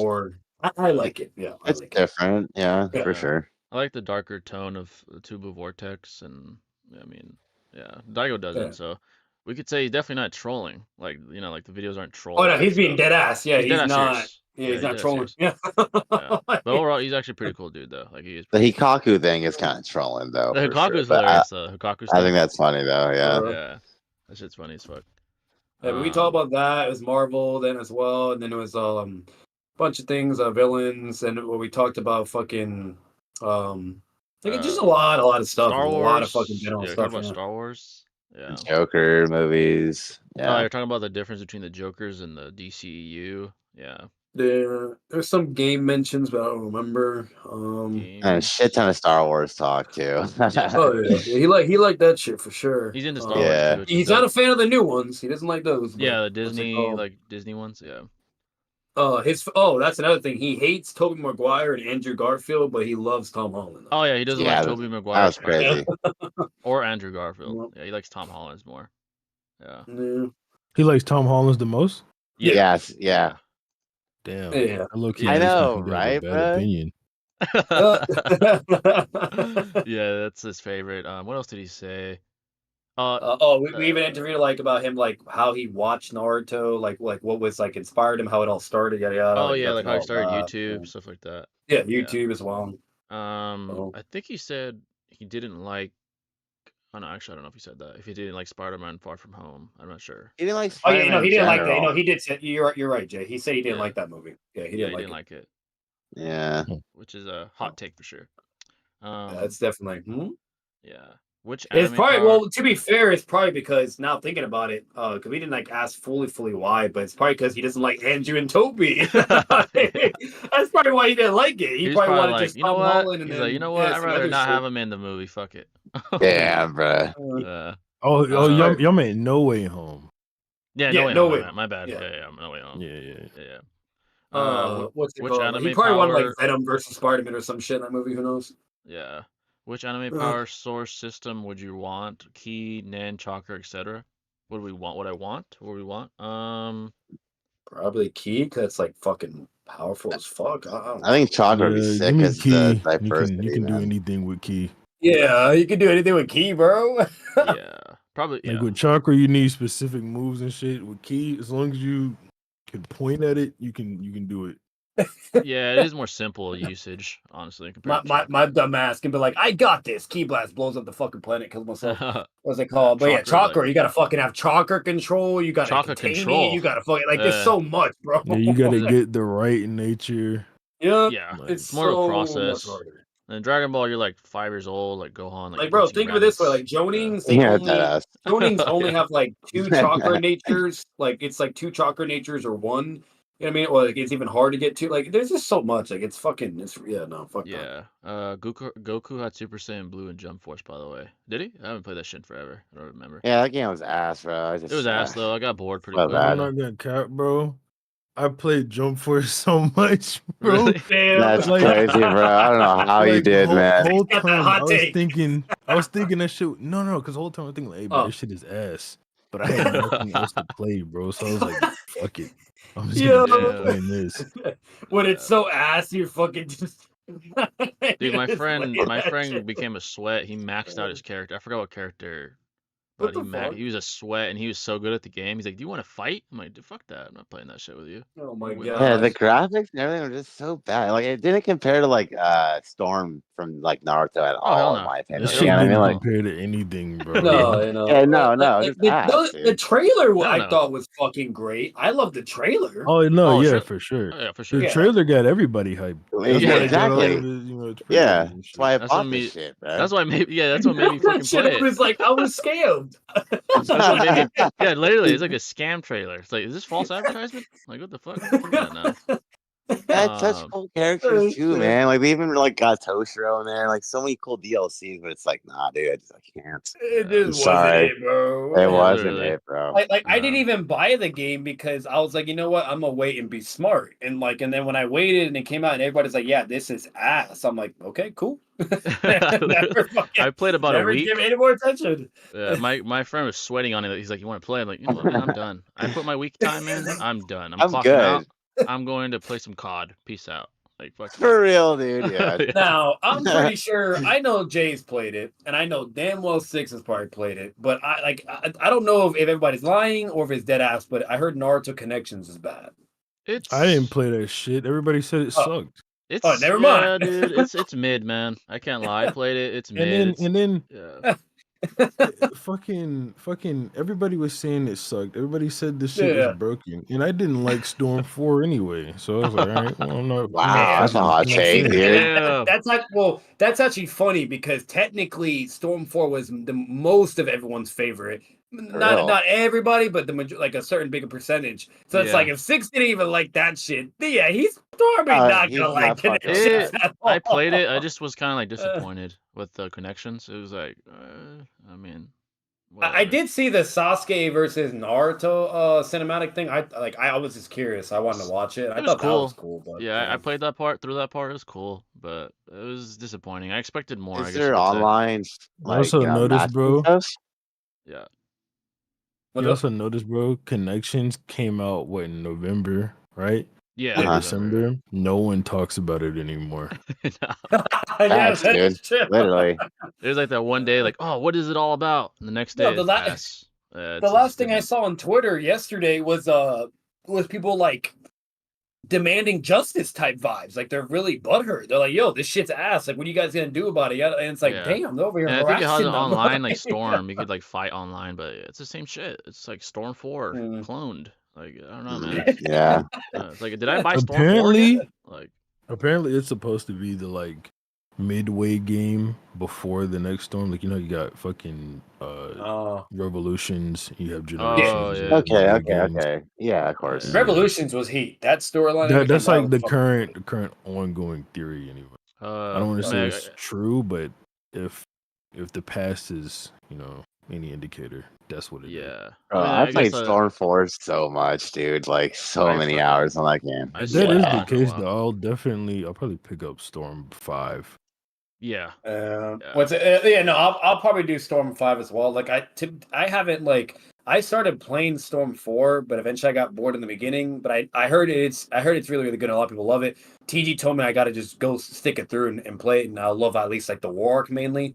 But so I'm gonna do that. But yeah, Storm 5, I'll probably do that too. Yeah. Same, man. Let's see what you guys are saying. I'm pretty sure Daigono doesn't like the Otsutsuki. Oh, he hates him, dude. He doesn't not fuck with the Otsutsuki. Oh yeah. we got into all that, bro. He fucking hates him, dude. All of them. Let's be real. Like, I'm just being honest with you. If Daigo Knight thinks Ishiki and Barrymore Naruto are fucking weak, like being dead ass, like not even the strongest, yeah, I'm pretty sure it makes a lot more sense. He's probably not gonna like them either, bro. Yeah, he thinks they're ass, dude. Will you make a video? He thinks part one Guy is stronger than fucking Code because Guy can hit someone through a wall and Code doesn't go through a wall from Jigen. Like, yeah. Is What's what going it on, is. Levi? Will you make a video on the noodles debate, a reaction? Yeah, I will. It's fucking long though, dude. I might have to do 2 parts. I'd be there like 6 hours. Well, you're gonna have to do multiple parts, bro. Yeah, or an hour long. Unless you do no pauses, bro, you can be. I mean, yeah, I could do that.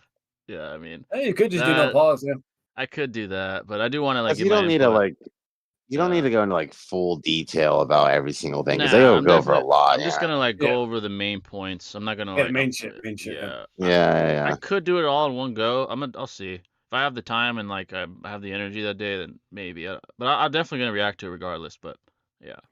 Yeah, I was only doing 3. I was only doing like 3 parts bare minimum. Like, so if it's like an hour as long, whatever, blah blah, and that's it, or I just fucking killed through it. But yeah, and I'm gonna be for the most part, it does get repetitive. It does get repetitive for certain points and circle whatnot and yada yada. But I'm definitely gonna like try to be as objective as I can. Say who won. Obviously, I don't like Noodles, but if I think he wins, like from a logical standpoint, I'll say he wins. Most people are, from what I'm hearing, say Swag won, but I'm gonna try to go in like What's really funny though, Jay, too, is like I even said this before. Like, if I had to bet money, I would probably bet it on Noodles. Yeah, I bet on Noodles too. I thought he was gonna whatever, win. blah blah. Even though I thought Swag got it the last one too, but it was like a high diff, whatnot. But like if I had to, just because once again, Noodles does this shit. Swag does it. So despite like mine and his like problems, he's a good debater. I mean, it's obvious. Yeah. So, yeah but then I'm hearing, from, I'm not gonna list names out of respect, but then I'm hearing from many people, and they're like, and these are like pretty intelligent people, and they're like, oh yeah, like nah, Swag's got really better, yada yada, the whole fucking 9, blah blah. So it's like, all right, we'll see. And then I heard like,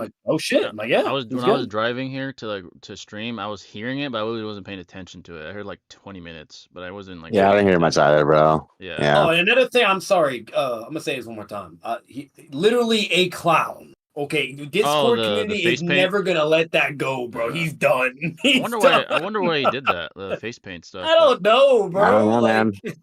Maybe it was just like he wanted to troll with it. I don't know.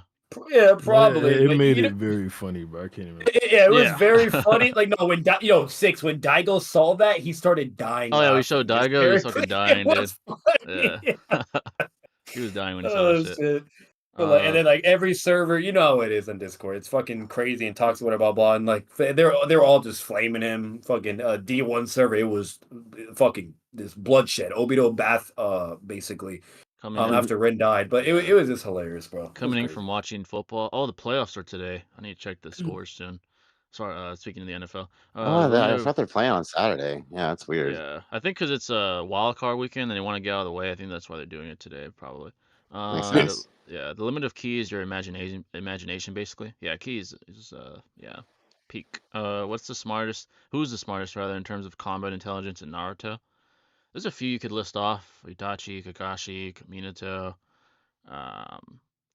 Togurama. Sasuke's pretty intelligent. Sasuke's a good one. I was surprised he wanted Madara to win. I was like, I Madara. get it, but like at the same time, I was Oh, like, the popularity poll. Yeah, that's who Daigo wanted to win. No, I've heard a lot of people say that though. To be honest, you know, I guess I get it. It's understandable. He wanted who to win?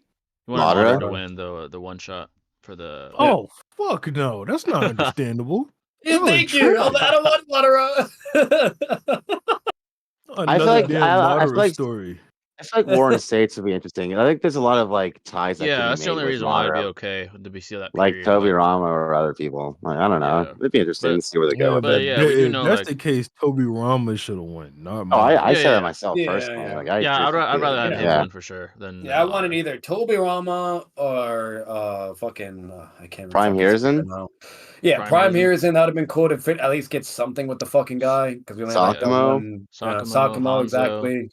Sakumo would have been great too. Yeah, that's what I wanted. I wanted Sakumo, Minato, and Sakumo. Those are my top picks. That's it. Yeah, facts. Yeah, those guys. Sakumo would have been great. Like he's so. That's why it pissed me off when everybody's asking for Sasuke, Naruto, Sakura, this, and I'm like, or fucking Madara, Hasha. I'm like, bro, we've seen all these people. I don't care.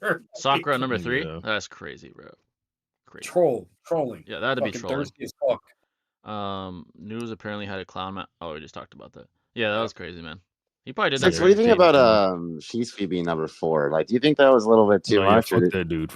Okay, yeah, for sure. Like, bro, Shisui. Keep in mind, I never played Storm, right? Because I got into Naruto in 2019. I watched it. Yeah. Then I read it, right? Shisui, because I got the experience that way. That nigga was in like 4 episodes and like 10 panels in total. Yeah. I did not care about him at all. Yeah, him getting number 4 was crazy though. Out of everyone to be selected, yeah. But it's like the fan base has such a level of intrigue in him. I feel like it's crazy. See, the problem with Shisui, like the problem with him is like we technically gotten a good amount. We have the novel shit, we have the anime, we have the game, so on and so forth. You name it. We even got to fucking see a Susanoo apparently. Allegedly like his farm. I had to like logically like conclude why. Maybe because it was connection to Itachi. Everyone loves Itachi in the fandom. That's like, I don't know. That's probably why they voted for him. But I really wasn't interested in seeing Shisui get beat up by Danzo in another form. He's a 5th version of him. To be fair, Six, Kishimoto could have really done him dirty. He could have done what was in the novels where him and Itachi are getting beat up by the Byakugan too. Imagine it's shit. They're both just getting beat up and he has to use code. Give us a 5th version of Danzo of Shisui getting his ass beat again. Yeah, but even worse, get showing our boy Tachi getting the hands. Like hell no. So what top 5 was like? It was Minato, obviously, Itachi, Sakura, Shisui. Who's 5th? I didn't care for Shisui really. You see, like my top picks, like I said, Sakumo, Minato, Tobirama, right? Yeah. But then like I wouldn't have minded if we got a fucking I really wouldn't have minded if we got a Shisui win. Yeah. I probably wouldn't have liked it because I don't really care about him, but maybe it would have made me care about him, Yeah, but yeah, I wouldn't have minded him. I wouldn't have minded if there was some character Jay just said and it like completely slipped my mind. Who would the top 5 Itachi. Itachi. I wouldn't have minded if we got Itachi either. Even though we already know a lot about Itachi. A lot, yeah. I feel like Itachi is so entertaining that I don't care. It would be good regardless. Yeah, it'd be like Kakashi was number 5, dude. That's crazy. Makes sense. Yeah, that pissed me off too. Like I don't remember. Kakashi is my favorite character, but we've seen him the whole fucking show. We've seen him in the anime, the novels. Like we even see him as a fucking kid. But then we see him like as a teenager dealing with the whole trauma of Ran, yada yada, in the Anbu days. Like we've seen everything, bro. He just and Hinata was number 10, bro. It's like, come on. Oh shit. Oh damn.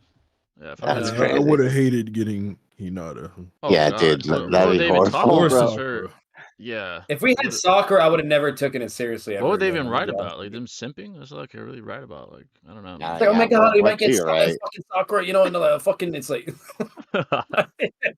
Itachi. I guarantee you that it's like the foam's coming out of their fucking mouths. They're like, oh my god, maybe Kishimoto give us a fucking shower scene or her coming out of the bathroom. Oh my god. But like Itachi, I do get like the point that Six said. Like he's just so polarizing that like we're gonna read anyway. You know? Facts. Oh, of course, bro. dude. I don't know with if, like, Sakura and Hinata, like I don't want those stories, but I do think that if Kishimoto were to write about them, he'd probably write about a period in time where it would be relevant to. Like about Hinata, I feel like any point in time to write about Hinata would almost be pointless. But Sakura, you could probably make some good stuff with Sakura. Yeah, in comparison to Hinata, And they've done it. They've done it in Boruto anime. They've done it with the novels and so on and so forth. Yeah, exactly. Even the birth story for like this, I never knew about it, but apparently there's a birth story for Sakura. Like it actually shows it all. It's like manga and whatnot, you name it. Yeah. So it's like so they could definitely do something with it. It's just at the end of the day, like it's just when you have the potential to get things we actually do need or would care for, it's like, come on, like what are we doing? Yeah. So, I thought Hanzo could have got better voting, in my opinion. But I think, like, with him, you can get, like, Chio, Sasori, even Sakuma, perhaps, during that time, and the Sonning, as well as some development. Early Sonning. Yeah, but that's the thing, right? Because it's a one-shot. And what Minato one-shot was, like, 50 pages or so? Yeah. How much about Hanzo can be said in 50 pages that wouldn't just be pointless? Like they would probably just show the Pain incident, like when Pain invaded and slammed everyone. I think that's probably the only thing he could maybe do. Or just a fight with the Sonning. Show the whole fight with the Sonning. That's the fight with the Sonning. That would have been cool. But then like the issue with that is there's no reason to care about what happened in that fight. The main thing is because Jiraiya he thinks highly of Hanzo 20 years later because of that fight. He was sweating, bro. He was sweating. He's sweating like, oh, pain killed Hanzo. Oh my god. He says unbelievable. Like there's no way. Yeah. We know for a fact that they lost. So there's no reason to really care about it. That's true. Take for example, like the Minato manga, right? We had no idea Minato and the Nine Tails fought before because in the original story, that's a big deal. Kurama and Minato had no mentioning of them facing off in the past when they like fought in the Konoha, for example, right? So it's like that was completely unknown to us with the one shot. So that was cool and intriguing for sure. Yeah, what's really interesting is it's a parallel that Kishimoto did within part 1, right? And then he does it in Shippuden as well, with his reoccurring moments where like Minato could potentially be that guy, right? The strongest or Overhash or whatever, blah blah, or in that ballpark. And then it's like happening, and then we see further things in the war, you name it. Like so, it's just so interesting. Like Kishimoto, like let's be real, Kishimoto really liked Minato, and Minato and Itachi, to me at least, seem like were his favorites because he had some fucking crazy scaling for bro, I can't believe I tweaked and missed this much of the live. Everyone was watching the Swagkage debate though, so I don't blame you. Do y'all think that Boruto has karma? If not, why hasn't he used it yet against Koda the Shinju? Why hasn't he used it? Of course, Boruto still has his karma. He used it at the beginning of Boruto Part 1, that first chapter. He has it, and that hasn't happened yet. Yeah, he still has it. Yeah, it just probably hasn't used it because he hasn't, deemed it like necessary. Boruto, he's just cracked, bro. He's Sasuke, Jiraiya, fucking Naruto, Kakashi. He didn't even need it. He didn't even need it against Minato. He didn't need it. Minato fighting Raijin now, but apparently he's nowhere near as good as Minato somehow, which is hilarious to me. Against Cody, he didn't need it because he slammed him. The Shinju, I mean, he didn't really have a chance to like combat him. He left. So he just hasn't really, have needed to use it yet. But yeah, he has him. Yeah. But what did I miss? Daigo was on, so make sure to go check him out. Go watch that part. It was really, really good stuff. Plenty of Boruto, Naruto talks. Even DC Comics. Talk a lot about DC Comics, Star Wars. We have 6 on now, so it's a double whammy. We had Daigo, and then 6 came on. So yeah, it's been a pretty good stream. I know everyone was watching the swag debate though. That's the big event today, main event. I was just surprised he was willing to come back and do it again and whatnot too. I was expecting this to be like a one and done thing. No, with Daigo Night. Oh, because we don't really know him. You know what I mean? Like Daigo's a cool dude though. I think he sees that he's a cool dude. And we got along. So he's a cool dude for real. At least to my knowledge, I don't think he's affiliated with anybody. Like he kind of just does his own thing. No, like him and MC Hammer. Yeah. I think he just keeps his head down. He just keeps his head down and grinds. I respect that. Well, I respect that. No toxicity, man. Yeah, he just makes content and just keeps it going. Like he even says, like, besides my content creation, I'm not really on YouTube like that. Like, or like I'm not really Yeah, like no, he Naruto doesn't. YouTube. He doesn't even watch YouTube. Yeah, literally. He's I get gone. I get that because you'll burn out. You know, if all you see all day is like anime, like eventually you're gonna get, no matter what it is, you're gonna get burnt out. You know, so Of I mean, course. yeah, you need that time to like restore. Oversaturation, man. Yeah, exactly. It's oversaturation. You need time to like reset, kind of recompose yourself. So I get it. Like even sometimes me, I'm like, fuck, man, like anime. I need to fucking like go watch some fucking TV, regular TV or something. You know, so. Shit, fucking the biggest person, bro. Swag. Look at fucking him. He's gone. He's I'm enjoying sure Swag life. You know, had his like large amounts of anime. He's like, you know what, I'm gonna take a break, bro. Yeah, I get it. He is dependent on the physical ability of the user. Not gonna lie, Key would be awesome to have, but kind of scary. Forget ending the Earth with nuclear weapons. Everyone's a potential nuke. Oh, dude, Goku and those guys are. Oh, I don't want everyone to have it. I just want me to have it. Yeah, exactly. Fuck, I missed Daigo. I used to hate his videos, but then I realized that his criticism. Dude, he's actually really cool, dude.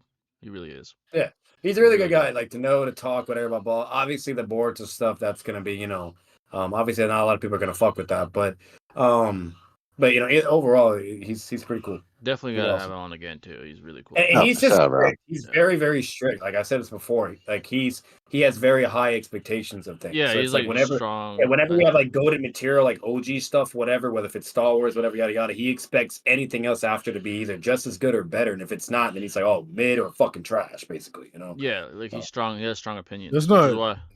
Just to say, that's my opinion. Not a good thing. Yeah, I know. Just from his videos, I think he's for one, it's questionable whether or not he even reads it because of how he gets some of the stuff he says wrong. Yeah. And then number two, I think he's not charitable in any sort of situation when it comes to Boruto. Like he doesn't have to like Boruto whatsoever, right? Because of course. Despite Boruto's writing, I don't think it's all that special, right? Like Boruto, to me, it's just solid. It's not like something to gawk at, right? Mm-hmm. Right, yeah. But I think when you're just not charitable to a series in any way, there's no real point in taking your opinion seriously. Right, yeah. Yeah, that's fair. No, it makes sense. It's like I mentioned this before. Like at least myself, like he'll be willing to like be both devil advocate or whatever you name it for when it's Naruto Part 1. Should put it, you name it, but when it comes to Boruto, it's like just completely out of the water. Like just nothing. Like just shit. Like, so it is a little weird. How strong was the power up of the version 2 till Beast Cloak? How strong? Like, how strong is it? Can't really quantify, but more than V1. I mean, that's a very dumb answer, but V2 is like 6 tails over V1. Think of it that way. Yeah. Because B gets his V2 chakra absorbed by Kisame, and he goes down to V1 with I think he still has 8 tails. He does, or something like that. Yeah, and in the previous limit, Kisame could absorb with 6 tails. So boom, it's V2 is 6 tails over V1. Yeah, that's a good measurement. That's a good way of seeing it. Yeah, so there you go. Still alive. Yeah, we're still alive, probably. And then in Part 1, like back then or in that time, like we knew the CM2 was 10 times, so that people were like, okay, one tail's probably that, but that was all the way back then and shit. But that was like for Jirobo, right? Yeah, Jirobo, and then it's like it's said other times too. It's not just Jirobo, but okay. Data books always just has Jirobo. The other one says that it's Sakon Yukon. They say that they get 10 they times say more chakra. Yeah. Sakon, Jirobo, and then there's like the data books, but it's not really about the curse mark. It's more of Jiraiya using his shit, and it's like 10 times more, but it's like the same trend. I think that JJK is the best new gen manga to come. Oh, it's fucking fire. Since the big three, what do y'all think? I think it's definitely at least one of the new gens leading the way. Yeah, for sure. 100%, man. Yeah, it definitely is. They did Gojo dirty, bro. The way they got him in the fucking train station in the end, I was like, oh, that's some bullshit. Bro. Yeah, man. Fucking sealed his ass. Fucking Goat Joe, it's tough, man. Goat Joe, that's awesome, bro. That's lit. What What are Six's thoughts on the debate? If he said I didn't hear. Oh, he thought that Swag won, but he thought it was like high diff. It was a close one. Yeah. Yes. But definitely, yeah, we'll check it out eventually. Yeah, I know it's long. It's like 4 No, we hours, need to. Yeah, we definitely gotta check it out. It's like 4 hours, but yeah. Yeah. One Piece remake will come out with better pacing, so no excuses to duck out anymore. One Piece remake will come out with better pacing. That's gonna be shorter or something. Oh, are you talking about a Netflix adaptation or like an actual like anime adaptation? It's probably what it means, I'm guessing. Oh, that was another thing too. Daigo said, "Fuck One Piece." Oh yeah. Hey, spin. Yeah, he said, "Fuck that shit." Yeah. Well, it's like, yeah, if you've never gotten into it, it's like, why the fuck would 1,000 chapters sound pleasing to get into? It's like, so nah, fucking dude, long, dude. Fuck. Yeah, The journey. he said he started reading the first 30 chapters and he was like, "Fuck this shit." Yeah, he let it go after like 30 or something like that. He's like, fuck it. Yeah, he dropped it. Fuck it, bro. I'm good. he has pretty good taste in animes, though. I will say that. Yeah.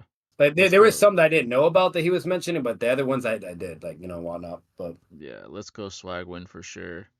Yeah, definitely gotta check it out. I saw like I tuned in for the stream while we were talking to Daigo. I think at the very end, and I think they said 1s or 2s in the chat, and it was super like divided. I saw a bunch of 1s and 2s. I'm guessing that meant like who you thought won. Like amongst the chat at least. Well, that just goes to show once again, like Six said, high diff. It's clearly contentious, competitive. Yeah. People are mixed. They're like, oh, the poll I put up wasn't close, but that wasn't close. Oh shit. Yeah. I thought Jay was talking about the noodles. Yeah, he was. Yeah, it was. I was talking about. Yeah. I put up a separate poll. My bad. Yeah. The chat, yeah. Oh well, if you put up a poll on that, I mean, yeah, that's probably. Now, all I will say though is a lot of people that have already DM whatever blah blah said Swag got it. Then you heard Six's thing. You won't hear Jay and Shinobi until they check it out. I was also leaning towards Swag the whole time. I've done 2 reactions so far. And then fucking other than that, even D1 server, mind you, these are people that have had some weird Senju and Uchiha vibes with fucking Swag and everybody else. What's it called? Even they were like saying fucking Swag was getting it. And that's coming from fucking D1 server, and they don't like Noodles. They fucking hate him. So, what's it called? So it's like, I don't know what to tell you. But yeah, question for all of you. If you could ask Kishimoto one question about Naruto Boruto, what would you ask? That's a good question. What would I ask Kishimoto? Who wins Itachi? Honestly, that's what I ask. Yeah, I'm not gonna lie, bro. I'm asking Kishimoto straight power scaling questions. Yeah, yeah. Itachi or Pain, buddy? What do you got? Yeah. I would ask him, like, if we consider making like we said earlier, like a Shinobi Legends kind of like prequel, if you will, and it would answer a lot of power scaling questions as a result, I think, too. So yeah, my top questions would be Itachi or Pain, buddy, or what else is a good one? Nah, what I'm asking, I don't give a fuck. Just to hurt his fucking soul is a Koksu in Pain. I don't give a fuck. Instant like Kishimoto tell me right now, bro. Like, bro, he'll probably be like, that's it. He'll probably look at you like, "Are you serious?" Oh, but let's be real. Noodles would just say he's wrong. Like that. He literally told me that in a debate. Like, definitely yeah, he didn't dead ass tell me. I'm like, what if Kishimoto said that was not the case? And he's like, then he would just be wrong. I'm like, you're delusional. Like, fuck you. Death of the author or some shit. He's like, that's an appeal to authority. Yeah, literally, dude. He's like, well, appeal to authority. He's like, well, what do I have to do, Noodles? Do I have to draw it for you? Or some shit. Like, come on, bro. We got the game that blatantly says so. We have the anime and the fucking manga, which is pretty straightforward, right? And then you have Kishimoto. If he comes out and says that's like, what more do you fucking need, bro? Like, so do we need a Hokage versus Pain one shot, buddy? Is that what we got that in the game technically, but whatever. Yeah, in a way we kind of did. In my opinion, nothing compares close to the complexity and excitement that the JJK story brings. Gege is like a blend of Kishimoto, Kubo, and Togashi. Kubo to go, bro. Yeah, what blew my fucking mind is how JJK Arthur, whatever his fucking name is, I apologize. What's it called? He just doesn't give a fuck about killing people. He don't care, bro. He's cold, dude. Yeah, like that shit was like I'm used to Naruto, I'm used to Bleach, eating Dragon Ball, right? Everybody either comes back, whatever, blah blah. No, this guy don't care. I even saw a post on Twitter, and all I see is deceased. I'm like, what the fuck? Jeez. Dude, they were giving him death threats over the Gojo show. I'm like, relax. Oh yeah, I heard about that. Yeah, it's crazy. That's crazy. That's not cool. That was fucked up. That was fucked up. I was mad as fuck though when that chapter dropped.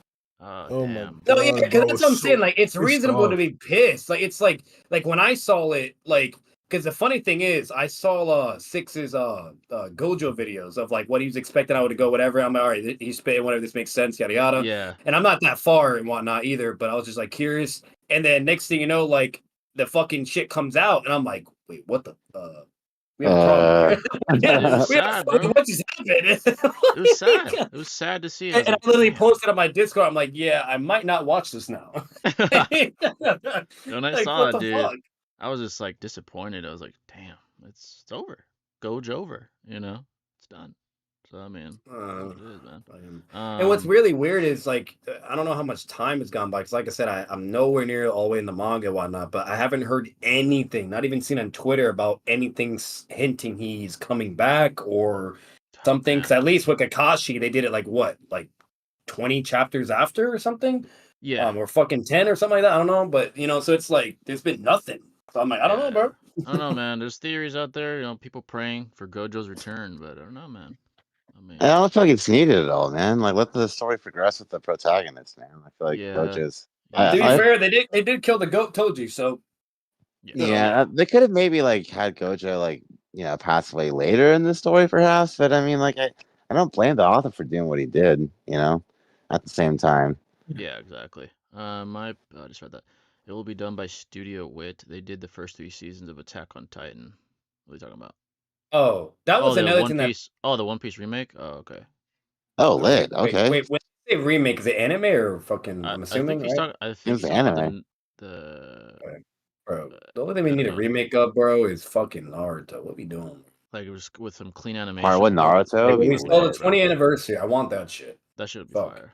Gege is turning this into Akuma ga Kill for real. Damn. They need to have a Naruto style fan convention like Comic-Con. Imagine how hyped that'd be. That'd be dope, bro. If they have a Naruto cool. Comic-Con. Yeah, bro. Shit, I'll be honest. That would actually be a really good business move, especially for people like Swag, Six, all the big boys. Oh, if they started that would be a good idea. Because you know how like started what? So you know how like TwitchCon, like whenever Twitch does like big events, they have all the big Twitch streamers. So if they did that for Comic-Con for like the biggest YouTubers for Naruto, that'd be a very good business move overall for money wise for everyone. Yeah. Like for you, Swag, so on and so forth. Whoever the fuck it is, NC Hammer, Naruto Explained. Like an anime Comic-Con. That'd be dope. Yeah, basically. Yeah, that'd be pretty cool.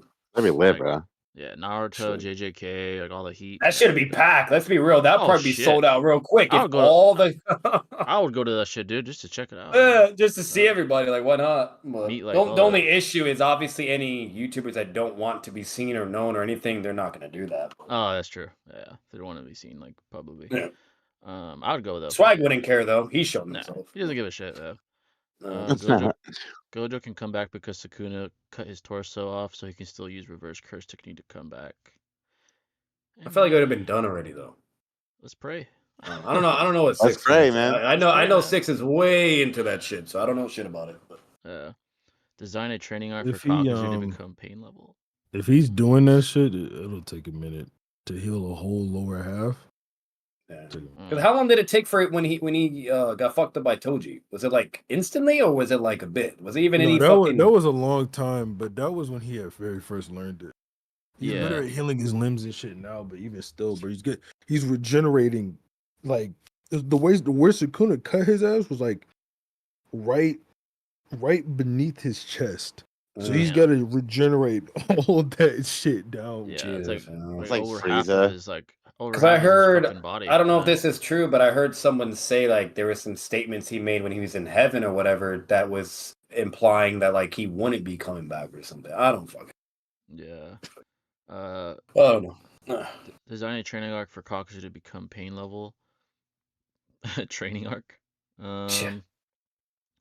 6 the ones who's really won, bro, getting paid. Yeah. Oh yeah. Oh, you're talking about the debate? Yeah, I didn't get a ton of views. No mistakes. I'm the winner here. Yeah, if we're talking being paid, bro, fucking I'd win. Jay and Shinobi said fucking 6. Like apparently said, "Oh, pay me to fucking get off my stream." And someone drops him 1,000K. They paid you like to stop the stream. Oh what yeah, the fuck? Yeah, people are. That's crazy. That is hilarious. I was dying when I saw that. Like 500, end the stream. Like when you guys told me that, I'm like, huh? They literally were paying like bidding to end the stream. Like that would be counterintuitive. Like, wouldn't you want 6 to stay? But okay. Like, nah, 6, man. Like, fuck do I know? I think it was like you and Swag, bro. But like when someone donated, like to say like, does it clap? That shit got me dying, bro. People are weird, bro. Dude, it's only with Swag though. They asked you guys like, hey, like, does it clap? And I'm like, come on, bro. Like, I think Swag said like, I'm not answering that. yeah. I forgot. But it was funny how he answered though. Like he was like. No, I think it was during something serious. I think it was during the Seth shit. He was talking about the Seth stuff, and someone donated 20. He's like, does it make clap? He's like, I'm not answering that. That's so stupid, dude. No, like it's only with him though. It's like I'm not. I've never been in all Swag streams. I've only been in like fucking 2. It was like the only ones I was in was around the whole Seth drama shit, and then fucking. And it was the one you just listened. I was actually in that stream, and when I saw that donation. Yeah, dude, literally, bro. Yeah. And I'm like, bro, they always be doing this shit too. He was like talking dead ass serious about Seth. He's like, does it clap? I was like, dude, are you serious? It's fucked up, man. No, but speaking of dono, Swag's definitely the fucking king of that. Like I was on that one stream alone, and that motherfucker was making bank. People were just. I got more than Swag. I got more than Swag's top stream. Wow. Damn, bro. That's bag, man. That's crazy. Everybody's. You know what? Let's give 6 a feat here. That's a power scaling feat. That's literally like fuck Swag. Give it 6. It's the bag scaling. Or this petty is like, oh Swag, you don't want to fucking stream and post you over. It's like I'm gonna fucking outscale you with the bag, buddy. You're not gonna post. Raw durability. Meta shit right there, bro. Yeah. We'll see if Swag has a raw durability to deal with that, man. What are your thoughts on DC's plans for the next 5 years? They announced all the shows and movies coming out. I know James Gunn took over Zack Snyder's role as like the hoping he does it, bro. The overseer of the DCEU. They're trying to recast. I've lost faith. Yeah, didn't they recast Superman already? I forgot the guy's name. Yeah, they fired Henry and Cavill. Yeah, Henry was actually good. He always gets fired.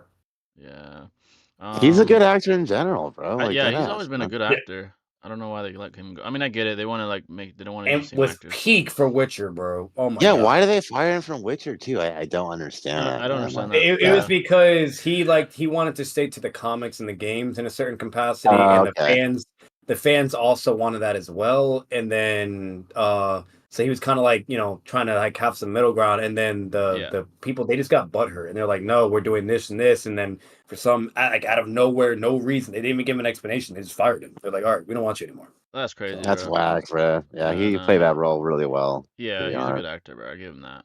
But I know they got a new Superman. I know they casted him, but besides that, I don't know who else they've casted. As far as their plans, they just can't botch this, man. Like have their own tone. Like they tried to copy, I feel like, the MCU with the Justice Marvel, League. yeah. It's like, bro, do your own shit. Like comic relief can be in there, but it's like have your own thing. Like for example, the Batman. Obviously, that's not canonical to the DCEU, but that was a cool tone with Robert Pattinson. That was good. I liked it. Yeah. I liked it at least, but we'll see. It's hard to tell. I'm a head out, but all right. As always, on, super fun coming up here. Yes, sir. Thanks for coming in, man. Thanks for coming in, brother. Appreciate it, bro. Peace. All right, there we go. We got 6 in the building as well, folks. Make sure you hit the like button, man. We had 2 goats in one day. We didn't even expect 2 goats, so please. Yes, sir, man. It's been a lit ass stream, bro. Come on, lit man. As hell. 6 always be like that. Let's be real. He always just be like lit and he's like, hey, Jake, come through, bro. Let me spit. What are your predictions for the next year? TG, welcome, brother. We got TG in this shit. Oh shit!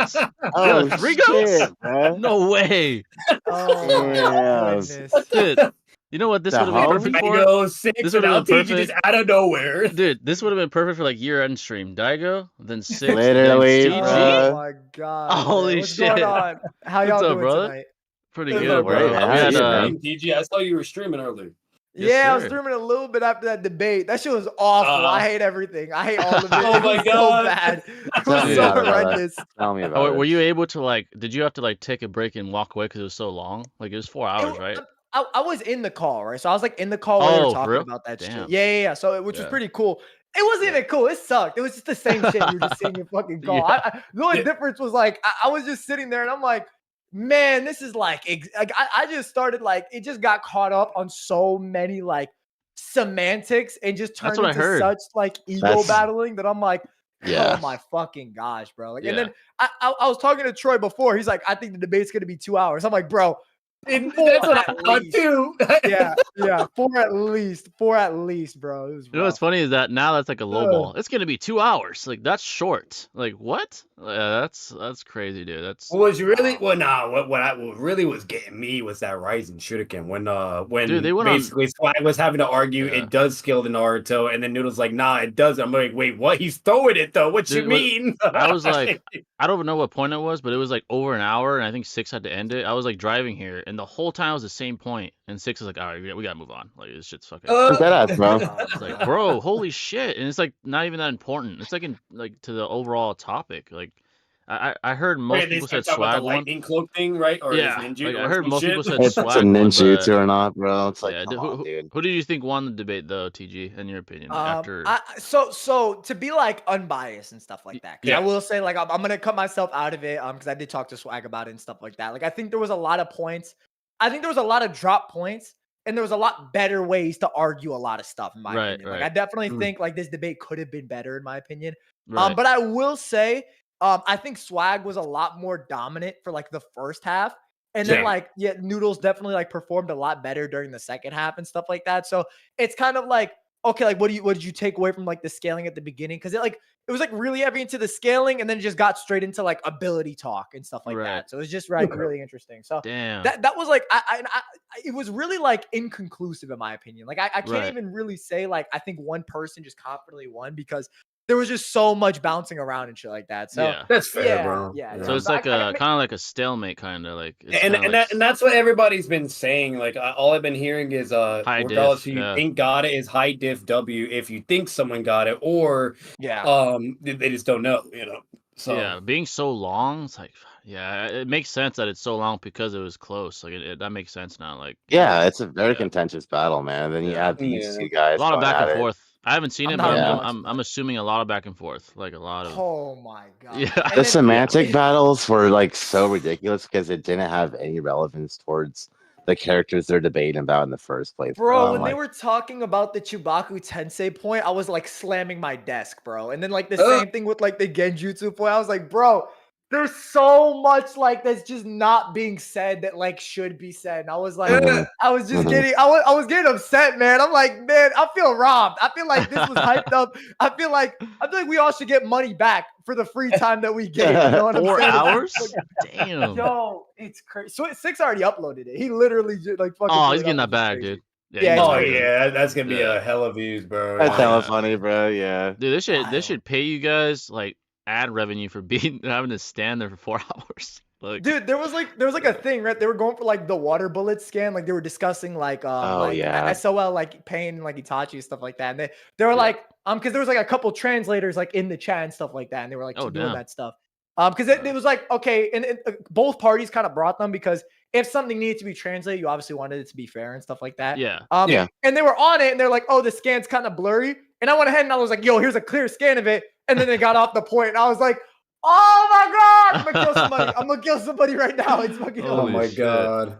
Damn, they had translators and everything. God damn. Yeah, like my whole thing was like, this is just me personally. And once again, maybe if I go back, like I can, whatever. But fucking, I thought it was like it was a back and forth. Like it was noodle swag, right? It was very competitive. And then it just got to a point where it was like swag, especially for the beginning, you name it. Then when it gets towards like the other half, like I could see why people were saying it was more around Noodles, because like Noodles was starting to seem more dominant. But I still felt like in a way Swag was at least refuting pretty good, or like at least giving good rhetoric and whatnot, or certain things. But like, I don't know. It was very competitive. It was really good. Like there was just certain points where like Noodles is saying to where I felt like he was saying like a baseless like assumption, but not substantiating enough of why that would be the case. And then Swag was having A, B, and C, D of why this is the case. And that's why at those moments I was like, okay, I think Swag got this, even though, and like you Stronger said, showing. it could have been argued better either way, you know. and, So and but the that's me, small bro. the small snippet I saw, like TG said, I did get, even just from a small snippet watching it, it was like he said, it could, there's certain things that could have been argued better. I do agree. Like, Yeah, facts. yeah. I even just Yeah, seeing it, like I was listening, I was like, well, Noodles could have said this, or like, oh, Swag could have said that instead. Like, I do agree. Yeah. Like, just from the small snippet I saw, like, it just I like, just wish Swag like kind of substantiated on the fact that like whenever Naruto ever got something on Pain, it was like an off guard cheat moment. Basically, it only happened 3 times and it never ever happens again.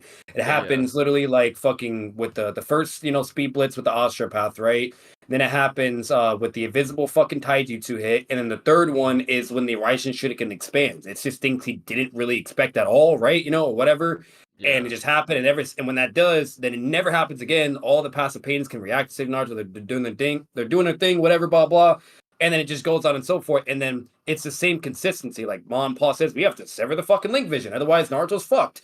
They can do all that. They make a cloud, they throw Gambun to the swallow. So anytime they were actually landing stuff was when either the link vision was severed, or or it was just like a blatant off guard, like oh shit type moment for Pain. And he just didn't expect it. And it's like yeah, I feel like both sides could have, I don't know, like the points were too long. First of all, we can all agree with that. I think either side could have pulled away if they could have stuck to more probability versus possibility. Because I heard a lot of like, oh, this is possible and that's possible. I'm like, if you can establish that your possibility is more probable, then you can move on to the next point. But they kept like going back and forth and like not concluding as soon as it could have ended. I don't know. That's my early thoughts. I haven't seen the whole thing, but if one of those guys could have done it, I think they could have, either side could have pulled away with like the victory. I think like honestly, if Swag stayed as aggressive as he was during the first half, it would be like a lot like less like, oh, it was like a high diff scenario and stuff like that. Like he kind of put his gas off the pedal and stuff like that. Right. Because he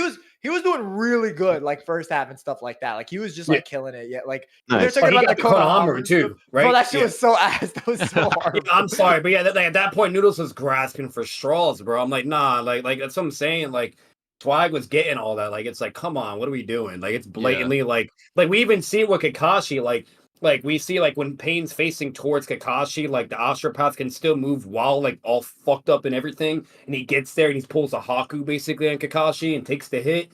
And then like we see Konohamaru where the Pain's facing the wall this time, and then he doesn't have enough time to move whatever, and he gets hit from the bag. It's like, so what? We're saying fucking right Greek Kakashi basically is slower than Konohamaru. Like that's this type it's like they should have just like he should have just scaled Kakashi over him. That's all you had literally. to do in that exactly. situation. Yeah, it was really odd. And I told people, I'm like, the only winner of tonight's debate is Six because he's the one getting a fuck ton of money from this.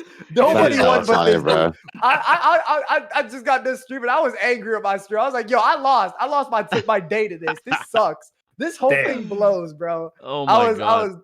I felt like it was overhyped, bro. I was like, man, this. I definitely need to watch that. What was really funny though, Thunder God, is when because the clown outfit that fucking everybody was laughing, bro. They're like, what the? I'm sorry, but let's be real. You know how toxic Discord is, you name it. So just imagine like the ammo they have now. Oh my God.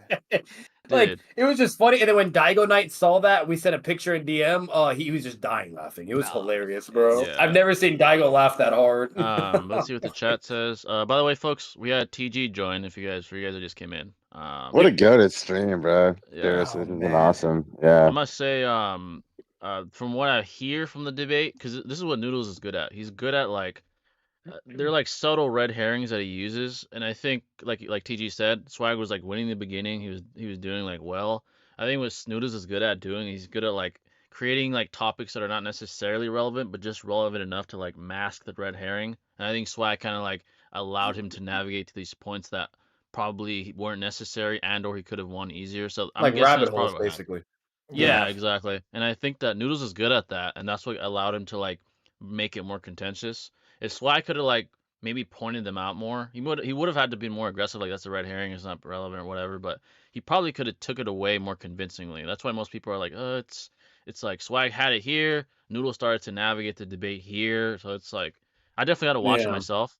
But that's what Yeah. it seems like probably happened. I That's my also guess. thought Swag did a very good job with the whole Edo stuff and whatnot, and you name it. Like that was really good. Like he was providing like tons of reasoning and substantiation. Like for one, he's Edo Tensei. For two, it's Kabuto. Like all this stuff, you name it. Because it's like it doesn't make sense for a Mataratsu to be like speed blitzing tier levels of fucking power when it only happens once. And literally, there's two ways to perceive it. It's either Kabuto just didn't care at all, you know what I mean, and whatnot, or for that moment it was just off guard, right? Those are the only two things it would be based upon all the context and evidence we have. Because when we further see more, never is Itachi able to do it again.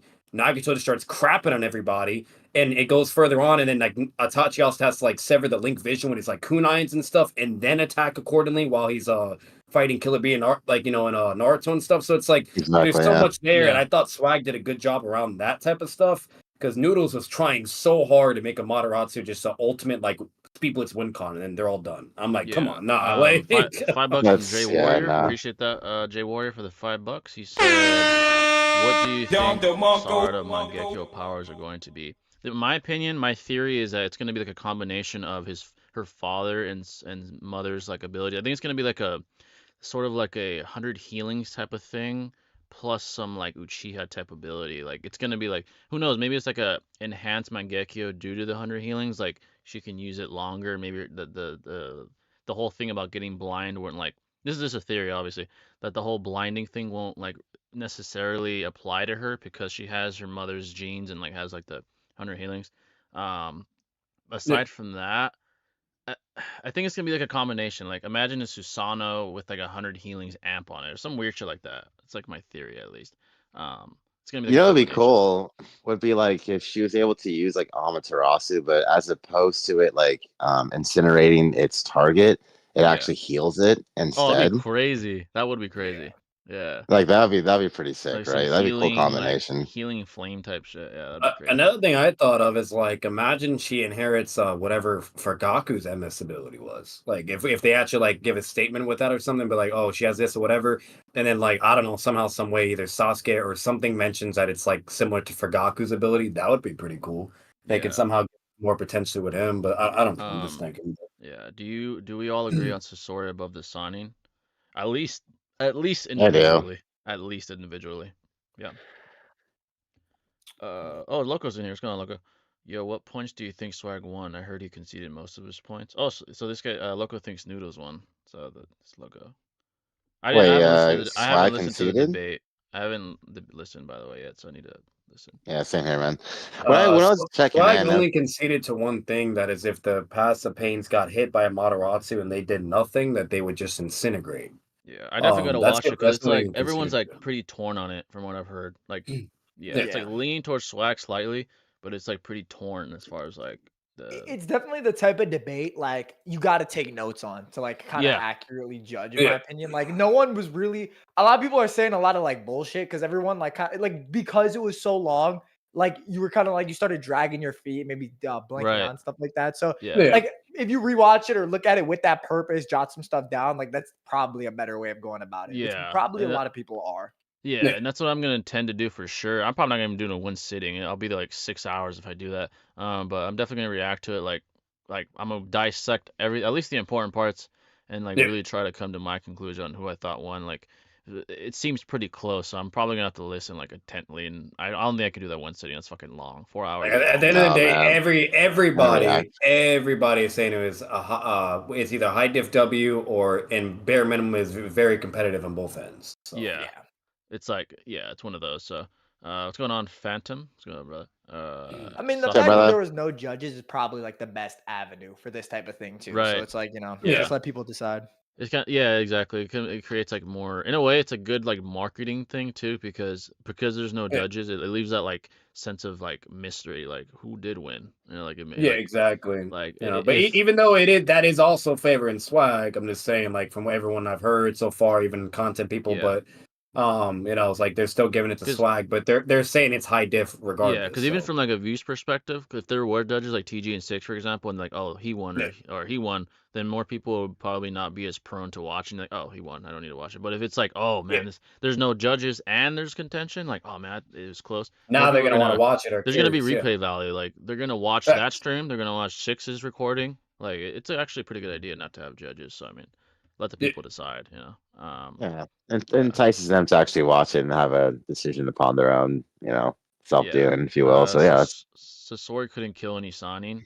I mean, Sasori killed the third Kazekage who like Chio feared, who Hanzo stalemated. So that's just the scaling that kind of like puts Sasori above, at least individually, I'd say, bare minimum, the Sanin. Yeah, and we were talking about earlier how Jiraiya even feared someone like Hanzo, even with Sage Mode in the current timeline of Naruto. So it's like, at the very least, I would say individually, even with Sage Mode, it's arguable as well. Yeah. So yeah. All three of them, that would be tough though, for sure. Especially yeah, that would be quite the task. I'm not gonna lie. Yeah, especially if they're using like Sanin plus abilities like 100 healings, Sage Mode, and only people that are built like that is like blatantly Itachi, Nagato, Obito. You know, I would be more hesitant to say Sasori could solo all three of them, but I think individually he'd more than likely beat each one. I'd say. Agreed. Yeah. I want to. Do y'all ever see a Bloodlust in Naruto, and will he get his power again? I highly doubt it. I do think he'll probably, if he does get out of that frozen time dimension that he's in, that Kawaki put him in, I do think he'll be upset, but I honestly don't think it'll make a difference. And I think that his time has passed, and Sasuke's. I think their time has passed, and the passing of the torch. Honestly, it took place a while ago. It took place after the Ishiki fight, in my opinion. I think after. Exactly. Absolutely. Yeah. Now they're keeping them in the story, but they're not relevant power scaling wise. They're the strongest guys in the verse, besides like Shibai, is Boruto and Kawaki, and obviously the villains like Shinju and Ida and stuff. So the passing of torch already happened. So I mean, yeah. Let's see. I think Orochimaru is a step above the other two Sanin with his Part 1 Edo. This is my argument for Orochimaru being a step above, because I do agree. Not only is he like more gifted than the two, like being a prodigal figure and being more like he was more sort of revered by heroism before he became evil. He also continued to develop himself. Like even if you look at the characters Jiraiya and Tsunade are narratively, Tsunade was a gambler, kind of like miserable gambler. Jiraiya was like very kind of like not as devoted in comparison to Orochimaru, because he had like his, even though it's a gag reel, he was always on his ventures and stuff. Orochimaru was constantly, obviously by in cruel means, constantly evolving, like via scientific modification, via experimentation, created a synthetic Sage Mode. Like this guy's always improving. So I do agree he's probably a step above the others because of that. Yeah. I have some juicy stuff to talk about. Feel free to let out, brother. Also, like Orochimaru can like manifest the Hydra form pretty damn quickly. Instantly, like 5 minutes. Yeah. And that's like basically a synthetic Sage Mode, like essentially. And Pain even acknowledges that, like he clearly got the intel from Zetsu, but like Pain's like, oh, it's like just like Orochimaru, it seems like the Sonings have like their next, plus form and whatnot. So it's like, it's even implied that it's like clearly that's their next level of power, etc. But I'm just asking because it's obvious that. And Orochimaru can heal. That's another problem. He can heal if you cut him. Then like he can fucking paralyze you with the air and all that. Like he's just so like hack space, bro. Like he's got everything, bro. Literally, he has all 5 nature releases, like yin and yang release, bro. It's just he's cracked, bro. Edo's like, and then mind you, that's without Edo Tensei around that time, and he was like, fucking. Dude, on his deathbed, gates, bro. Like, on his deathbed, he was like scrapping with 4-tail Naruto on his deathbed. Like, dude, what the?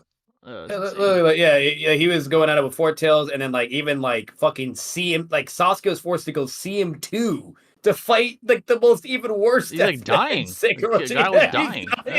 Like coughing blood and shit, and he still needed that. It's like, come on. One shot Minato versus Mist Ambu Obito. Oh, I mean the one that slaughtered all those Ambu.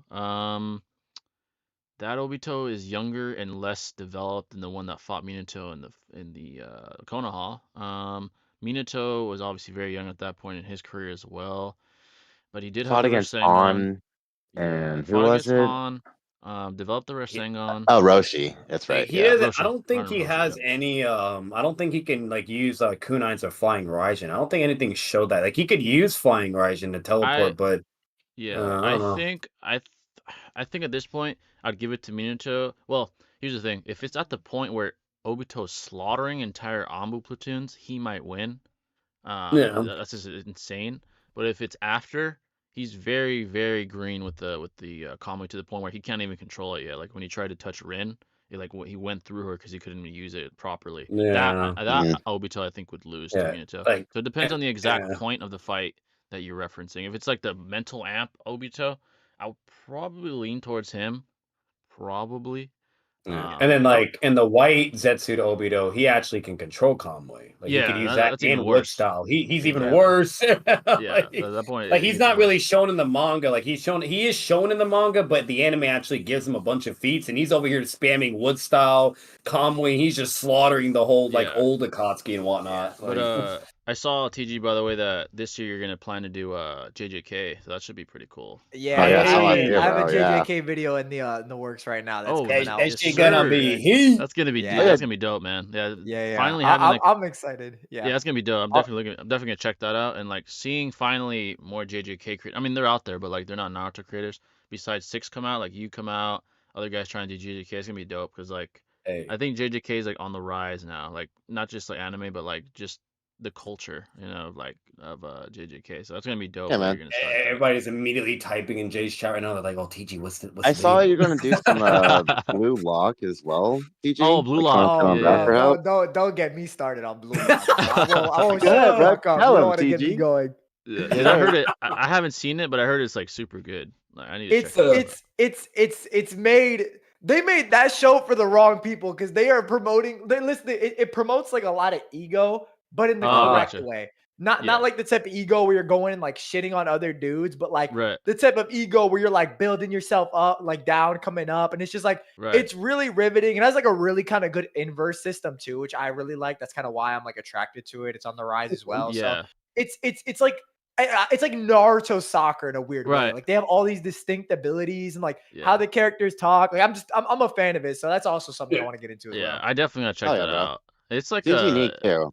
It's like centered around a sport, right? I think. I'm not sure. Yeah, bro. I'm not gonna lie. I don't like soccer, and this is like one of my new favorite anime. So that's crazy. Yeah. I'm not a soccer fan either, to be honest. I've heard some really good things about Blue Lock. I gotta check that shit out, bro. And if you could scale that shit and make content, that's insane. And soccer, that's fun. Damn. Yeah, that's crazy. Yeah, that's insane. I'm definitely excited to see that content. I'm definitely gonna see when you post those. Let's see. To be honest, I've never checked out one of those sports animes yet, man. It's always been like it's like they hit for some reason. Like one Blue Lock hit. I even heard basketball hit. Kuroko no Basket. That's a good one. Yeah. Like they do it right for some reason. Apparently, I haven't checked it out. It's like shonen sports. It's literally just shonen sports. Yeah, I might check that out actually, man. It makes sense. You don't know, it's my problem, bro. I don't know if I would like that, bro. Like you guys would have to recommend me like a good sport one because I don't know, bro. Yeah, and I get why it hits because like TG said, like in sports, that's where like competition is like at its best, like at its peak. Like no matter what sport it is, soccer, fucking basketball, boxing, it's like. And I kind of get why they're doing that because with sports you can kind of like emulate these ideologies, like of like the underdog, it's like Blue Lock. It's like a Naruto vibe, but with sports, and it's like relatable because we can relate to it more on like a human level. Obviously, it's not like ninjas fucking scrapping; it's like actual sports. So I get it. Like I could see, I could see. It's not gods; it's like actual dudes trying to make it out the mud. So I get it. Like I see the appeal there. Like even haven't watched it yet. It's like, dude, I gotta check that shit out for sure. They talk crazy. It's like I live for the shit talk. Like with JJK, like when I see that, like go. Oh my gosh. All the lines, dude. Sukuna's the best though, TG. Like that man, like I don't know if you saw season 2, bro, but when like I love it. That crazy fight with Doomsday Creature and him, and they're going at it, and then like there's an explosion, and then he, like and one of these like side characters like, oh, we got to do this or whatever, and he like moves so quick, and he's like, you're not moving anywhere, you stay right there, and they're literally following his orders while a nuclear explosion's coming their way, and he's and right when it's about to hit them, he's like, oh, now you can move. He's such a dick. It's more I love it. I love it so much. I love everything. I'm not gonna lie, the lines in One Piece, in JJK with the like the shit talking is some of the best. Like it's so good. Especially Sukuna, dude. Like when Gojo's like talking to him, Sukuna's like, oh, you're funny and shit. I'm like, damn, bro, like you're cold. Like that's cold. I live for that. And like so good. like when he's like, stand tall.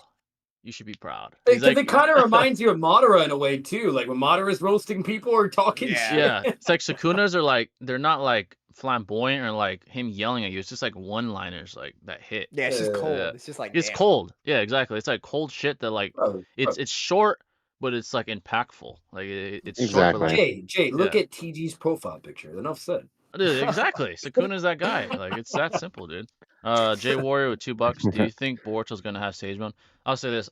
I'm 90% positive he already does because he's training with Kakashi, who's a perfect sage. I'm fairly certain he does.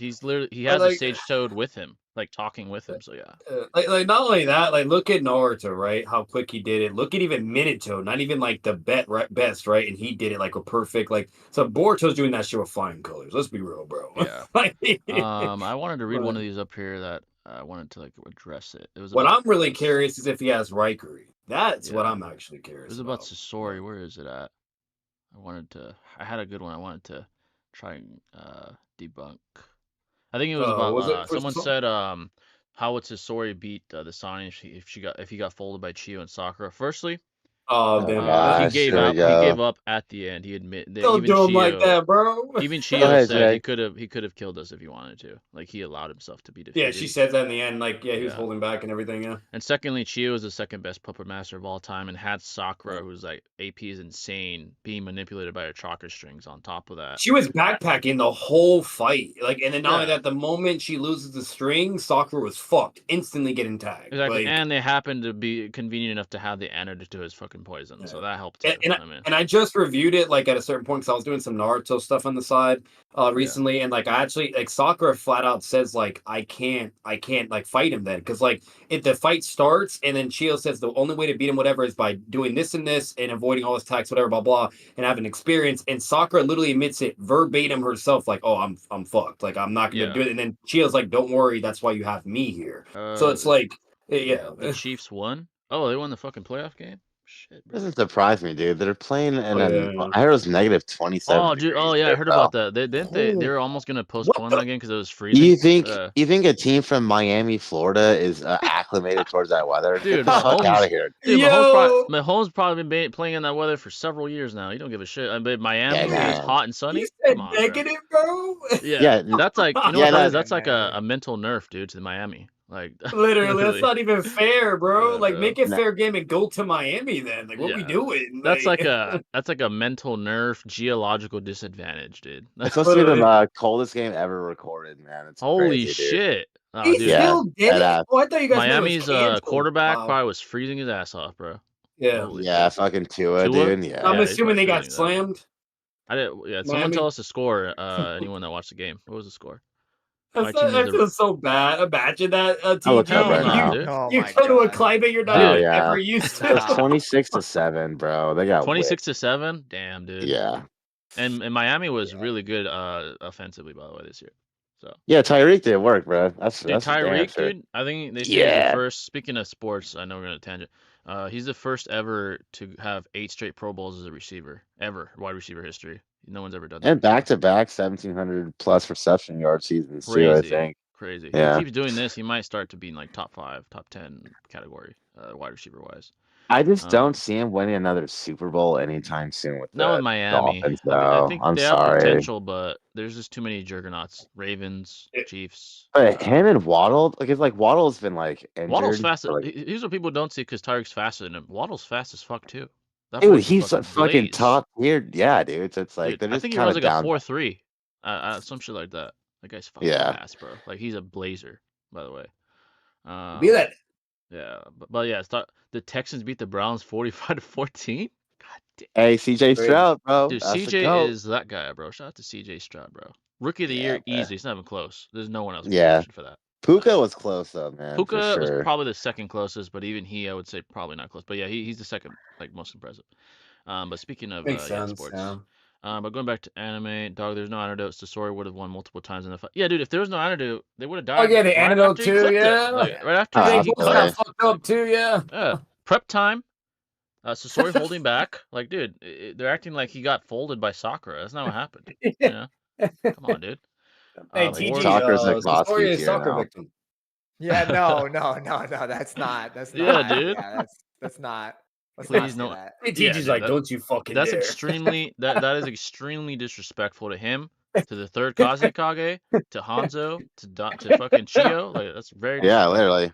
Yeah, it's very disrespectful. So, Oh man. I mean, he gets a bad rep for being the first Kikoski member to die. You know what I mean? Yeah, At least narratively. It's like I get it, it's soccer, I get it, but like, come on, bro, don't disrespect him like that. So what we doing, bro? Yeah. Don't disrespect him like that. Please no NFL spoilers. Hey, let me know, man. Let me know the scores. I want to know. Let me ask, how was Daigo night on the stream? Like, what'd y'all talk about? What was the deal with that? We could say this for sure, dude. I know people. I had this question myself. Was he trolling about the Boruto hate? He's not. Yeah. He's dead ass serious. He said, I don't fuck with Boruto. I don't fuck with Yotsutsuki. Hates that shit. He thinks that he's real about it. Like he's honest. So that's he's definitely a great guy though. He's hilarious. Yeah. Like, he wore really it on funny. his sleeve. Yeah. He wore it on his sleeve. I respect that. He wasn't capping. Yeah. He loves Naruto though, obviously. He loves Naruto. Yeah. Hates Boruto. He hates and peak Naruto knowledge too. Like he's he knows a lot about knows Naruto. His shit. Yeah, like he's great. Yeah. He even knows like the Kishimoto like writing process. He said that Kishimoto had to rush the last chapters of Naruto. I think I knew that, but I forgot about it. He reminded me. He's like in that shit. He knows it. Yeah. Oh, he knows a lot, man. Definitely. He's very knowledgeable in that. He's very knowledgeable in like the writing world of anime too. Like he knows like how that shit mangakas and stuff. Yeah, for sure. And like how that process works and how like And he also told us interesting thing that when I don't know if he was joking or not. He said when Kishimoto was writing Kakuzu that he was sick.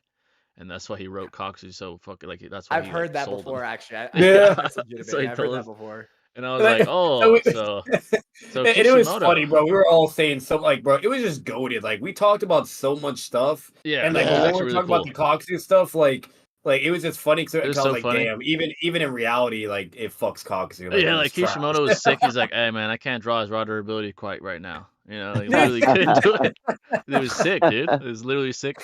I was like, bro, that makes sense. That makes sense why he lost his base Naruto and got blitzed. It's because Kishimoto was sick. Literally, bro. So like that's an argument you could use in debates. You could say, hey, Kakuzu beat Pain because Kishimoto was sick when he drew him. It's as simple as that. So that's sad. That's an argument for like apparently. But yeah, he's real about that Boruto stuff though. He's not joking. He dead ass thinks it's interesting. Ass.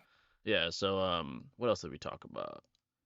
We asked him about his favorite anime. Apparently, he's never seen Dragon Ball, which is crazy. He hasn't seen Dragon Ball. No way. Yeah, he's a big fan of so Naruto. He said Code Geass. Yeah. He does like a lot of good animes though. Like his taste for anime for the most part is actually pretty good. He likes all the other like really good ones. There's some he knew that I just didn't know, and even Jane Shinobi. But yeah, some that I didn't know. I don't know. Yeah. I also say that he's like he has very strong opinions. Like if he doesn't like someone, he doesn't really have like leeway for like looking the other way. Like Naruto, Boruto's just ass to him. Period. Like it's fucking ass. Like nothing.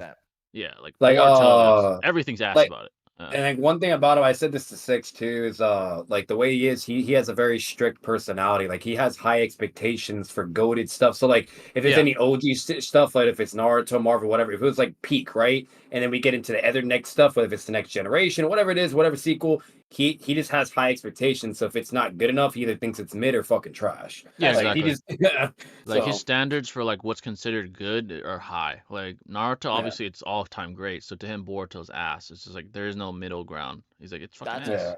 Like it basically sets expectations to where like Boruto either better hit this in a certain way or at least be somewhat, because otherwise fuck it. And that's just so he's just really strict on that, you know. But he's actually honestly pretty fucking cool. Like, he's actually funny. Like it's like that's like his real personality. Like when you're just talking to him, the way he's on his videos, it's like his actual, which is actually for sure, dude. Absolutely. Yeah, if you were here, bro, it would have been funny. We were dying, bro. Like, we were vibing. Yeah, it was funny. We sent him a picture of Noodles with the fucking face paint. He was fucking dying. Gosh. Like, it was hilarious, bro. God. Yeah, he lost it.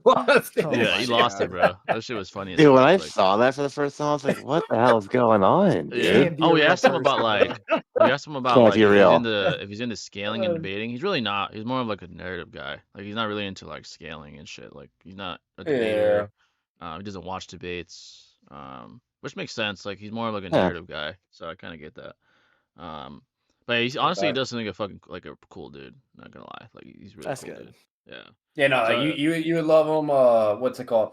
Six would like him too in certain I aspects feel of like their they calendar, disagree on shit. but they would butt Yeah. heads in a lot of other The topics. Boruto shit, they would for sure. Especially yeah. Boruto, Yeah. absolutely. Yeah, because we got Star Six on. Wars, they would butt heads too. MCU, they Yeah. would butt heads, and then Because Boruto. the Boruto shit, Six basically said like Daigo's not charitable, which I agree with. He's not charitable to Boruto. Like it's just ass. Period. Yeah. Yeah, so they're definitely butt heads on that. Like if we would have had them on at the same time, I could have done that, but like It'd probably been very awkward though. Yeah, That yeah, would've and been- That would have been awkward. yeah, Yeah. I wanted to be dude. respectful, so I didn't want to do that shit. So exactly. Yeah. yeah, yeah, that would have been really fucking awkward. And I know he's debunking shit. We It'd have asked, been just too like it'd have been like Madara and fucking ideology and like Naruto. Hashirama. basically. It would have been like Yeah, Hashirama and Madara like they're in the fucking Warring States period. or some literally, and shit. then me and Jay and fucking Shinobi just eating popcorn. For real, they're Nah, just bro. chilling, bro. We had That enough would've of been that on- today. We're good. Literally. we've Oh, had that's enough. weird. Man. We'd have enough events already with the noodles debate.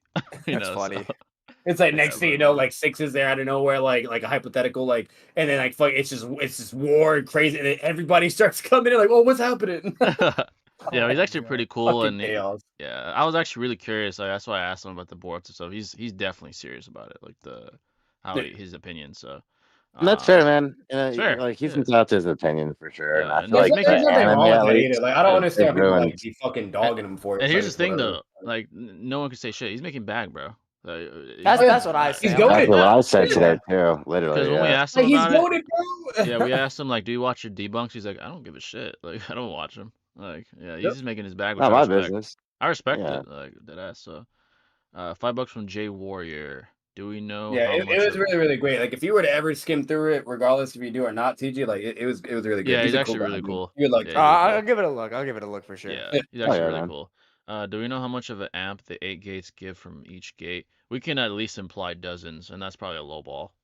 Yeah. Yeah, Yeah, like Kakashi. 10 during- to 10 to And 11. especially in the war arc, Yeah. where like Kakashi says like what, like 10 times or 5 times. I the think he said Hokage? with the Like, 8 gates you can rival the power of all the Gokage or some shit like that. Yeah, like something Exactly. like that. And then like in part 1, he said with the 8 gates you can acquire the power of an Hokage, but that's Yeah, part 1. with the 8 gates, I don't need to look at the panel, but he either said rival or surpass the Gokage, like all 5 or something. And it makes sense technically when you look at it, because look at Guy's dad, right? Or that might die. Like he was only legendary 7 swordsman level, right? And then you have Guy, he's fucking 6 pass level. So 6 it's pass contingent on- Jubidara, yeah, literally. Yeah. So that statement held with the feat he accomplished. Like he nearly killed Jubidara. So I think that statement. Yeah, holds.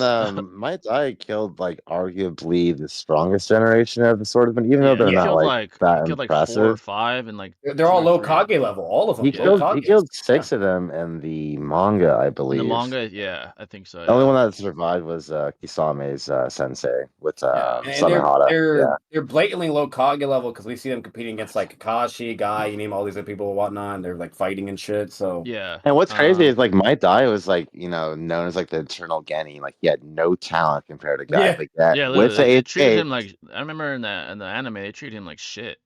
Yeah, like they- 8 gates are no joke, bro. You know, they are no Yeah. joke. Nah, Absolutely. definitely not, dude. Definitely not. I mean, look what Guy did. Like, holy shit. I'm kind of with Daigo and Boruto. I'm sorry. Hey, I know Boruto isn't for everyone, but yeah. but see that's the irony with it though. That's the funny part. Is like Daigo Knight is the king of like no mercy to Boruto, right? Like it's actually really funny in that regard because like there's a lot of people that are actually on that train as well. Like unfortunately Boruto, like a lot of people are just very disappointed or just it's don't just like like it. You know? comparing Yeah. the. Yeah. It's kind of like comparing the father to the son dichotomy. Like a lot of the Yeah. times, the father's just like if the father has a great legacy, it's hard for the son to follow. Like even in Like, the real world, like look at They had to earn that shit, Jay. They had yeah, to work look at- years. look at the real world examples like Michael Jordan and his sons. Like he's Michael Jordan. His sons are nothing like him, or Peyton Manning and Archie. Well, Archie Manning's actually pretty good in college, but Facts. like another example would be. What's another good example? There's tons of them though, but like that just shows like it's hard to surpass something or someone with that legacy, like that great. Yeah. Yeah. Gary Payton, bro. Yeah. You usually get That's shadowed. it. You're usually in that thing in your father's shadow when your father's shadow is that big, So Unless you're Steph Curry, bro. unless you're 'cause, I Steph mean, Curry, yeah. I mean that guy fucking buried Yeah. his father. But Del Curry's legacy was never that big. But yeah, definitely like Steph is. He's yeah. he I feel he you, I set feel the you, yeah. standard basically.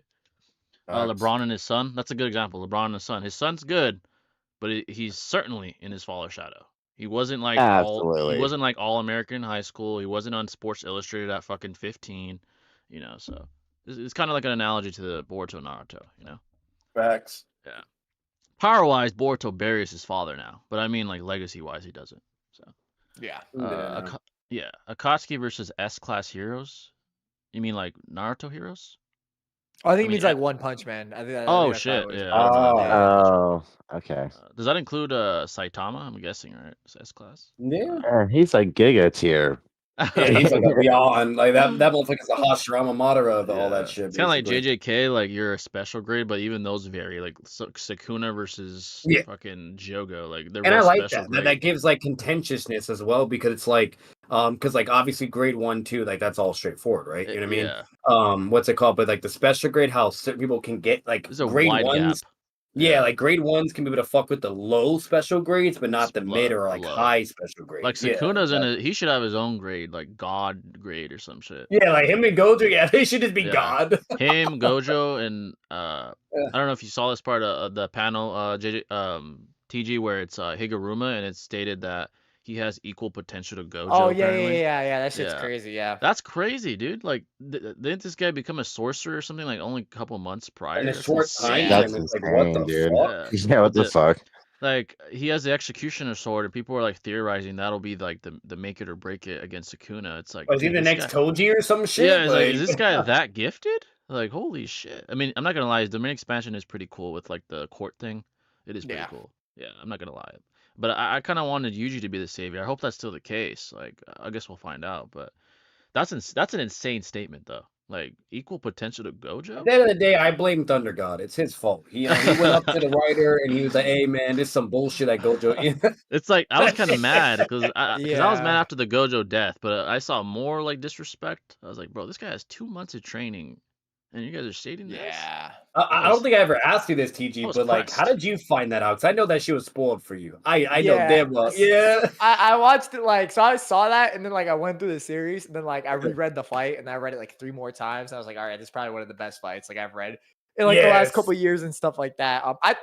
I think it's like not like a top 5 fight yet. It's really good. It's really good. Yeah. I think anime though, this has the potential to be one of the best fights. Yeah, like based on what they've done before. It's gonna be like Naruto and Pain probably, right? Or like Naruto versus Sasuke, like levels of like. I think it definitely has the potential to do that. So. Just imagine the voice acting done right with those dialogue, dude. Oh yeah. Shit, bro. Like all the extra stuff they're gonna add. Oh my god, it's gonna be good. Dude, that's probably gonna be it's gonna be extra dialogue. It's gonna be more feats. It's gonna be more crazy.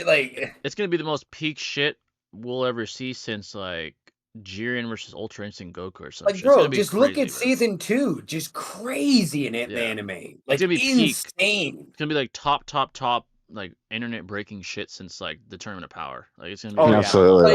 Like not only that, like TG, I don't know if you remember, but have you seen season 2 of the anime or no? Oh yeah, I'm caught up. Okay, and bro, when he came back with the Edo Tensei type vibes, bro. Yeah. And that means I was like, yo, this man's fucking cold. Like I was like, he's that guy, bro. I feel like season 2 they did the fights really well. Toji, Jogo with everything was done so well.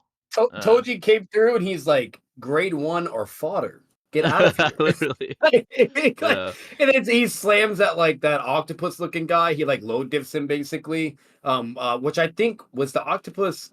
What was his level? Was he special grade? I don't remember. That fucking I don't know. TJ might know more on all that, or you guys. Oh, Doggins. I think that's the dude. Yeah. Was he grade 1 or a special grade? Because he was shitting on the grade 1s. But I think he was a special grade. He's one of the special I think grade all of them are special grade. Yeah, the curse. Yeah, because even like Toji even was shitting on him. Like he just craps on him, and then literally like they get out of that weird thing or whatever, and then like what really pissed me off is we could have had Sukuna interaction with Toji. It was right there. It was like they're right there, bro. But like Toji grabs his son, throws him out the window, and leaves, or something like that. Or it was something along those lines. And then like Sukuna came, and then they just like dipped and went away from each other. I remember reading a panel where it was Toji and I think slamming Dagon, and Jogo was in the corner. He's like, nah, I'm not fucking with that. Like he's like, I'm dipping. The volcano guy, he dipped. Yeah, he was like, so, hell like, no, when he saw Toji. Honestly, I think Toji would probably beat Jogo based off that. I know how Jogo performed against what was it, 15 Finger Sukuna? I mean, he lost, but Sukuna still said, and like, Sukuna was just toying with him. Yeah, he wasn't even. He did like, say at the end, like, stand proud or something like that, like you did well or some shit. Like he's only said it to only Gojo, like, only I think. Like, what would you Gojo think, TG and J? Like, do you think like relativity to like a holding back, like an arbitrary holding back Sukuna, right? Bare minimum. I think he said he stated Jogo himself said, like, I thought I'd be at around 8 or 9 fingers level Sukuna. Yeah. 15 slammed his ass. Like, he fucking, like, the boy like got slammed up.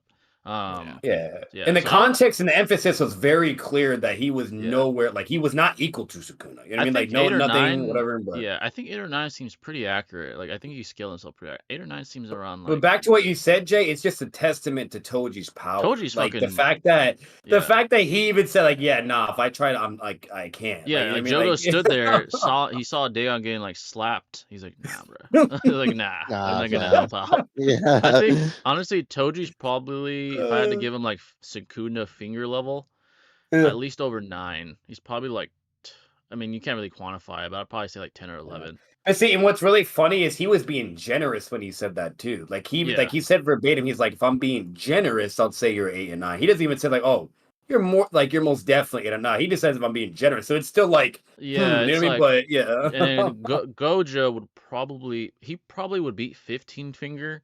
Obviously 19 was too much. So if you had to like give him like an arbitrary sort of like spitball quantification, he's probably like Gojo bullied the volcano guy. He fucking slammed he fucking slammed the fuck out of him. He's probably like 16 or 17 fingers. Remember that shit, TG, of how like bad that was? Like, yeah, he beat the fuck out of him, bro. He fucking humiliated him. Like, it was embarrassing. It was really he was doing like a educational lesson for his students. Oh, he was while he was whipping him, he was explaining Infinity. He's like, so the way this works.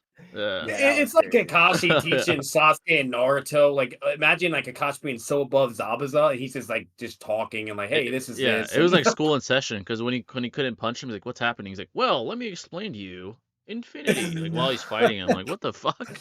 It was like, extremely disrespectful. But once again, it's back to what TG said. Like, they're just so savage and disrespectful. I love it. Yeah, I love it. That's the thing about JJK, dude. It's just cold. Like everyone, like there's so many cold people. Toji, Gojo, Sukuna, Genjaku. Like these guys are all cold people. Like it is what it is. They don't play, bro. Yeah, and it's like a new tone. Those are always the goats too, Jay. Toji, Gojo, and Sukuna. So cold. It's like, Daigo actually explained this well when he was talking about New Gen. It's like the JJK is leading like this wave of more like less comedic relief, more like it's more like grounded, darker tone where it was crazy, yeah. Like where if death happens, you're not gonna have like some Dragon Ball shit where you're revived by or Naruto. Like or like Rene Rebirth. It's like it's a darker, more grounded tone of like.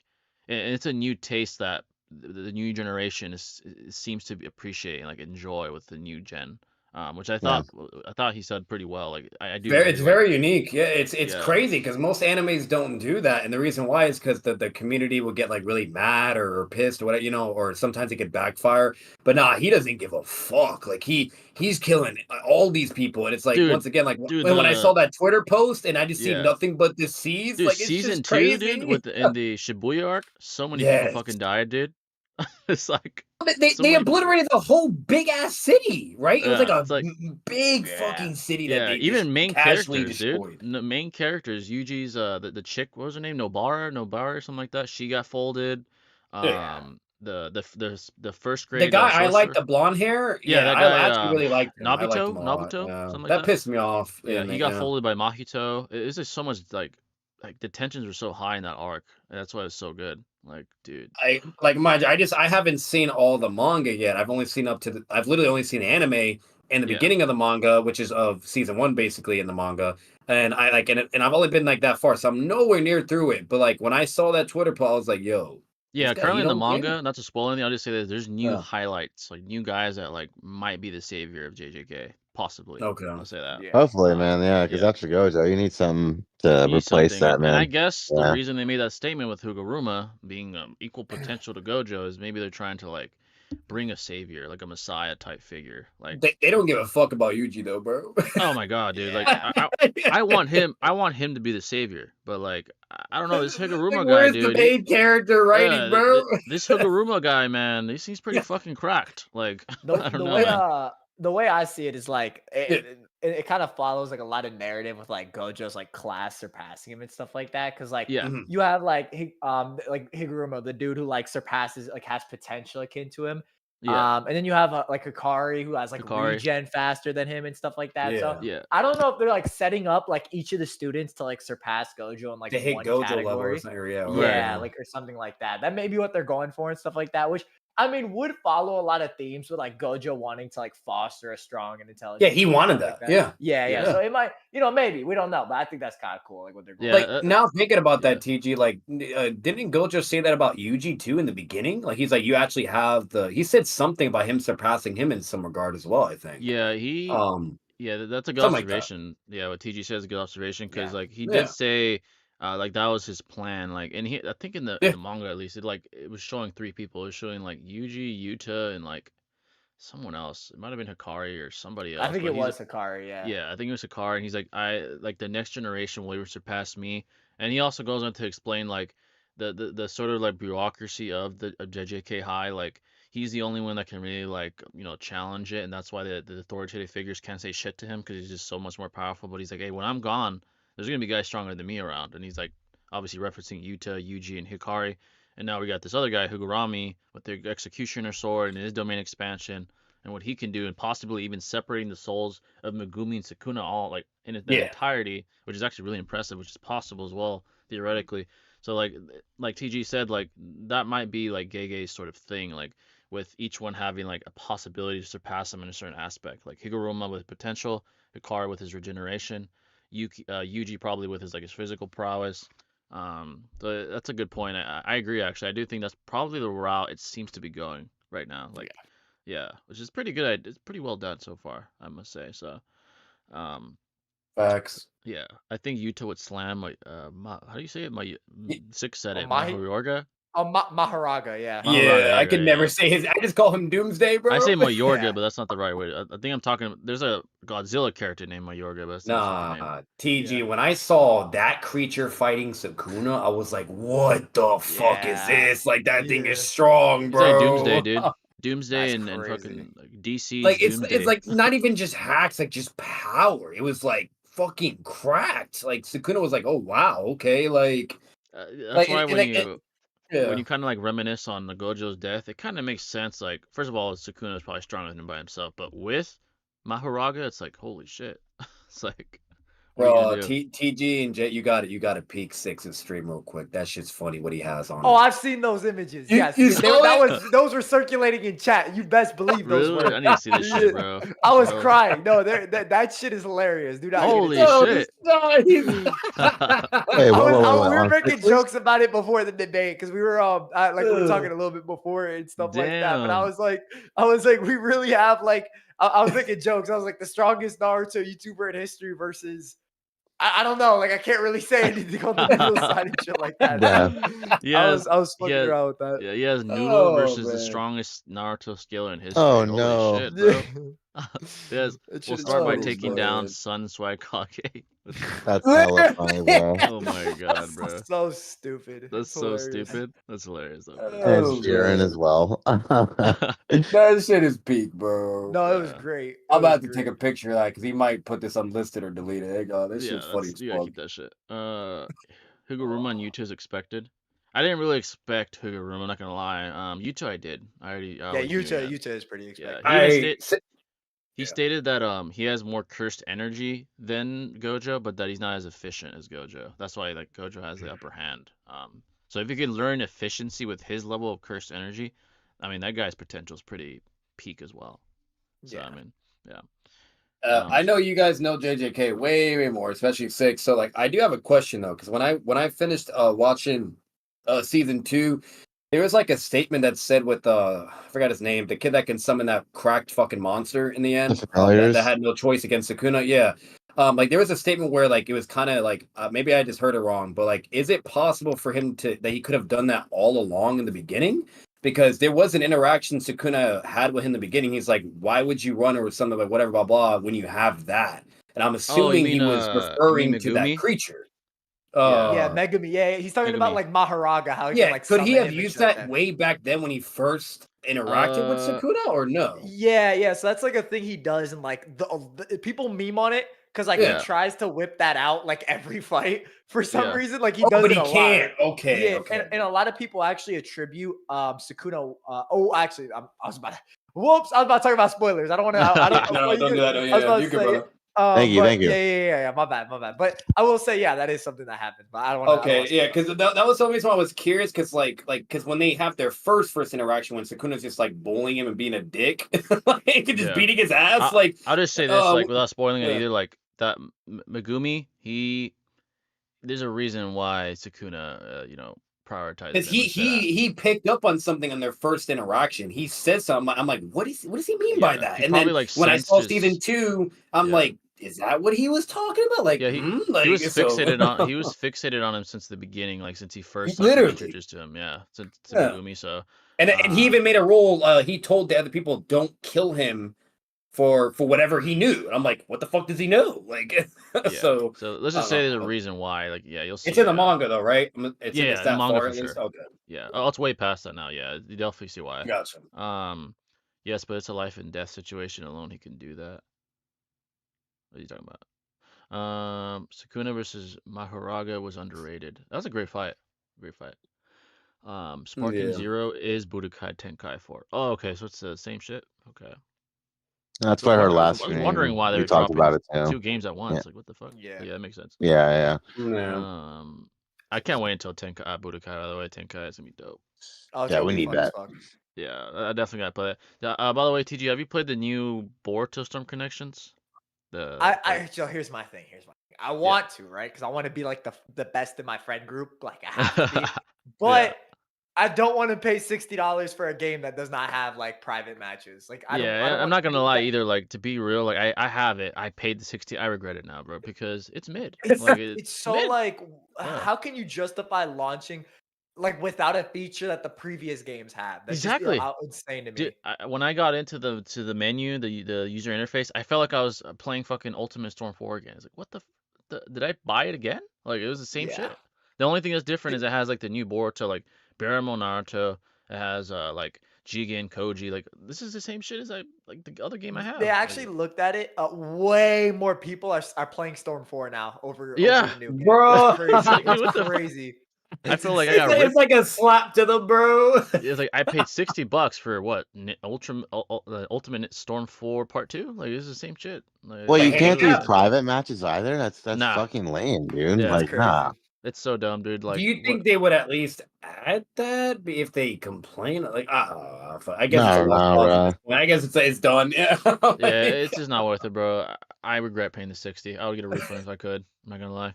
Like, the only thing I said this before that when I was talking with Six and Daigo, like that I really was interested in, liked, and I even watched on YouTube, and I didn't want to wait, was Naruto versus Sasuke. I thought that was cool. That part, it was cool. Like, it was well done. That gameplay was cool, but it has like it's almost like a cinematic. It wasn't even long. It's like a cinematic, and like besides that, it's like fucking bland. It's like, dude, what the fuck? Damn, bro. It's not impressive to me. It was pretty disappointing. That's unfortunate, man. Yeah, it sucks, man. Megumi summoning Mayorga's life or death situation. Oh, that's what you meant. Yeah, that's usually when he uses it. The stream pictures. Yeah, that shit's hilarious. Yeah, folks. Any questions you may have? This was a hell of a stream too. I guess it was just a hell of a day for the community in general. We had Noodles versus Swag, literally, and then we had 3 goats on. We had Daigo, 6, and then TG in one stream, dude. That's insane. So I mean, hell of a fucking giving free candy right now, bro. For Halloween. Like, what the fuck? Like, it was unexpectedly just like a community day in a way. And I was in that chat a little bit, by the way, with the Noodles debate. Everyone was there. Yeah. 6, Troy, of course, TG was there. He was in the call. Who else was in there? I heard D Wood went in there, and then like he got like roasted or something, and then he got mad and a bunch of shit. I think I saw that happening. Yeah, actually. I think I saw for a second. D1 said, "I don't care how many accounts you ban, I have 500 more." So some shit like Oh that. my god. He's like, 500 accounts, keep banning me. I was like, what the fuck's happening? But yeah, What the hell, bro? saw him. I saw Toaster, another goat. I saw a bunch of I love goats in there, Toaster. bro. Yeah, like Yeah. it was like a community day, dead ass. So that's actually pretty cool. Like a good way to start the year, I'd say. I must say, like it's pretty cool, honestly.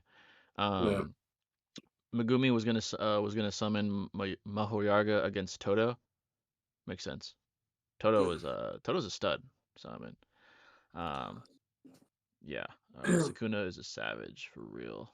Facts, dude. I just wish we had a Toji and a Sukuna interaction. That would have been my Dude, day. that would have been so cool. It was right there. It was Yeah. like they were right next to each other too. That was the craziest thing. And like I feel like Toji, I think maybe he did what he did because he probably sensed Sukuna. Like, because it was just weird. Like right when Sukuna gets there, he like grabs his son, throws him out, and then leaves. And then Sukuna comes, and then he's just gone, and then Sukuna's there, and it's like I would love to see like him I don't know. versus. I'm pretty sure he'd lose, but I'd still like to see him versus 15 Finger Sukuna. Like I just want to see. He would probably lose to. He would lose, yeah. He would lose for sure. But for sure, yeah. I would assume he'd do better than Jogo. He would lose still, but I would assume he'd do. I did like his kid interaction too. It was kind of heartwarming in a way in the end. Yeah. He did something like that's pretty sad, but. Yeah, and then there's like the fact that he has no cursed energy. That would be interesting as well. See how Sukuna would like approach that. Oh, that's what he did. I forgot. Yeah, he had to like he basically killed himself in order to stop him from hurting his son. Like oh he yeah, yeah. like, Oh yeah, I know what you're talking about. Yeah, that interaction. he didn't want to hurt his son. Yeah, and then he like it's like ended himself. Yeah, it's kind of like he has like his own code. Like when Gojo kills him, when he dies the first time, it's like he has a code that he tries to live by, and he even admits like I kind of like violated that code here today. Like he always tried to take jobs that he could handle, and he kind of like violated that. And that's why he lost his life. It was really interesting. And then like there was a flashback before where it's showing like some background with his son and whatnot, and like he gave up his son, like he sold his son. Yeah, he didn't give a fuck about him. Yeah, and then he was thinking about all that, and then he was like, he regretted it. He was conflicted, and then he didn't want to hurt his son. It was like it was really actually pretty in a way. Like if you see the subtleties, he's actually pretty honorable. In the end, obviously what he did was fucked up with his son. But later on, he is pretty honorable. In the end, he kind of like makes up for it in a way. You know what I mean? Like it redeems him in a sense. You know, like which is pretty cool. But yeah, it would have been awesome to see him fight Sukuna. I'm not gonna lie. What would be your reaction if Naruto was unsealed and gets more power? It wouldn't make any sense now. It just doesn't make any sense for him to be more powerful. Like, and for him to get ass pulled and like help Boruto, that would be insane. Like he couldn't even he barely beat Ishiki, let alone the guys that we see now that are like like the Shinju and Code, and it wouldn't make. It's a whole different league. Yeah, all I'm saying, Barrymore Naruto claps the whole Boruto verse and verse, all of them. Yeah. Oh, definitely Shippuden. Like one shot the planet. Yeah. Splits and fucking like everybody. You know? Yeah, and Daigo thinks that fucking I think he thinks 3-eyed Madara is above like Ishiki. Yeah, he does. Yeah. Anyway, AFK guy, right? And TG was like, sheesh. That's a hot one. I'm not gonna lie. Hot take, man. It's a hot take, yeah. He got that. Yeah. Dagon was a special grade curse, which is equal to high grade. Oh, that's right. You're correct. Yeah. Special the worst grade one curse is Shishiki above Ishiki, bro. I mean, come on. They dude. explain in JJK that a special grade curse is the equivalent of a high grade 1 sorcerer. Yeah, that's correct. Wait, did you see the movie, Jay? That movie was fucking good. Oh, JJK 0? Dude, it was so good, bro. Oh my god. And then that special grade, she was cracked. And Gojo got a good showing. He was boxing people in fucking the city. Like, he gave that guy the Wing Chun treatment. Oh, dude, he beat the fuck out of him. And the Yuta was the main character there. He had a good showing as well. Yeah, so that was a dope movie. I checked it out. I was like, this shit's actually better than I thought. We got to see how his best friend was killed too, because he referenced that he killed his friend in season 2 and in the manga, right? Yeah. And then we see the movie, and it shows that. It's like, oh shit, so this is what happened, you know? Yeah, so that explains like Kenjaku and shit. Yeah.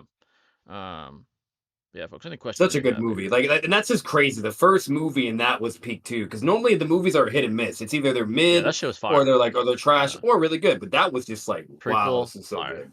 Yeah, it was honestly really well done. But folks, any questions you may have here? This stream ended up being. Gojo talked some shit in that movie too. It was funny. Yeah, he's running his mouth. I don't know if Gigi's seen the movie, but yeah, it's great. It's great. Yeah, like it's like Gojo was talking shit at certain moments, like to the people that came up and whatnot. And then like when he was with his best friend, like he's like, "Oh, you think I'm just gonna let you walk away? Like, what the fuck you doing, bro? I'll beat your ass." And then his friend like immediately summons his creature and he's like, "Don't test me, bitch!" Like I'm like, "Oh shit!" They had to scrap, man. Like they had like a rivalry too. I remember like. Yeah, always, like, he was a coward though. Like he did admit that Gojo was over him because he had to like basically say, "I'll kill your students if you try to fuck with me," and then that's why the only way like to beat him was like to use. That's what. But it was still cool. It was still a cool flex he did. He's like, ironic bitch, is like... that's what Kenjaku did with the cursed spirits in Shibuya. Like they knew that they would lose to Gojo. Like toe to toe, they're getting fucked up, but they had to use collateral damage enough to like make him like mournful of the death because he's willing to kill like they explained, but if it's too much, even it will start to affect him and he want to protect people, and they use that against him to get him sealed. Like they used collateral damage, they used the humans like around the subway area. They did that on purpose to like distract him because Kenjaku said that's the only way we're gonna beat him. Like, Pain arc all over again. Plot convenience, baby. This kid's too powerful. Like we have no fucking chance all together, even together. So I mean, it was such a badass moment though when he does like that speed and he just kills all those people. It was like thousands of people he killed. My God. Like the monsters, and it was like, and he even gave like the exact time frame he did, and I was like, "What the fuck? That's crazy!" Even Kenjaku knew all along, like the only guy that could fucking kill him or stop him is fucking Sukuna, full power. Yeah, he's the only guy. That was his contingency plan, last resort. Yep. Yeah, that was the whole time. That was his contingency plan. He was right. I mean, the guy ended up beating him. So I mean, that's great. And that wasn't even full power Sukuna, by the way. It was 19 fingers. So, it would be cool if all the Hokages come back. I mean, they would be useless, but I mean, it'd be cool to see them talk. Like as far as power, it would have to be like a Boruto ass pull fucking amped Edo Tensei. Yeah, that's crazy crack. The only fucking way. Otherwise, just think about it this way: Hashirama could even beat Jubito. Imagine what the fuck Ishiki or something like that. Like imagine Code versus Hashirama. That would be the most embarrassing shit ever. Like, He'd be stomping on Woodman, bro. He'd be calling him hash browns at that point, bro. He's like, "Who are you talking to?" He would slap him around like fucking child. Yeah, that would be. I actually wouldn't want to see that because it'd be extremely disrespectful to Hashirama. I would want to see that. It would. Yeah, that's why I don't want that because it'd be heartbreaking, bro. At that point, it's kind of like he when you see Naruto, you know, and going to real life analogies, like when you see an old athlete still trying to do it, like a boxer or something. It's like, dude, just stop.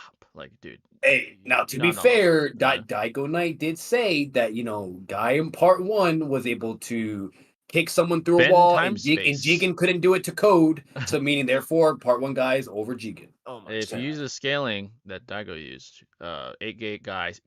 Oh my God, my scaling, it's gold. Yeah, he said that he bent time space. So he bends the universe. Oh yeah, the 8th gate guy. Yeah. And see, I'll say this: at least 8th gate guy has like it is to me is reasonable, right? Like there's some logic, whatever. I get what it is, but like it with the part 1 though, that I can't. I don't understand that. I don't understand his comprehension with Ishiki and Baron Naruto. That just I can't understand that. Yeah. And then the part 1 stuff of how part 1 characters can be above Boruto characters like Code, Jigen, and so on. It's like that doesn't like bending the time space though. I gotta say, or Madara, like you said, Madara. Over he said that the panel said he bent time space, I was like, damn, bro. He's like, he's Kage? I didn't know that. But listen, I actually gotta head out now because I'm super tired and drained from fucking today. I bet. We're about to going on. Yeah, 4 hours, bro. Yeah, you definitely need to get some. But you guys have a great stream. Have a great night, all you guys, and we'll talk more. All right. Yeah, man. Brother. Be safe. Catch you, man. Yes. All right, yeah, I think we're gonna wrap it up in like 5 minutes too. We literally went 5 hours. I didn't expect 3 goats to come out once. I mean, so wait. Yeah, none of us did, man. But fucking, that was awesome, man. So that was insane, surprise. Bro. So basically, right after the debate, 6 came on. We try to be respectful to them too. Like we didn't want to, have them come in and be, we're leaving or some shit, So yeah, we had to keep them all on, bro. That was insane, man. So that was goated. This is a community day, bro. Shout out to the fucking goats though today, bro. Yeah, like 6 for real, and then bro. TG Real right ones. after. That's insane, bro. That's insane. Like they didn't even have to do that, bro. Like they had like an epic, like dude, what the fuck event with swag, and then they just come here. Yeah, and you gotta get this bro. Because think about it this way: those guys had to fucking sit through a 4-hour debate, and they still came on. They came on. They could have went to sleep, go get some food, go to sleep, Yep. but they came on. Goated. So that's goated shit. They're like, hey, Jay, Shinobi, Batman, we gotta talk about this shit, bro. Like, hey. Yeah, literally, bro. They came on. They know that we're like the news guys, like in the community. So they came on, gave their Of course, dude. Yeah, they spilled the tea. Yeah. And man, we definitely hit the like button, folks, because that was good. Daigo as well. Goated. Goated as hell. He's a goat. As well. Imagine that, Jay. You put in a fucking Thunder God, Daigo, 6. That's all insane, here, like, bro, like that's probably that's a lineup. Big video. That's like a fucking lineup. That's a roster, dude. Literally, like squad, bro. For real, dude. Like, Daigo, 6, TG. That's a fucking lineup. Now you want to know what's really funny though? Like the irony with this though is I guarantee you it still won't be higher than your most like viewed, which is like what 500 something thousand. It has nothing honestly, to do with anybody. Yeah, I don't know what we did right. Yeah. I mean, I kind of do. It was a good stream. Like we were cooking on that, but. Yeah, that was a good ass stream. Yeah, it just everything just hit right. Like the intro was good. We went straight into I think we were talking about debate logic. We just cooked on that, and then we started topics on that too. Yeah, and then we started cooking on Boruto. I think people enjoyed that. I got a lot of comments about that, and I don't know. Everything was just right that day, bro. Correct. The expansion. There's a lot of cool topics, man. Yeah, like, and then sure, we had another one that hit 6 figures the other day. It was a month ago or two. It was about the Boruto new time skip designs. That has like 100K. That one was pretty good too. We were just spitting as well on the Boruto stuff. So they really like the Boruto, to be honest. Yeah, they fucked with that. And then the other two, there's other two with like 50K plus. One of them was a call-in show, which is kind of random. And then the other one was another one about I forgot. You would think the call-in show that'd be like that would be the one we had with Noodles. Yeah, and like Loco and all those. That was random. It was just us, and then I think Sir Ghost called in a couple times, and that hit 50K. I can tell you, bro, the YouTube algorithm, bro, is something, bro. But yeah, this year, folks, I already have a video in the works. It's a big project. I paid an editor. It's being edited currently. Beyond a couple weeks, and then we have some plans as well of a couple topics actually. I'm probably gonna do those myself because those are gonna be probably longer on the longer side, and I don't want to pay like hundreds and hundreds of dollars. So I'll probably do that myself. Exactly. And then after that, I plan on doing another combat sports, either that or maybe Dragon Ball, because I've kind of wanted to do Broly versus Jiren. I mean, you should do that. That'd be good. I kind of want to do that because a lot of people ask themselves who's stronger, and I have some good insight on. And I mean specifically like Jiren from the Tournament of Power versus Broly, Broly. Like that's the contentious. Yeah, of course.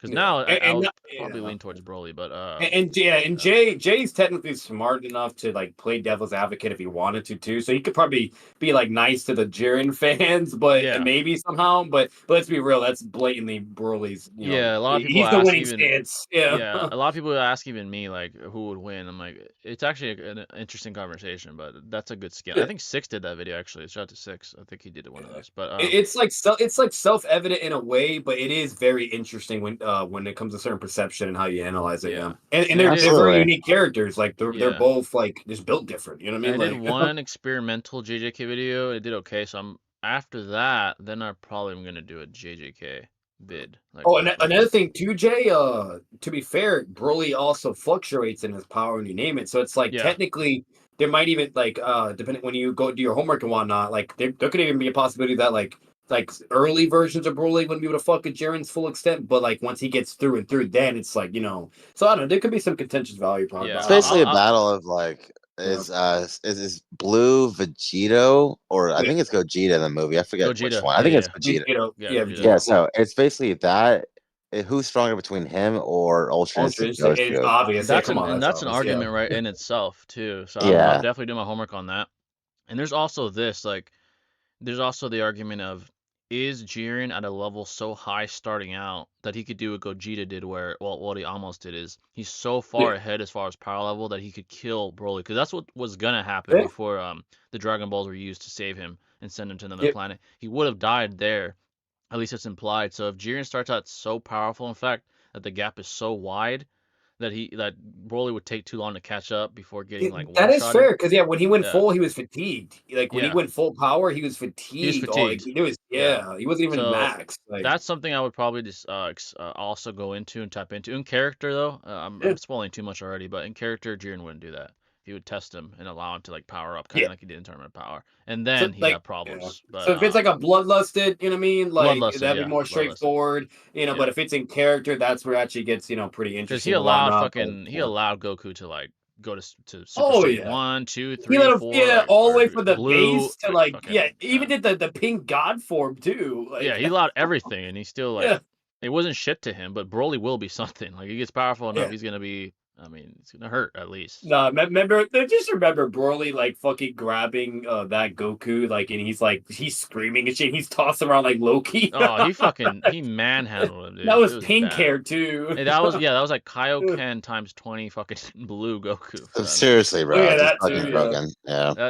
and that was him in base, by the way. Jiren was fucking slamming his ass. But in either way, base. overall, what Jay said, like he didn't spoil too much, but like Yeah. it's clearly very, very interesting. It's Very pro Broly interesting. and JJK. My scaling is a work in progress. I would say I'm decently knowledgeable, but I want to get to a point where like I'm pretty good at it to where I could like do where I can spit. Yeah, like Naruto, we could do that already. Dragon Ball, I can pretty much do that already once I touch up on like the literature. Bleach is another one. That's probably gonna happen after JJK. We'll eventually get to Bleach as well for you guys. Oh, we got to, man. Yeah. We got a lot of good shit on that as well. But we're probably gonna wrap it up, folks. We've been at it for 5 fucking hours, longer than the fucking debate fucking Swag had. So, yeah, definitely, bro. To be fair, our longest stream was when we did the tier list. Oh my god, my computer died. It was like fucking 8 hours. Oh yeah, that was like 8 hours. What was it, like 7 hours? It was like 7 hours and a Yeah. half or some shit. I was like, holy shit. But yeah, folks, make sure to hit the like button one more time. We really appreciate you folks. Much love to Daigo, TG, and Six for coming on, and shout out to all you folks. And we'll catch you next time, folks. Stay classy. Much love.